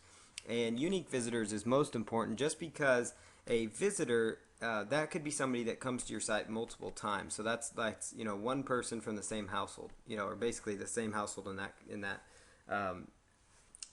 basically it comes from the same household. So it's pretty much like one customer to your website. And also, it's like if you go to your website, you probably hit your website every single day. And so that would count as a visit to your website, but it's not going to count as a unique visitor unless you've completely, cleared your cookies, which a lot of people don't. So, so that's something to keep in mind. So you want to make sure you're differentiating between unique visitors and regular visitors. And length of time on site, that's kind of an important stat to look at overall. And the main reason is just because the longer people stay on your site, the better results you're going to tend to receive. Now, in all examples, this isn't 100% true accurate, just because if you're using like a landing page, for example, like a squeeze page, where you have an opt-in box where people grab their name and email, you don't really want them to be on that page for 5 minutes because they're going to be thinking too long about filling out the form. But 90% of the time with your website, or you've got pages you're trying to sell people, you've got a sales page, a sales video, you might have materials about your company, your services, your products. You want people to stay, a good amount of time. And online, you usually have about 10 seconds to grab people's attention. So if you're seeing in your website stats that your average visitors are staying about a minute or two on your site, that's actually really good, because that means that gives them time to actually make what you would say almost like an accurate decision about whether to buy or not from your company. And that really will help you, because what you want to watch for is people getting to your site and all of a sudden the stats showing you that within 30 seconds they're leaving your site or something, because it takes longer than 30 seconds to read a sales page. So you want to keep that in mind. You also want to try to see which pages they're leaving your website from as well. So I'm going to show you how to use some of these tools. And another thing you can do is look up the various keyword phrases that people are finding you for. So these website tracking tools will actually tell you that certain, people are finding you for different keyword phrases. So, it'll actually give you some ideas of some additional keyword phrases that you might consider targeting, because these are keywords that by accident you might be ranking for, by accident you're getting traffic from. And sometimes it's amazing because there are people that will browse through to page 6 and 16, and so you might see, wow, I'm getting a lot of visitors for this certain phrase. I bet, and I'm only on page 6 or something. So you think, okay, well, if I started optimizing a page and I created a blog post or an article around this keyword phrase, then that might rank pretty well for me. So you can go through your stats and start thinking of new pages to rank your site for. So that's how you can use and check your website stats. So here's a little bit about AW Stats and Webalizer. You want to make sure that you have selected to view stats for them in your cPanel. And so I'm going to show you how to set that up. And these are provided by your website hosting companies that offer cPanel. And AW Stats and Webalizer will vary quite a bit from each other, so keep that in mind as far as the numbers go. So typically the numbers are going to be, almost, one might say that you're getting 1,000 visitors a month, and the other one might say you're getting 2,000 a month. Like, it's that far off. But I like to use them as a gauge. It's kind of a trend almost to kind of see, okay, how's my traffic doing, or is the traffic increasing, is it decreasing? What kind of things are causing it. That's kind of the thing you want to look for with these tracking programs. So let's look at an example of each of these programs. So I'm going to log into a cPanel here really quick. So let me pull that up here.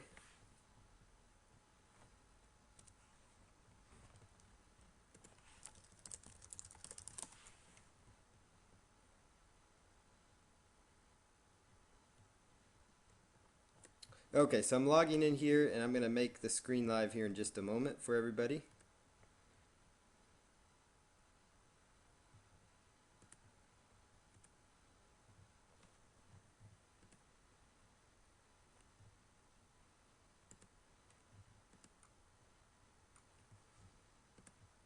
Okay, so what you guys should see on my screen right now is me logging into my control panel. So you'll see here my website. I'm hosted with Bluehost. It's a great hosting company, and if any of you guys want to sign up with them, let me know. They have excellent deals. I've had no issues at all as far as bandwidth goes.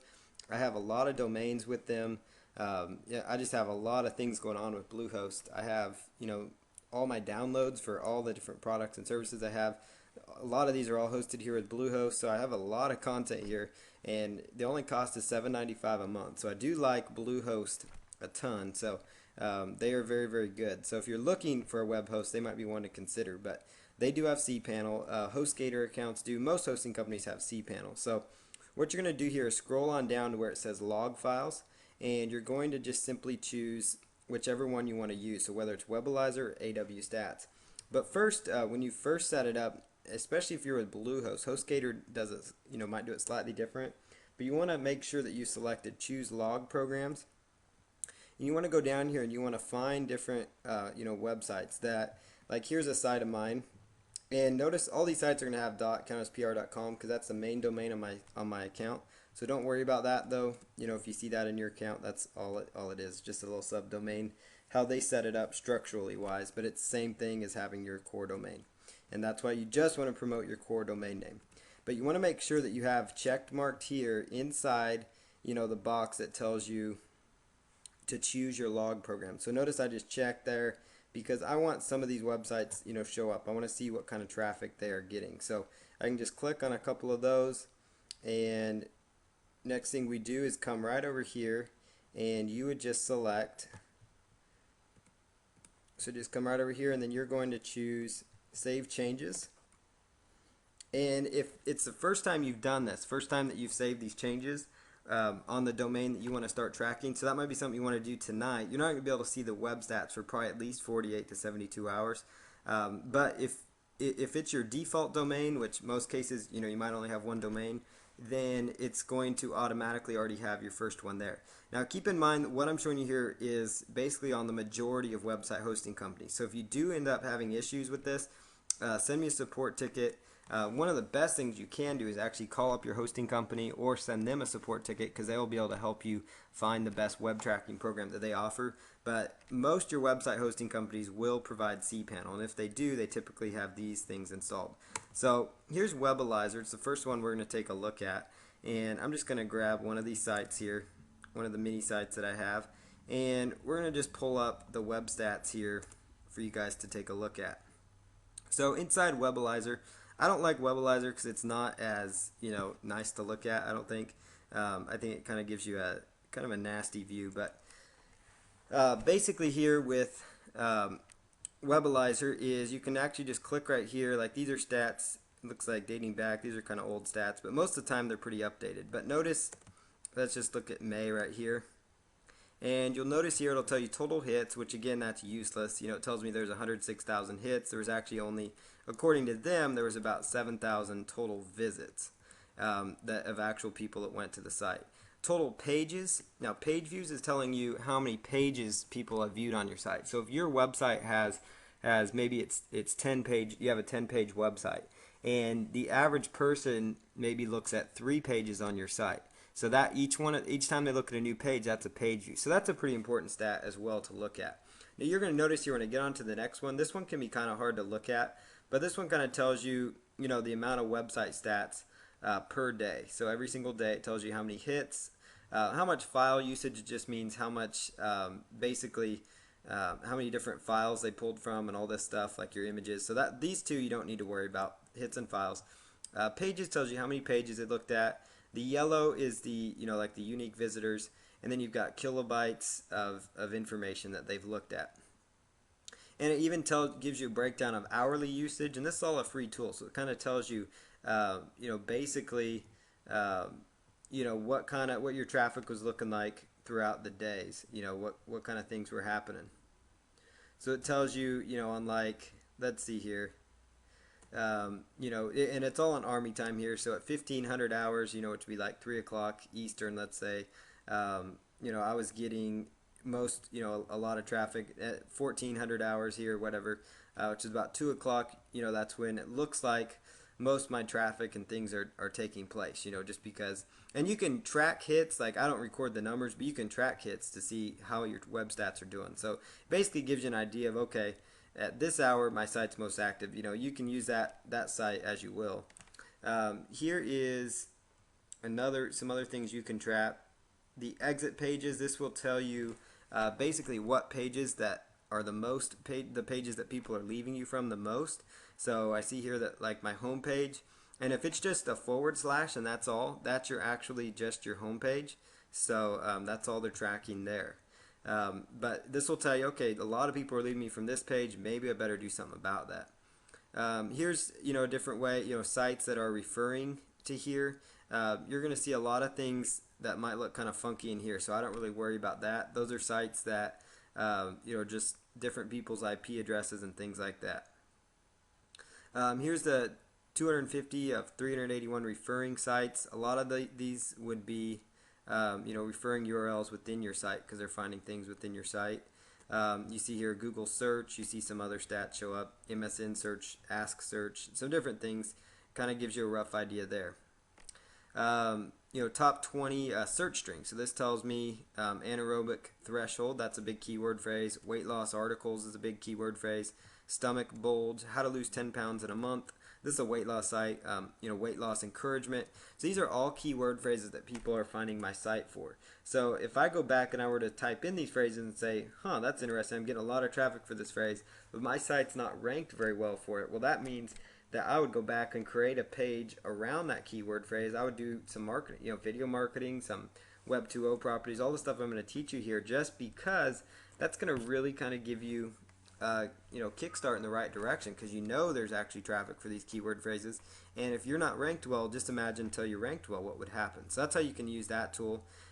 This tool tells you what kind of browser most of the people are using, or down here it shows you. This one actually shows you countries, so you can look at countries. And so this is just your basic overview of Webalizer. It gives you just some basic stats. Most of your data is right here, and then you could narrow it down further, by your daily usage and how that went. So that is Webalizer and how you use that program. So let's go back here and go back to your cPanel, and you're going to be looking right in the same area for where you found Webalizer. You're going to be looking for AW stats, and we're going to kind of see hopefully how different some of these web stats actually are. So there is AW stats, and let's just click on this. And let's see here. Let's pull down to, we were looking at May 2008, so let's look at that for this site. And notice here, they're telling me that I actually had almost 4,000 unique visitors. The other one was telling me I had almost 7,000 some. So you see how different they are. And so basically, one of the best things you can do if you really feel like you want to get a number, average the two together, might be the best bet for you. I really couldn't tell you exactly which one's more accurate. I know that question's probably going through your mind. Honestly, the main thing you want to be doing is tracking, are my web stats increasing? You want to see some increases going on. Now, this site's showing a little decline, so I need to do actually a lot of work on this. I haven't done any work on it since back in May, and then that's when things were high. So this tells you basically your unique visitors. This one's a lot easier to read. I personally prefer looking at Webalizer stats or AW stats, how they lay it out, because it's just so much cleaner and it's a little easier to follow. This tells you number of visitors by day. So each day of that month, there are 200 visitors on this day, on down. So it tells you the average visitors per day. They just have it laid out really, really clear, and they give you more data, I feel like, than the other ones. This one also tells you, on each day what kind of your average visitors were, and this one kind of shows me that it's pretty average throughout the week, and it tends to tail off on the weekend, which is pretty normal. Hours of the day, just like the other one, tells you what kind of your traffic looks like. It's fairly stable throughout the day, mostly in the midday. US is most of my traffic. That's not a shock. So this just kind of takes you down through there. This tells you visits duration. Notice this stat here, 0 to 30 seconds. So this would be a site that I would be like, wow, I need to improve that, because there is people leaving the site fast. So I need to do something that would get them to stay longer. And I do need to work on a redesign for the site, because I probably could tell you exactly why they're leaving. So this is a good indicator as to why people, what you need to be looking for is, okay, a lot of my visitors are leaving quickly. And so again, this is one of those free tools that cPanel offers. This tells you what's kind of interesting is some of these URLs actually match up almost identical to what the other one was as far as URLs that get the most traffic. One tool I really like to see though is the referring sites. That's a great tool. They tell you kind of where your traffic's going from, and then referring search engines kind of tells you where your search engine traffic's going from. Most of my search engine traffic is Google by about 91%. So if you can see that, how big Google is in the scheme of things. Yahoo's not even on the map, even though I rank for that. In Yahoo, Google is just dominating for this site. So you definitely want to focus most of your attention on Google anyways. Search key phrases will tell you some different keywords that people are finding you for. So here's kind of some interesting: unbalanced diet, anaerobic threshold, weight loss articles, lose 10 pounds in 1 month. So these are kind of similar articles to what people were finding me before. So there's a whole slew of potential keyword phrases, and this number tells you how many people found you each and every month.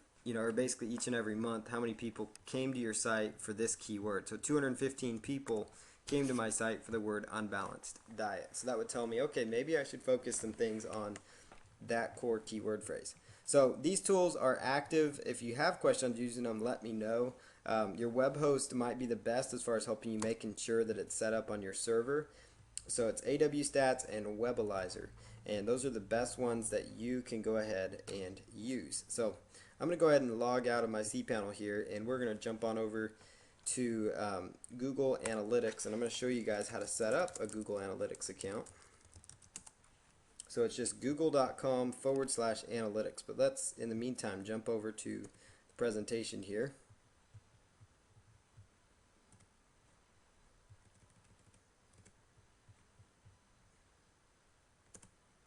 So we're back here in the presentation here, and this is the URL again, google.com/analytics.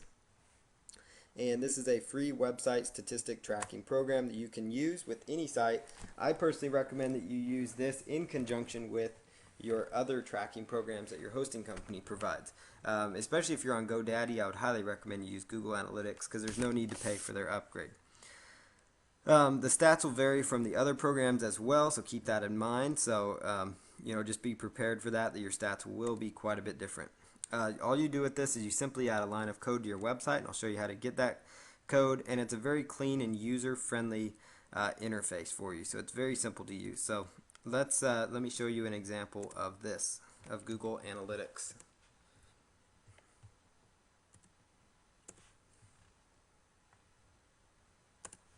Okay, so when you first want to set up your Google Analytics account, I'm going to show you how to set up your account, and then we'll get on with our presentation here. So first thing you want to do is choose Access Analytics, and you just want to log in with your Google account if you already have one.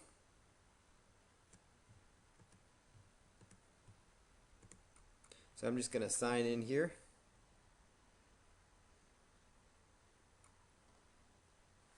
And what you're going to do inside here is you're going to go ahead and set up a new account. So for this example, we want to set up a new page. So I'm going to go right over here to where it says My Analytics Accounts. This account I just deleted. It was a test blog I had. So you can just go right over here down the right side and choose Create New Account. When you first log in, it's going to ask you to create your new account. So you want to go right here and choose Sign Up for Google Analytics. And website's URL, very self-explanatory, www.yourwebsite.com. I'm going to use the Tulsa Chiropractor site as the example here. Account name, I just leave it at the domain name. Time zone, you can set it to where you are located. I'm on Central Time. You can set it to whatever time zone you happen to be on, or whichever one works best. Most of the time it might be Eastern, Central, Pacific, whatever works best for you, so you kind of know when the day's ending on these statistical reports. So that's kind of a cool feature. This is, again, basic information: your last name, your first name, and your phone number. And then please select the country. That's self-explanatory. And then go ahead and choose Create Account. I've gone through their terms of service before, but when you're first there, you might want to read through that. Choose Yes, I agree, and then select Create New Account.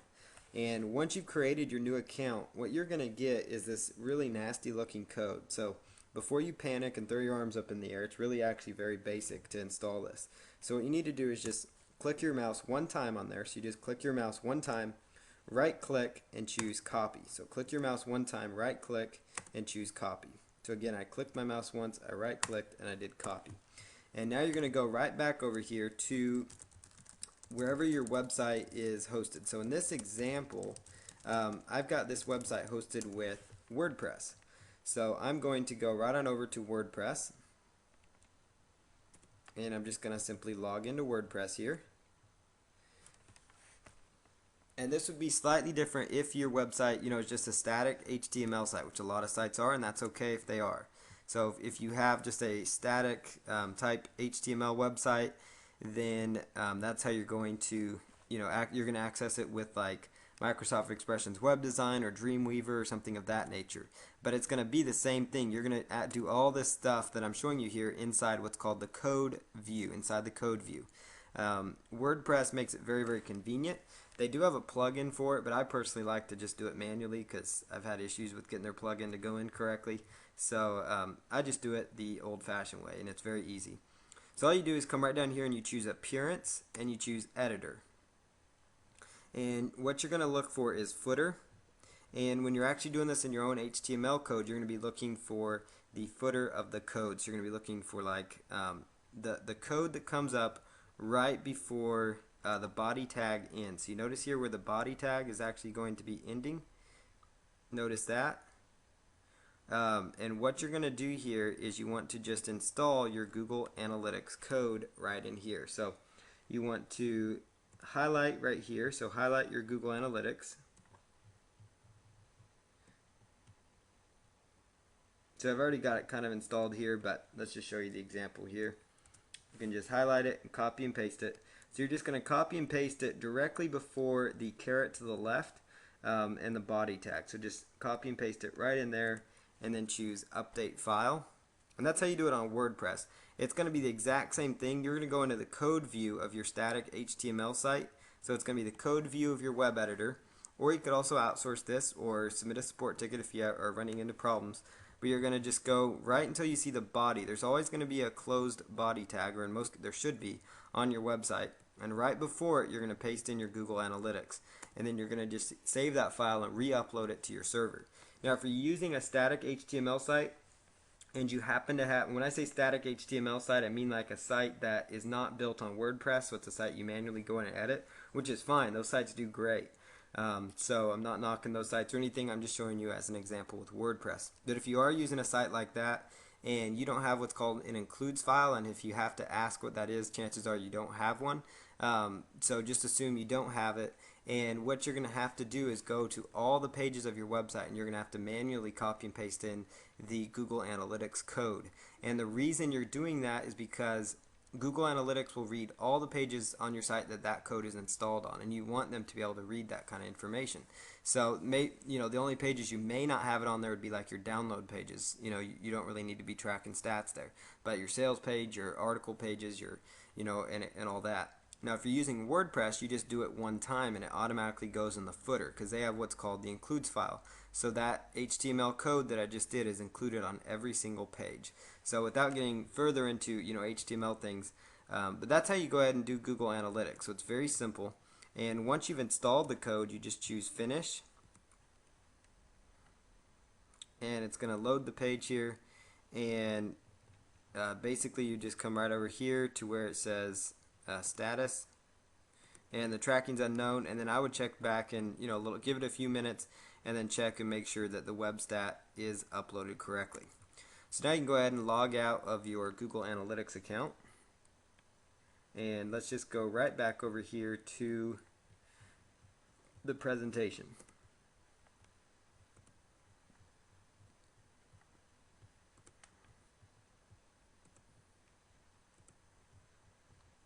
So we're going to now start picking right back up here and talk about social bookmarking, a little bit about social bookmarking and what it is and how it works for you.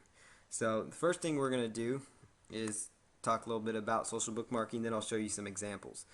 So basically, social bookmarking is a method for you to share, store, and organize websites, stories, or things online that you appreciate.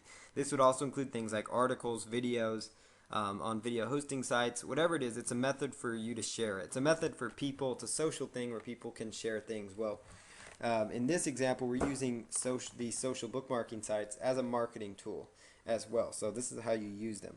So it's more of a way to share your favorite websites with the world, which in most cases is going to be your own sites, your own articles, and things like that, typically. Social bookmarking websites get a lot of traffic, so that's why they're great to use, because they are, pretty high authority websites. Most of them are. They get a lot of traffic, so they're good to use that way. And submitting to these websites helps you build backlinks and exposure for your own website. And even if it doesn't give you a direct backlink, which Digg doesn't give you a direct backlink like it used to. But what it does is it gives you exposure, it gives you more exposure. And what I found with Digg and some of these other sites is if you use your core keyword phrases when submitting to them, most of the time your site could actually start ranking high in the search engines for the particular keyword phrases that you're trying to rank for. So that actual page on Digg, because when you dig something or you socially bookmark something, most of the time they create a separate page for that particular bookmarking action that you just did.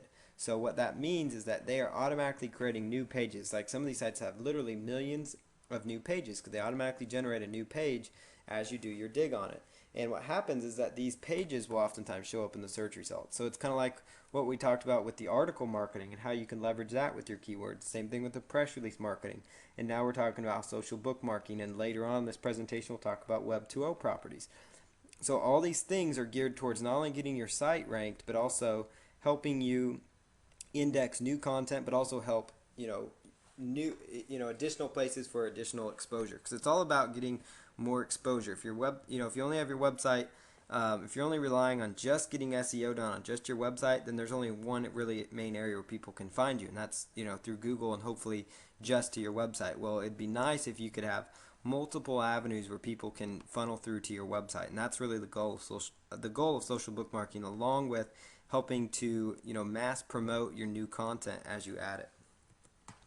So here's some social bookmarking tips. You want to bookmark both your home page and your internal pages as well. You will also bookmark your blog page and other Web 2.0 properties like Squidoo pages or online videos. And so those would be things like you create an online video, which we'll cover next week or next lesson. And in that lesson, after you've created your video, you would go back and bookmark that video, or you would bookmark the Squidoo page, which I'm going to show you how to make here in a bit. Or maybe it's your own website, or it's your own blog, or whatever it is, it's your squeeze page, whatever it might be, you can bookmark that. You want to use your keyword phrases as the title for your bookmark. And as you'll see in a moment, when you do a bookmark, they will ask for your core keyword phrases, so you want to keep that in mind. You might consider setting up several social bookmarking profiles as well with each website.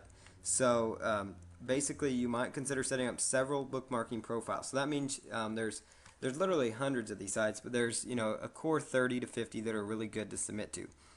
So one thing you want to do is you want to consider setting up several social bookmarking profiles. So that means you have several accounts created for each one of these sites, and you want to just use like a spreadsheet to kind of keep track of the different logins for each and every one. And inside your hosting company, you can actually create multiple multiple email addresses that you can use to sign up for these. You could also create multiple Google Gmail accounts and whatnot. And so, but you do want to try to have several profiles, just because that can kind of help you spread things out among your websites and your bookmarking. And you want to also occasionally bookmark other pages as well, especially other pages that are related to your niche, because that will kind of show these bookmarking sites that you are interested in the subject of weight loss, for example. So you bookmark other weight loss sites, and it just so happens your site and maybe YouTube video that you've done, a few other things happen to be in that mix too. So that's kind of some good tips for social bookmarking. And you want to definitely use some tools to automate the process. But here's some preparation, and some of those tools, I'm actually going to show you two of those social bookmarking tools right here. You want to come up with the following before you start bookmarking, and you want to place this into a notepad file. The first thing you want to use is come up with the title that you are going to use for your bookmarks. In this case, it's going to be the core keyword phrase that you happen to be trying to go after. So, for example, let's say I'm trying to go after the keyword phrase, let's say it's weight loss articles, for example. So the title of my bookmark would be weight loss articles. And so that would be the title. That's my core keyword phrase. That's what I'm going to submit to the social bookmarking sites as my title. So you want to get out like a text pad editor or notepad editor and write this down. And the reason is just because it's easier to copy and paste from these kind of sites. So that's the title you're going to use. Then next you want to have a short description. So a short description of 1 or 2 sentences talking in detail about, basically about what your website is. So it could be 1 sentence to 3 sentences talking about what your website is and why they should check out that site. And in the description, try not to be over hypey and pitchy because that's not going to attract a lot of people. But just try to include your core keyword phrase in the description once or twice. Make it flow, make it be easy to read, and make it somewhat interesting as to why they might want to see your site. So the description is very basic. It could be as simple as check out these great weight loss articles that I found. Something like that. The next thing is your keywords and tags. And in this little area, a lot of these will either ask for keywords or tags. Most of them are going to ask for tags. And tags are pretty much the same thing as keyword phrases. So you come up with keyword phrases related to the niche, related to the website that you are promoting. So again, weight loss articles, weight loss. I'd like to use the title and the main keyword that I'm going after as one of the keywords, just because it gets it on that page. Additionally, another time, because they oftentimes display their tags there. So you want to try to use your core keyword phrase once in your keywords and tags, and you want to also come up with additional keywords inside your niche. And you don't have to come up with a lot. I typically don't come up with more than 5 keyword phrases, and a phrase would be 2 or 3 words in length. And then you obviously want to put in your URL into this sheet. And the reason I'm having you create this is because it's going to make your life much easier when you start going in and bookmarking these sites, because you're just going to be copying and pasting. So okay, title, okay, boom. Description, boom. Keywords, boom. URL, boom. Got it done. So that's really what's going to do. It's going to really speed up the process. So one thing, as far as preparation goes, is you want to go over to socialmarketing.com and sign up for the sites you see on the page after you put in your title and URL. So I'm going to show you how that works here in a moment. But let me jump back here and show you another site. Socialmarker.com has another list of sites, and Social Marketing, like I said, has more. And then OnlyWire.com has a list of sites, but it also helps you automate the process. And then here's another couple of social bookmarking sites to consider. So I'm going to come back to this slide here, so don't worry about writing this too fast. I'm going to actually show you right now live how you guys can go ahead and start bookmarking. So let's just jump right over here, and I'm going to pull up one of the first sites. I'm going to pull up here is actually socialmarker.com. Then I'm going to pull up another site called socialmarketing.com.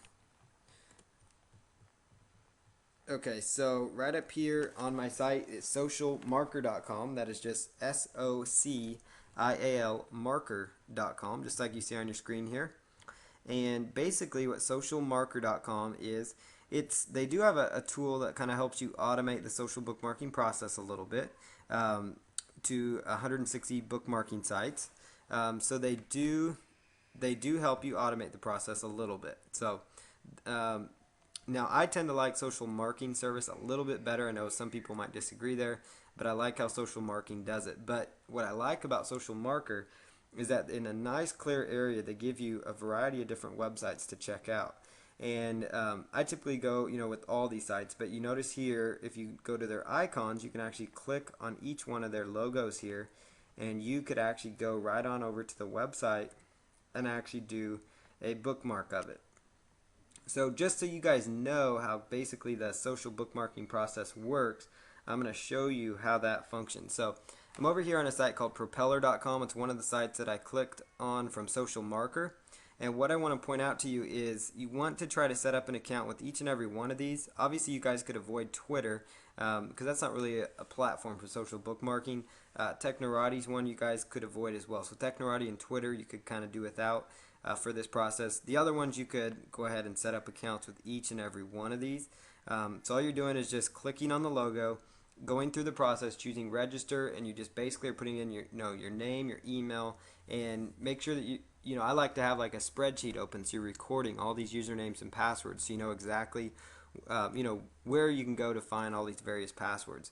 And I like what they offer here on Social Marker as far as giving you a good glimpse of all these sites. They have some options too where they say just the best sites, just the best social bookmarking sites, and they bring them all to the top.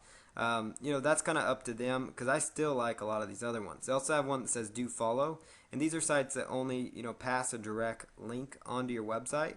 So those are ones that you could consider as well if you were just trying to do this from a link building, perspective. So you could just sign up for those ones. But I like to do them all just because Propeller, Dig, Delicious, Reddit, all those are really high traffic and high authority, so they rank well. So I like to do them all. Same concept as with article marketing, press release marketing. The more you do, the more results that you're going to get and the more beneficial that it is going to be for you. So let me just jump back here to propeller.com and I'm going to kind of go through the steps here of submitting a site. So we're going to go right over here to where it says submit. Most social bookmarking sites will say submit news or submit information and whatever the case might be.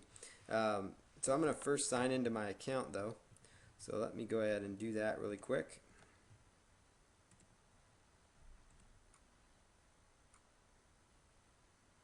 Okay, so I'm all signed in here and it's going to ask me to enter my URL of my story or website. So in this case, I'm going to input my website. And some of these sites will let you only submit an article of your website. So instead of typing in your whole website, you might put in your website with an article attached to it. So if you get a notice that they don't like that, go ahead and you can go back and fix that. But here it is, story title.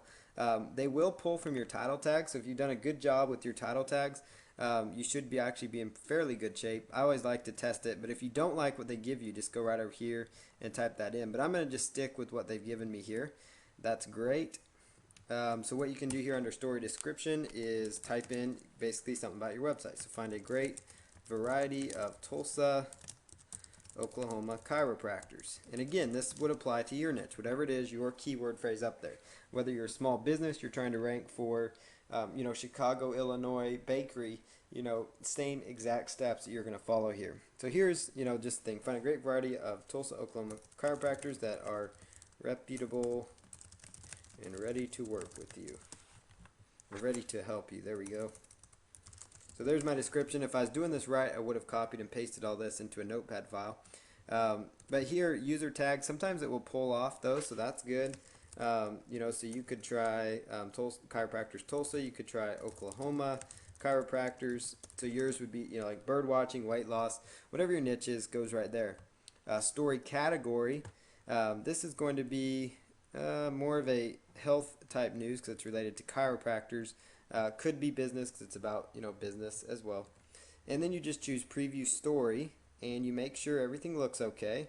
So I'm going to just look at this and then I'm going to choose approve and submit.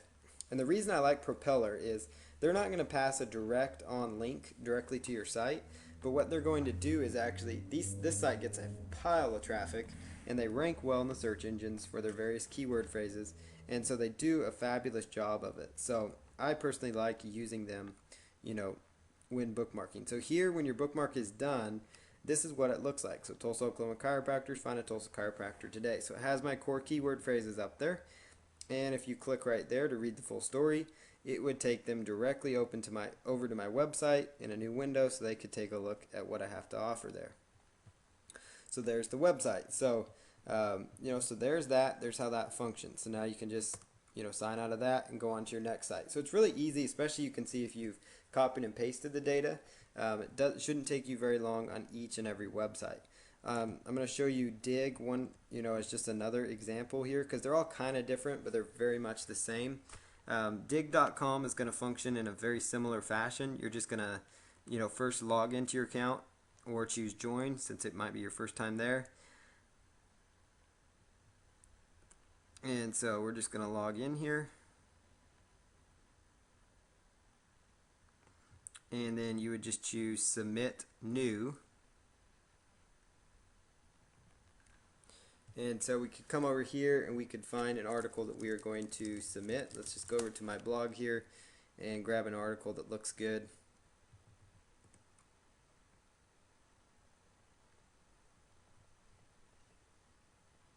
Okay, so this article looks good to me. I'm going to go ahead and bookmark this. I don't think I might have already submitted it to them, so they will let me know. You just notice their URL there. Whoops. So you just enter the URL. News and articles most of the time is what it's going to be, or video. In this case, I'm actually got 2 links to videos that they could actually watch. And if it's like a YouTube link, obviously that would be a video as well. So it's digging through my submission for a title. I would come up with the keyword phrase. So my keyword phrase is, niche research, find a profitable niche market.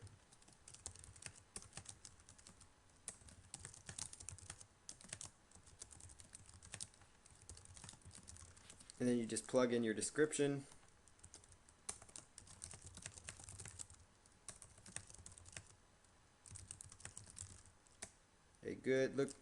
Learn how to find a good, profitable niche market in these 2 short and powerful videos.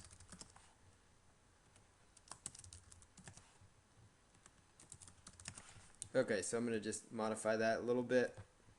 And then you choose your category. So sometimes we'll pull a picture from your site. Most of the time, if they don't apply to your thing, just choose no thumbnail. And then choose your topic. So in this case, it's business and finance. And it's going to say, preview of what it's going to look like. So I'm just put in the keywords that they have there. And now they're checking for duplicates. Now Digg sometimes won't ask, does not ask for tags, but some of them will, so keep that in mind. This time it's going to say, okay, it looks like something else, so I'm going to just say it's totally original, because it is. I have not submitted this yet. And so you just scroll down to the bottom, and there it is. So it's all queued up now. So now if I were to click on it, it would open up in a new tab, in a new window. And there it is. So now, they're on my website. So that is how, and that actual Digg page itself can actually rank within the search engines. So you would see somebody typed in, free niche research or niche research videos, they might come across this actual Digg page, which would link them right into my site. So that's kind of how the power of social bookmarking works. That's why it's one of the avenues that I really, really appreciate and like to use online. So that's how you use those tools. Now let's talk a little bit about the automation process here. So we're over here, and I've mentioned social marking already. But what's great about them, let's just type in here our core keyword phrase. So Tulsa, Oklahoma chiropractors.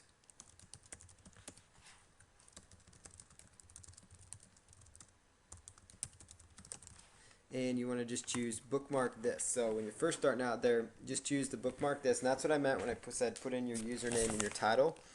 And what's going to happen here is it's going to actually bring up a list of various social bookmarking websites, and they rank them by what they consider the top sites, and then a whole list of other sites.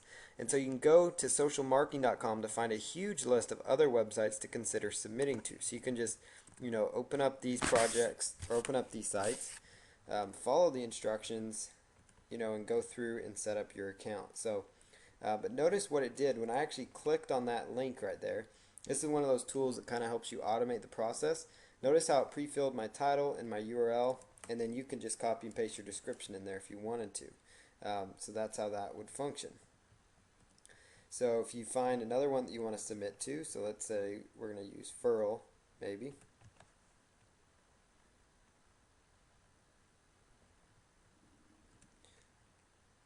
So you would just need to sign into your account.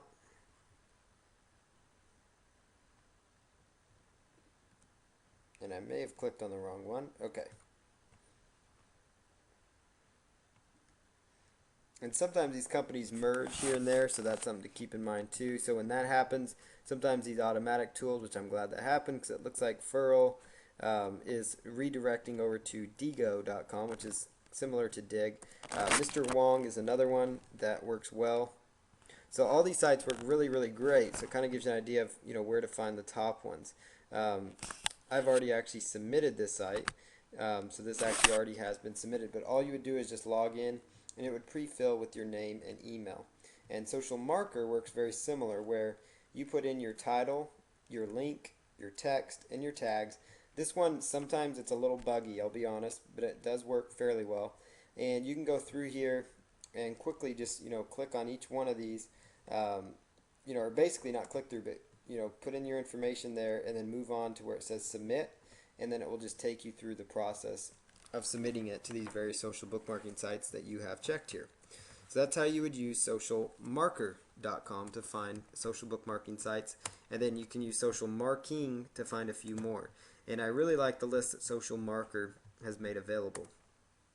So the other tool that I wanted to discuss with you is onlywire.com. I've touched on it previously, but I just want to show you a live example here on how to use it.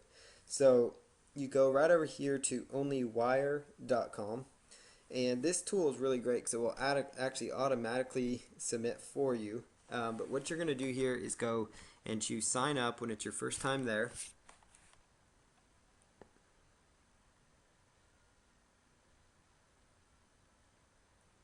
And it will take just a moment here. So you're just going to sign up with your username, with your password, and with your email address, and just put in that information. And you want to choose the free promote option. So you do not want to do the paid option unless you feel like paying. But the free promote option is very simple. It's basically you just copying and pasting a code onto your site that would, basically make your basically all it's going to do is you just need to add a line of code, just like I did with Google Analytics, to the footer of your website, to somewhere on your website, so that the bookmark and share icon like this displays. And it actually can be beneficial because people can go to your site and potentially bookmark and share. So then read through the terms and conditions and then choose Start OnlyWire. And so I'm going to just log in though because I already have an account with them. So we're just going to go over here to log in, which is what you would do when you come back to them. And so I'm going to just log in here to my account, and I'm using Internet Explorer for this example just so you guys are aware. Okay, so what you're going to do here is go right on over to set up your bookmarking sites. So when you first log in, and what you're going to find here is a huge list, or a good sized list, of social bookmarking sites to consider submitting to. And so it gives you an opportunity to put in your username right here and your password. So that's my username right there, is Fast Cash Accounts. And if you don't have accounts with these sites, you would just click right there, and it's going to, for some reason, open up in two windows. It's just how they set it up, but you only need the one window open. So it's taking me over here to Bebo.com, and I would just choose, when you're ready to set up your account, just go through the steps to setting up your new account, which is, right here, sign up now. So put in your full name, your email, your password, and your date of birth. So I'm going to just do that right here because they just added that to that site. So let's just do that.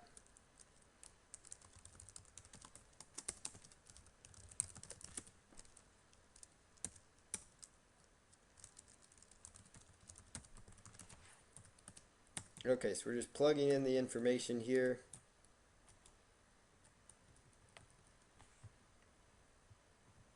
And I just had a birthday just last weekend. So, alright, so we're just going to plug in the information. You can do what you want on the age, and then choose sign up now.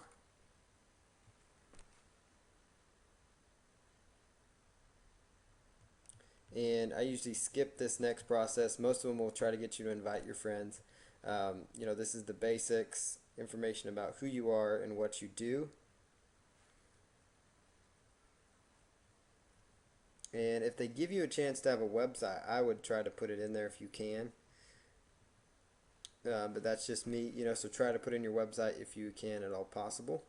And then just choose save, and you can always change your profile later.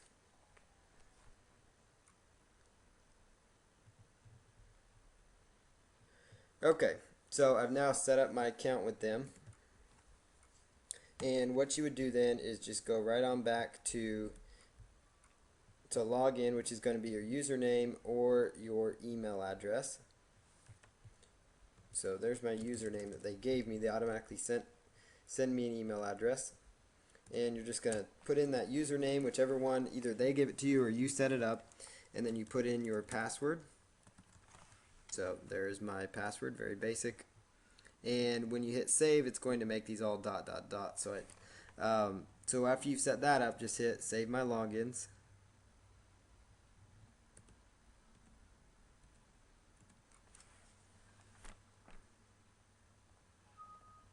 So it says your login information has been changed. So what you want to do then, again, with social bookmarking, is go in and set up with each and every one of these.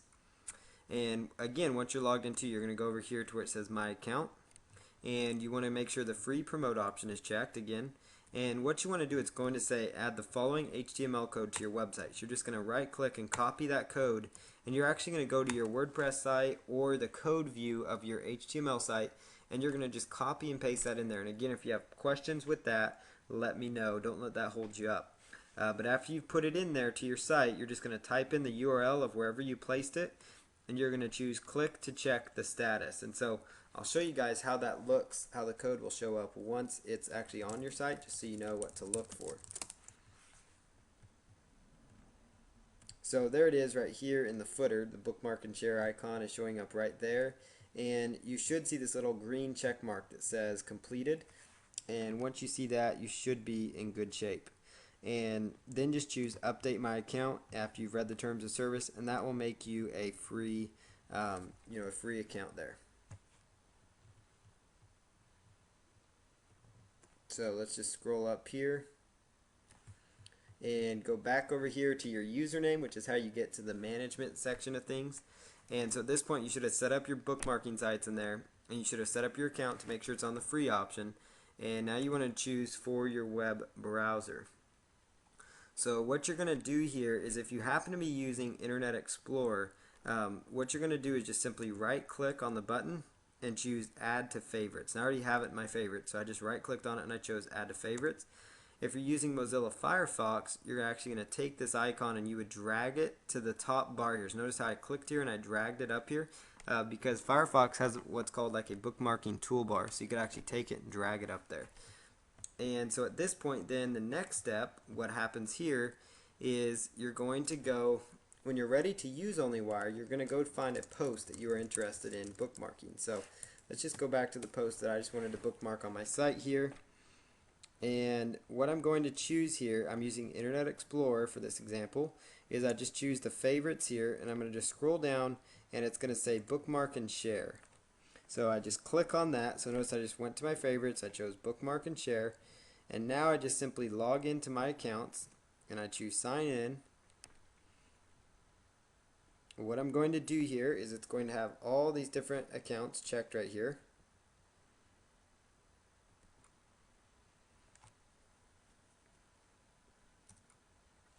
Okay, so all these accounts are checked, and I'm going to just put in my tag.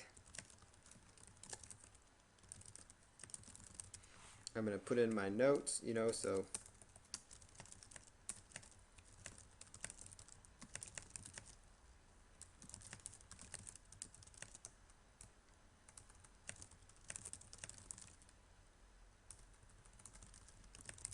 okay.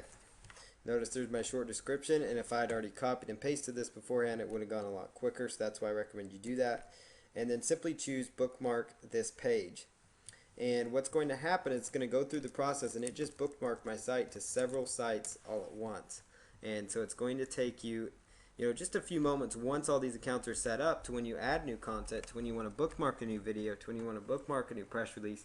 You notice how fast it can kind of make this thing work for you. And when you log into your account, it's going to see, so notice right here, it's telling me that it's already been submitted to 1, 2, 3, 4, 5, 6 sites really quickly. And if I were to refresh that, notice it shows up a few more. Now what happens here though is some of these sites are going to say to finalize the submission, and they want to take you through another step. So as an example here, let's just choose this one right here, one of the ones that said finalize.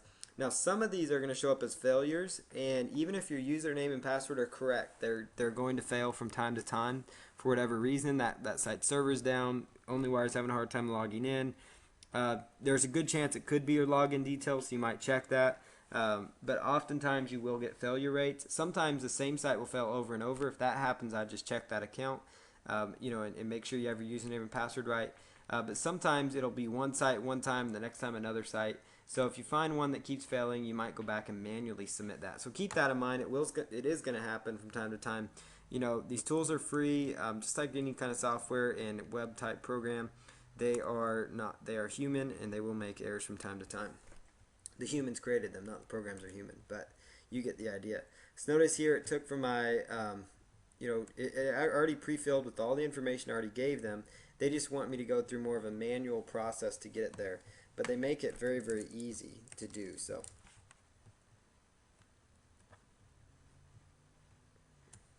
So let's just choose submit, and let's make sure that internet is selected as well. Okay, so there's my categories. Now I just choose submit if I want to, and it's going through the process of submitting that, so it actually has been now submitted, and that was just by simply clicking on that little icon that asked me to finalize the link. So notice here I've got some accounts that I should probably go in and take a look at because they keep failing throughout. But notice now that says success, so I would go back to Dig, and I've already done this video to Dig today, so we don't need to worry about that. We go through and choose finalize if you have not already submitted there. So finalize will get you through the rest of the way. So now if I were to refresh again,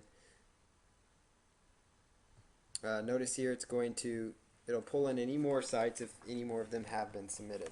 So you're going to now see exactly how easy and simple that is. So now the next time you're ready to bookmark, you just either go to your top bar up here if you're in Firefox and click on it, or you go to your favorite tools. So that is step by step how you use the OnlyWire feature.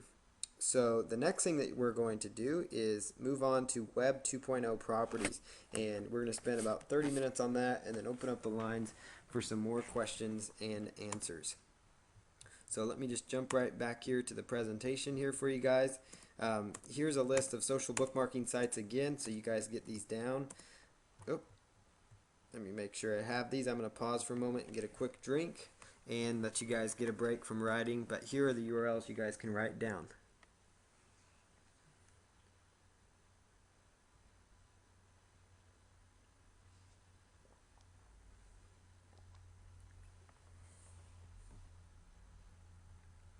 And these 4 sites here: Dig, Propeller, Mix, Reddit. Another one I should have added here was Delicious. That's another really good site. That's good as well. So, but here's a few more social bookmarking strategies before I jump right into Web 2.0 properties for you. Again, you might consider setting up multiple social bookmarking profiles, and that's just because you want to be doing a lot of bookmarking, like as you add new articles and things like that, like I'll talk about. You might ask friends to bookmark pages for you, and maybe you do the same thing for them. So kind of I help you, you help me, that kind of thing. It kind of helps, makes bookmarking look slightly more accurate in things, or more a little more kosher, because you're not just bookmarking all your own sites, so you might filter in some different sites as well into your account. Same thing is you want to also bookmark other sites as well. Maybe email your list if you happen to have a mailing list. Say, hey, I just wrote this great new article. If you like it, share it with your friends by bookmarking or something like that. Real casual. Don't ask them to.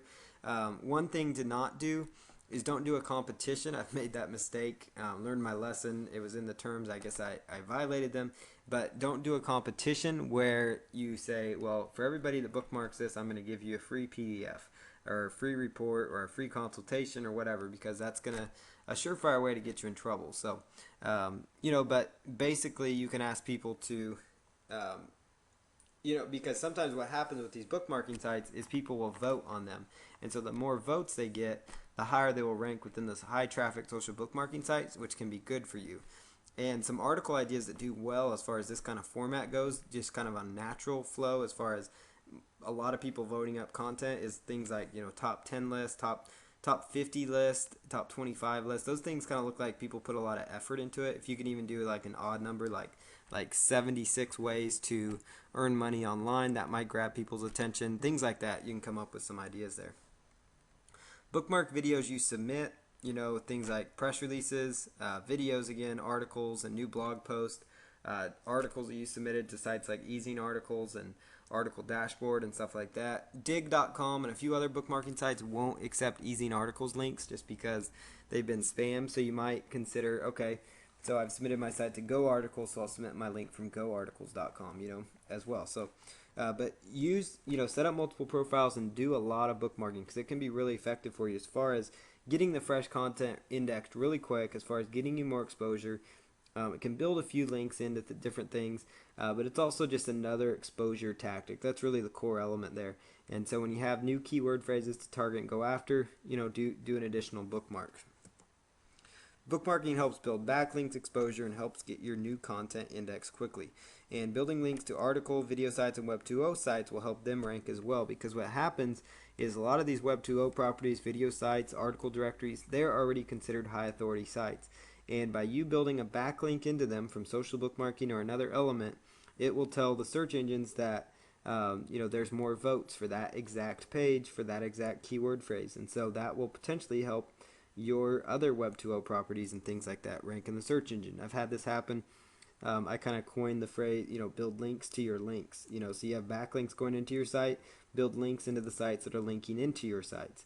So, for example, if you create, let's see, a great article and you have it posted on articledashboard.com or articlesbase.com, another article directory, and your article was done right, it has good keyword phrases, and you would go and bookmark that exact article, so do a bookmark on that exact article as an example. Or let's say you take example from the press release that you learned about in the previous lesson and you do a bookmark on your actual press release. That's another great example of how you can make that function for yourself. So now we're going to jump right into Web 2.0 properties. This is actually part one of at least one other one about Web 2.0 properties, because there are a lot of them to use, and I want to make sure I have time for questions at the end. So we're going to jump right into Web 2.0 properties here. So Web 2.0 sites are basically social type websites where most of the content is user generated, and you can leverage Web 2.0 properties for more backlinks, exposure, and traffic. There are many different Web 2.0 properties that you can leverage for more traffic. You simply add your content to them. You simply add your content to them and link to your website if applicable. So, a lot of these Web 2.0 sites, they're set up to where all their content is really user generated. So they don't have an in-house content development team, but they rely on people like yourself and a lot of other people that are out there creating content to submit, to these various sites. And a lot of them don't mind if you're adding backlinks back, because you're actually helping them by adding content. They get a lot of traffic by having more content, because really a basic thing of SEO, and just a quick SEO tip is, the more content, more keyword-rich, relevant content you can add to your site, the better off you're going to do in the long run. It really comes down to being, simple in simple terms. That's kind of how it is. But you want to use your core keyword phrases as the title of these properties as well. Just like with everything else, focus on those core keyword phrases. So here is a few websites. 4 Web 2.0 sites I will show you and how to use include squidoo.com, hubpages.com, weebly.com, and issuu.com. That's a new one. So issuu.com you've probably never heard of before. So it's a really cool tool. But here's some 4 Web 2.0 properties I'll show you how to use right now. And I'm going to jump right in. It shouldn't take me too long, but we're going to just dive right in here and get to work. So first one we're going to go take a look at is squidoo.com. So let's just jump right in there. But you guys can take notes on these as I go over there to start working on Squidoo.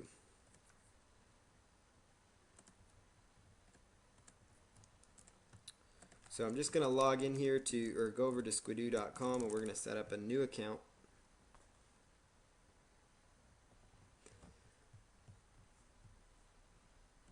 Okay, so I'm over here on squidoo.com. Now, before you're ready to do anything with Web 2.0 properties, and I should have mentioned this in the slide here, but I will say it right now, you need to have an article of some sort ready to go. So you need to have an article that you're ready to submit, because otherwise it won't do you any good to have these Web 2.0 properties if you don't already have an article that you're ready to submit. So what I'm going to do here is go in and I'm going to set up some Web 2.0 properties. So here is an example of an article. So I've already got an article up. Easy, effective online marketing strategy helps you generate more leads. This is an article I wrote for a Chamber of Commerce newsletter. So I'm just going to modify this slightly so that the title has a better keyword phrase in there. So I'm going to show you really fast again, like I think I've showed you in every single video, the AdWords keyword tool. And again, the core thing there is keyword research is such an important element of any marketing campaign, so you want to make sure that you are utilizing it. So go click on Google AdWords.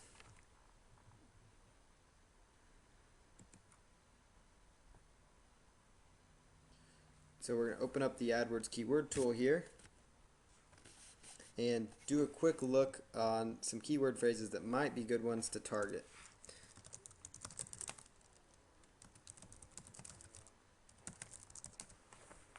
Okay, so let's just log in here and find some good keyword phrases. So my article is about video marketing, so we could just type in video marketing right there and see what kind of keyword phrases that we get back to us. So I'm going to do the get keyword ideas, look up real fast. I'm not really doing this one in depth, but here's some internet video marketing, music video marketing, videos marketing, business video marketing. Let's see here, online video marketing. That's a pretty good one. Video search marketing. So let's try just online video marketing, and then let's just quickly go on over to google.com and do an all-in title search like I've taught you before as well. And we're going to see, okay, so that's got some competition there. So it's under 100,000. It's not going to be a very easy one to rank for. But another one was video search marketing, so we can see how that one looks. Video search, and that one had a decent amount of searches. So online video marketing is what we'll stick with. So let's just go with that one, online video marketing, because it had quite a bit more search volume. So I'm going to just jump right back over here to Squidoo now that we've determined the keyword phrase. So just choose now Start Building. When it's your first time there to Squidoo.com, just choose Start Building.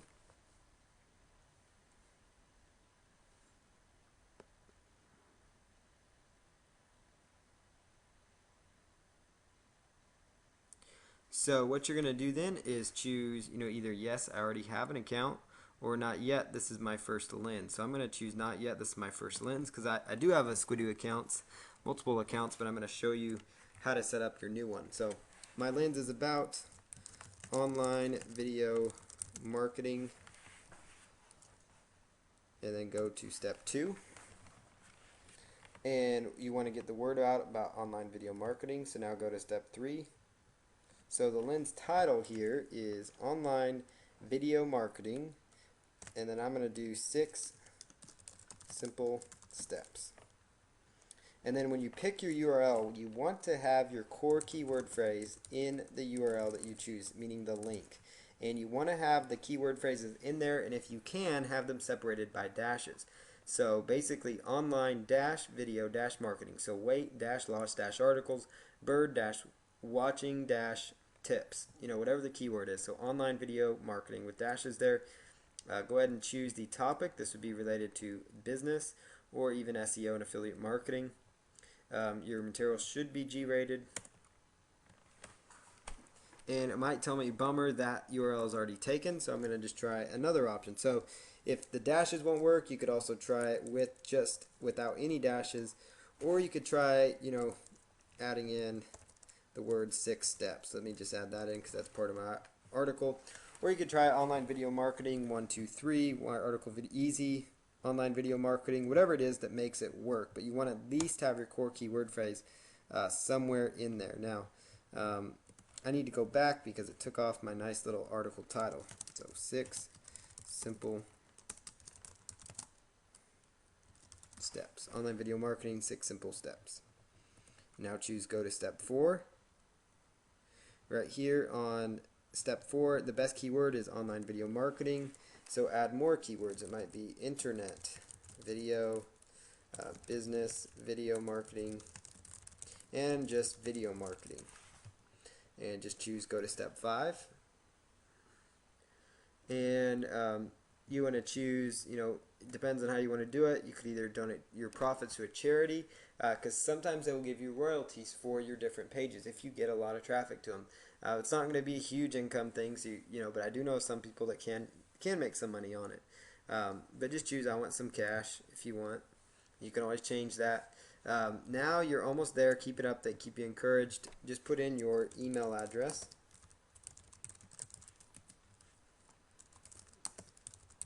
So put in your PayPal there, your username.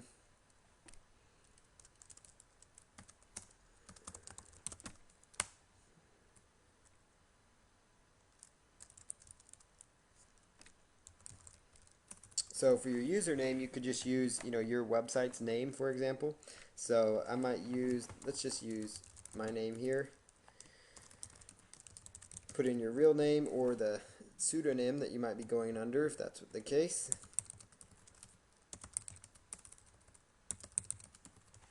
Yes, you accept the terms of service after you've read them, of course.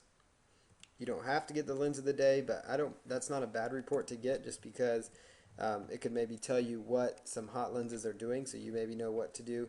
Squidoo pages are called lenses, just so you know, in case you're wondering why they keep saying lens. You don't really need to worry about the newsletter unless you want to get it. They do have some good tips in there, so you might need that. So let me just put in that keyword and then choose done.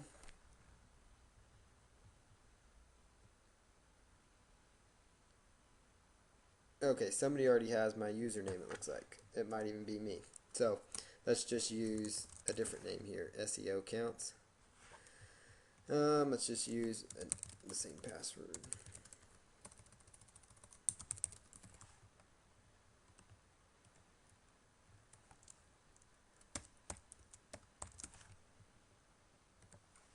Okay, so just choose done at that point.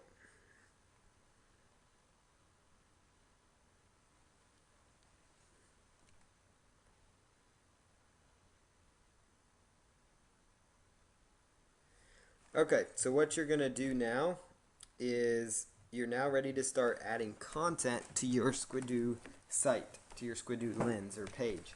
So what you're going to do then is under the introduction, what you want to do is go ahead and choose edit, and then your lens intro title is typically going to be something with your keyword phrase in it. It's kind of different. So 6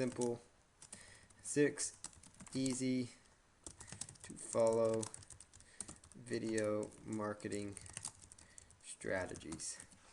And then the lens description, you could put in just a brief description, about your lens if you wanted to. So if you want to just type in, some core components of your lens, so you could just say just a brief summary of what you're going to cover. So the following is an easy to implement and simple strategy for getting more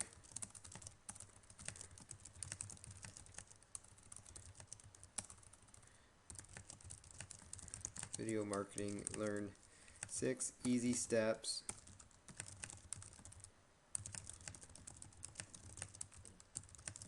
Okay, so there's my lens description. It's just a short little description.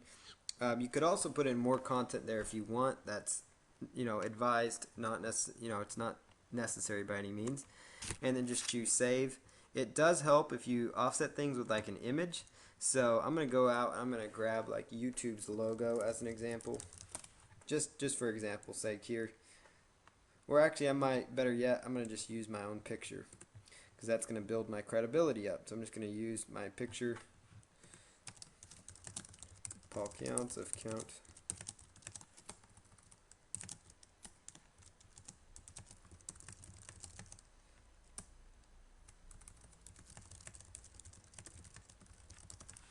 Okay, so I put my name in there so I can add in my picture. You don't have to use this could just be an image related to whatever service or whatever it is that you are offering. So I'm just going to go over to my pictures here.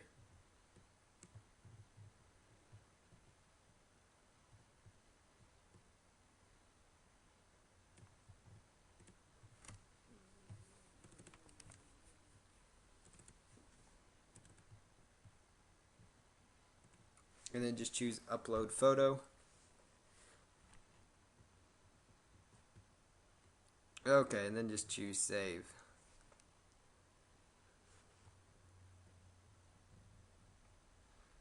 Okay, so there's the picture, there's the strategies. Okay, now the next thing that you want to do is you want to go to the text module, because you're going to be using an actual, what you're going to be using is an actual article. So you want to take the text module and we want to move that up.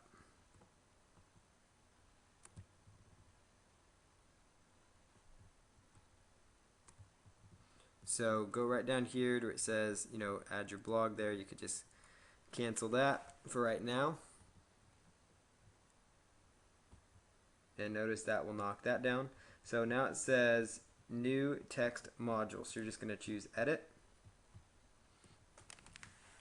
Okay, and then now you're just going to put in something, simple video marketing how to. And you don't have to give it a subtitle, so here are the 6 steps. And enter your text below. So what I'm going to do then is come right over here and I'm going to just grab all my text from my article. And I'm actually going to open this up in a notepad file because I like to copy and paste from notepad. It's much easier. And it cleans up stuff like this because you notice how it's all jumbled together here. And if you were to choose word wrap, each one of these lines is going to be a separate paragraph.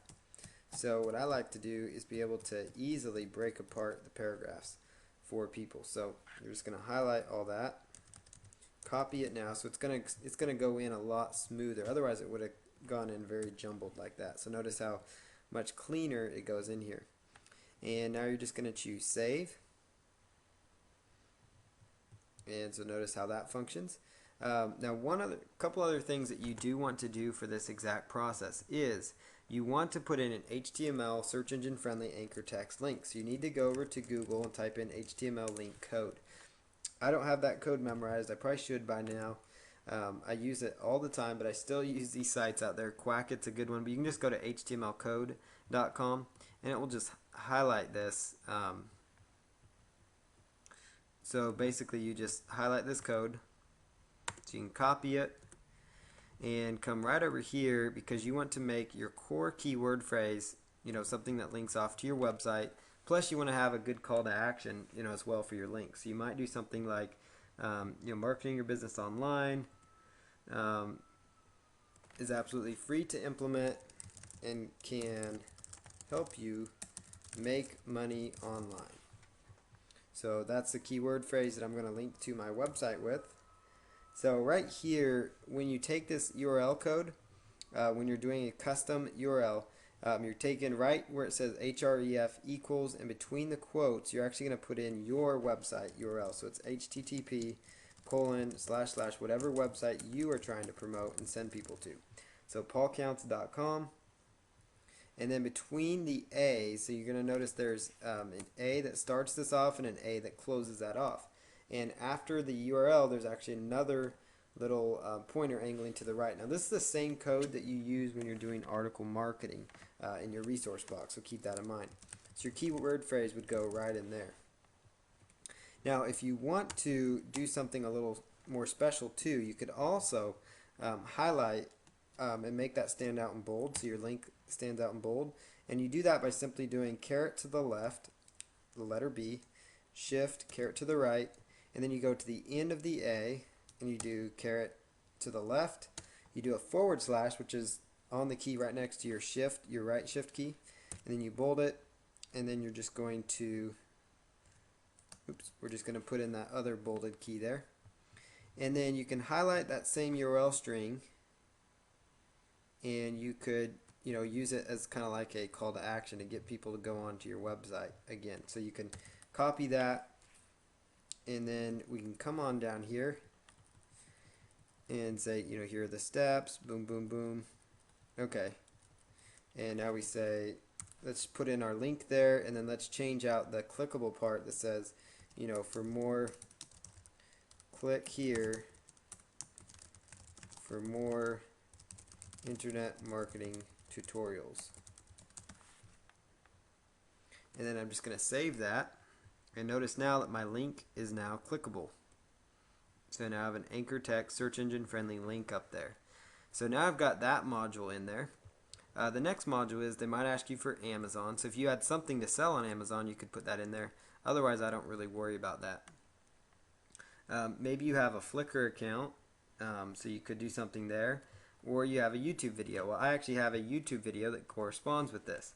But if you don't, you could find a YouTube video related to your niche, because you want to add a few content modules on here. So I'm going to go to YouTube videos, and this is all just how you do squidoo.com. So I'm just going to go over here to YouTube, and we're going to choose, video marketing YouTube.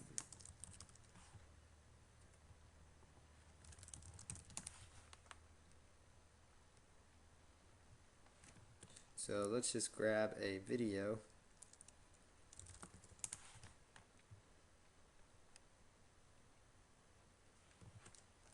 I'm just looking under my username for a particular video that I was going to use. But if I can't find it, I'm just going to use something different here.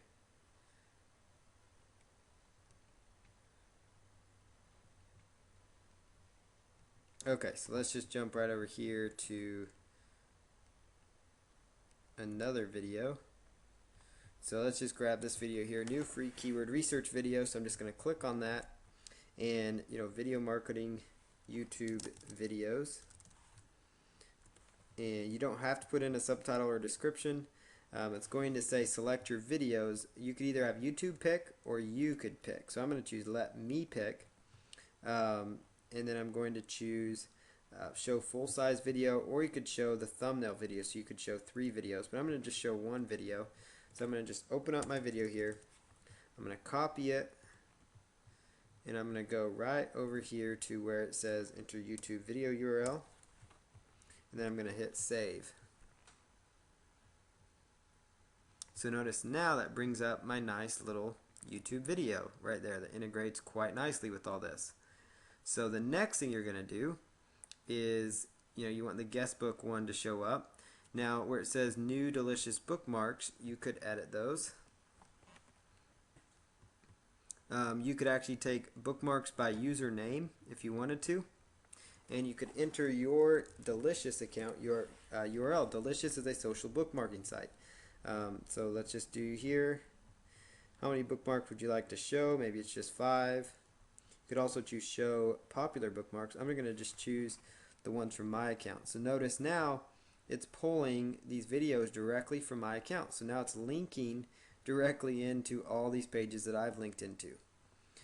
So now here's another little feature here. If you want to do Google blog search and you wanted to pull in more relevant content related to your topic, so maybe it's more content related to video marketing, so you could type in video marketing. And then you could just type, do search for blogs. Number of posts to display, let's say it's 3. How much to display, let's say headline and abstract to add content.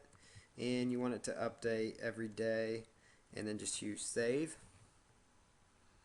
And that's going to just pull in these new articles every single day, so it's going to add some fresh content here. Now if you want to add in another module, what you want to do is you can come right up here, and maybe you want to add in a new text module at the end, or you want to browse all modules. There's a module on here that I would recommend that you add, and that is the RSS one, because you want to grab your RSS feed from your blog if you can. So you want to just choose that little green button and add that one. And let's see here, you also want to take this link list one as well, and just choose done adding. And then you can scroll on down here, and new RSS, add your blog, just choose edit, and you're going to new RSS, you could call this a keyword phrase. I'm going to call it internet marketing blog. And what URL would you like to pull from? So put in your URL. How many headlines would you like to display? I'm going to just choose 5. And would you like an excerpt? I will put excerpt 100 characters. And then how frequently should this be displayed? I would say every other day. And would you like to be HTML friendly? I'd say yes. And then I'm going to just choose save. And this is pulling my RSS feed from my actual blog. So now they can link into my blog. So now you can really see how powerful this is becoming. So now under link list here, type or paste your link here. So let's just put in my link. And I'm linking into my blog. You could also link in to your video if you wanted to. So let's just, add in another link.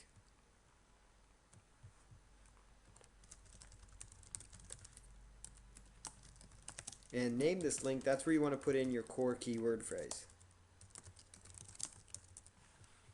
Okay, then we're going to just save both of those. Next thing you want to do is scroll all the way down. And it looks like they want me to add in a description, so that's what I'm going to do. So learn some inside tips to make more money online. And then I'm going to add in more description for my other one here and say learn some powerful SEO and website marketing strategies.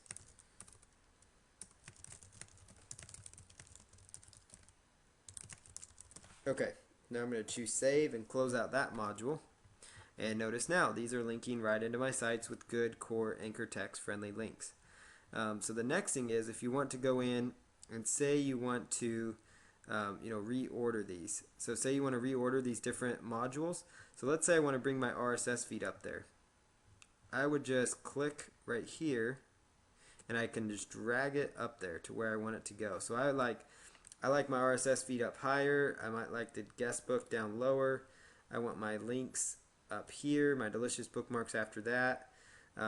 Amazon voting, I don't really need that one, so I'm just going to delete that.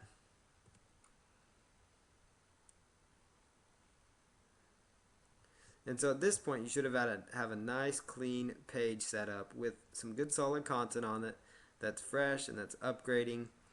And so I need to go back and reorder this though, because I did not hit apply. So I'm just going to be simply dragging this up here.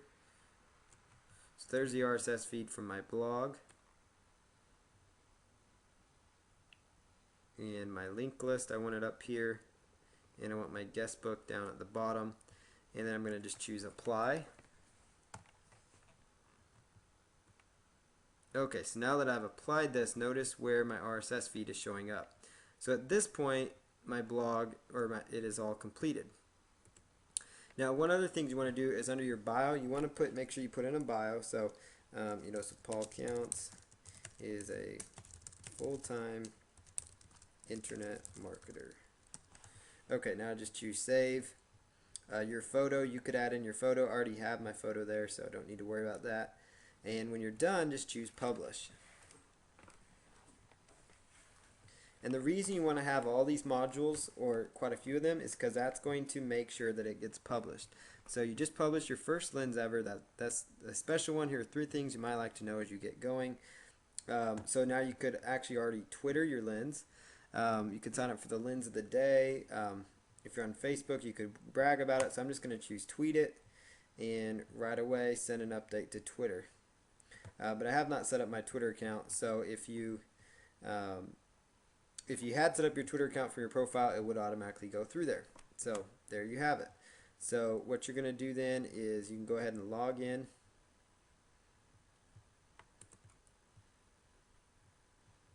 So you can just choose view this lens if you want to see it live. And now your lens is going to be live and ready to roll. So 6 easy video marketing strategies. There it all is. There's the links to my site. My RSS feed is actually pulling in. It might take it a little bit. So these are all articles people could go to on my site. If you don't have a blog, you could just feed in a blog from somebody else with a relevant blog, because that will help add relevant content. And you want to just try to keep your links at the top. And these Squidoo pages themselves can rank along with getting special backlinks to you. So that's the ins and outs of setting up a really good Squidoo lens. Now, one final little step that you could do is remember this little icon over here. I'm going to bookmark and share this. So I'm going to just log into my account right here.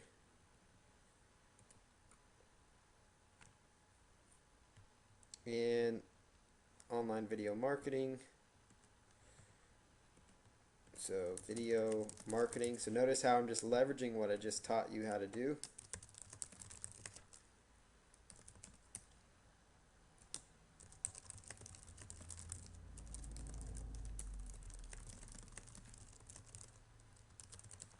And then just choose bookmark this page, and it will allow just a few minutes for that.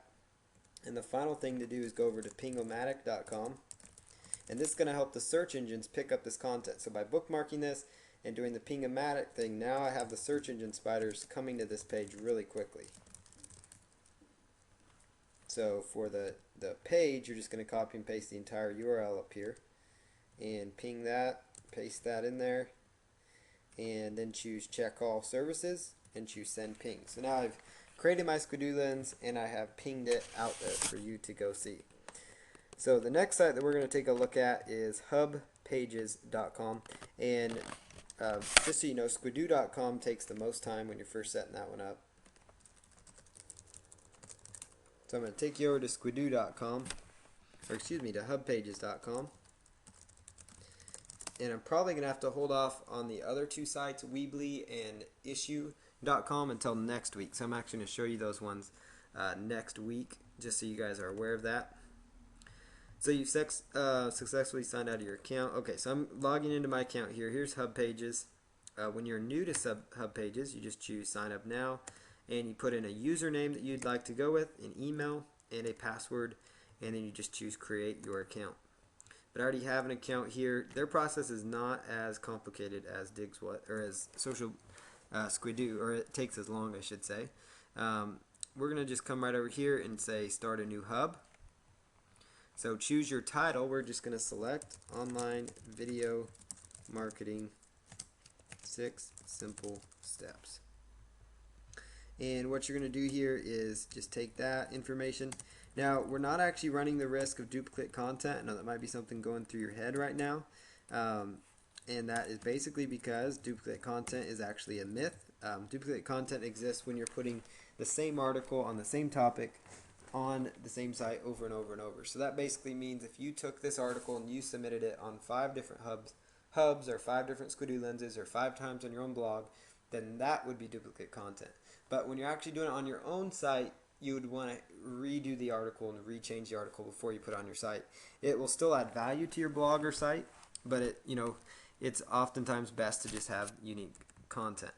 But you're just going to choose a category here, and you want to just choose a starting layout to work with. And I'm going to just choose text, and then you want to add 2 tags. So we're just going to choose video marketing and internet marketing, and we could choose online marketing and website marketing. And notice as you add them, it keeps adding more tabs. So you can just choose continue. They're going to say original content is rewarded with higher hub scores. So if you do want to get a higher hub score by them, then you could use your own article, but you obviously want to use your own content there. No deception. So your title tags must match what is there. Make sure you're following these, and then put in the information here that because they're preventing spammers, and then choose continue.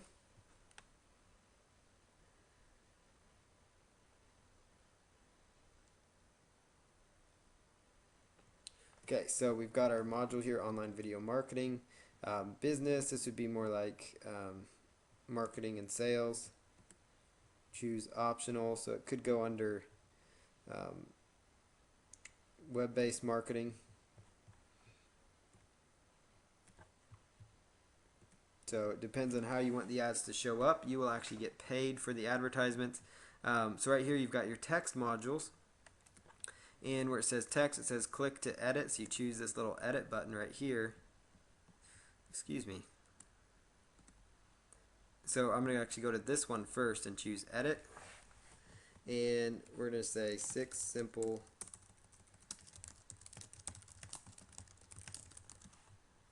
and what you're going to do here is come right over here to the content right here.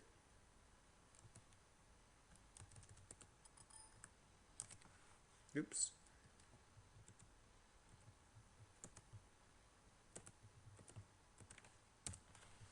Okay, so here is our content. Here are the steps. Free to implement and a great way to make money online.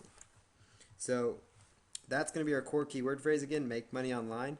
So notice how this one's a little easier. You don't have to know HTML code. So you just highlight the code right there. You just highlight the word, and choose insert link. So choose that little link button and type in your link right there.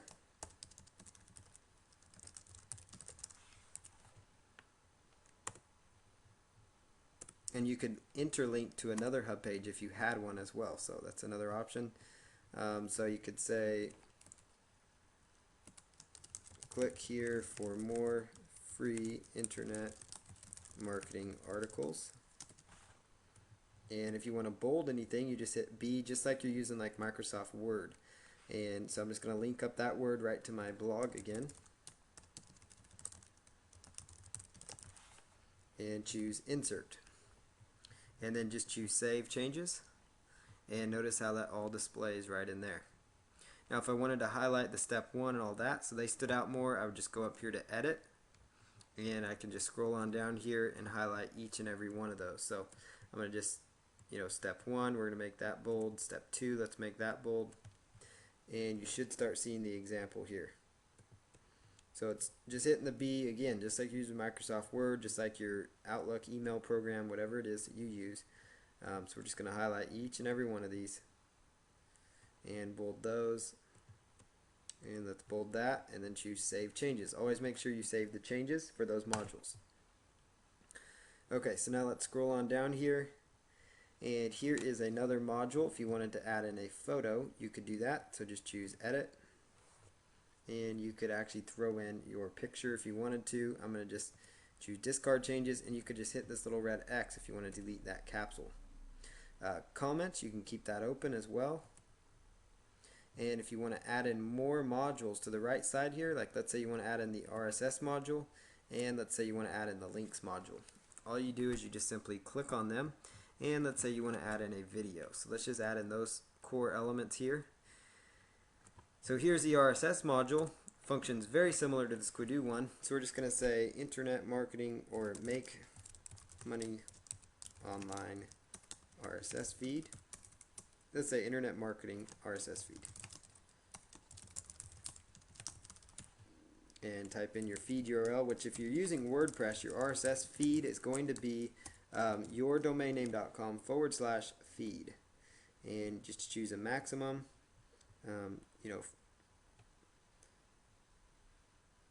shorten description, and then choose preview RSS. So there it is, and then choose save. So the RSS feed is now working. The link module, internet, so just type in your link.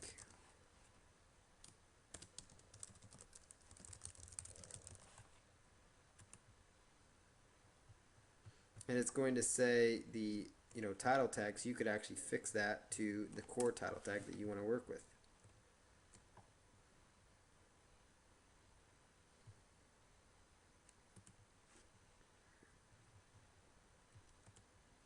And then you can add in another link as well. So I'm just going to add in one more link.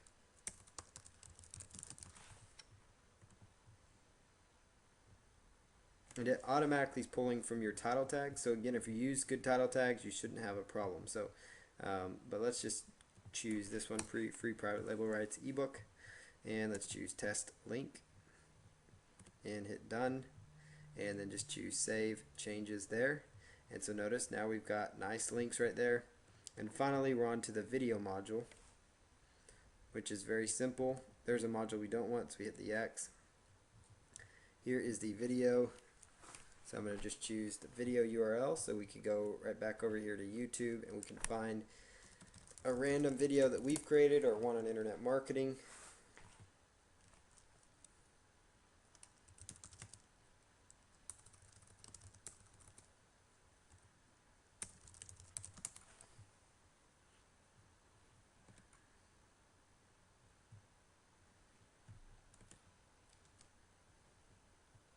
Okay, so there's our link, preview video,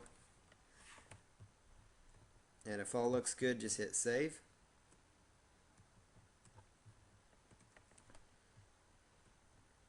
And then now the next thing you're going to do is come all the way up to the top here, and you're going to choose publish. And it will take just a moment to publish out there. And it looks like it went through okay.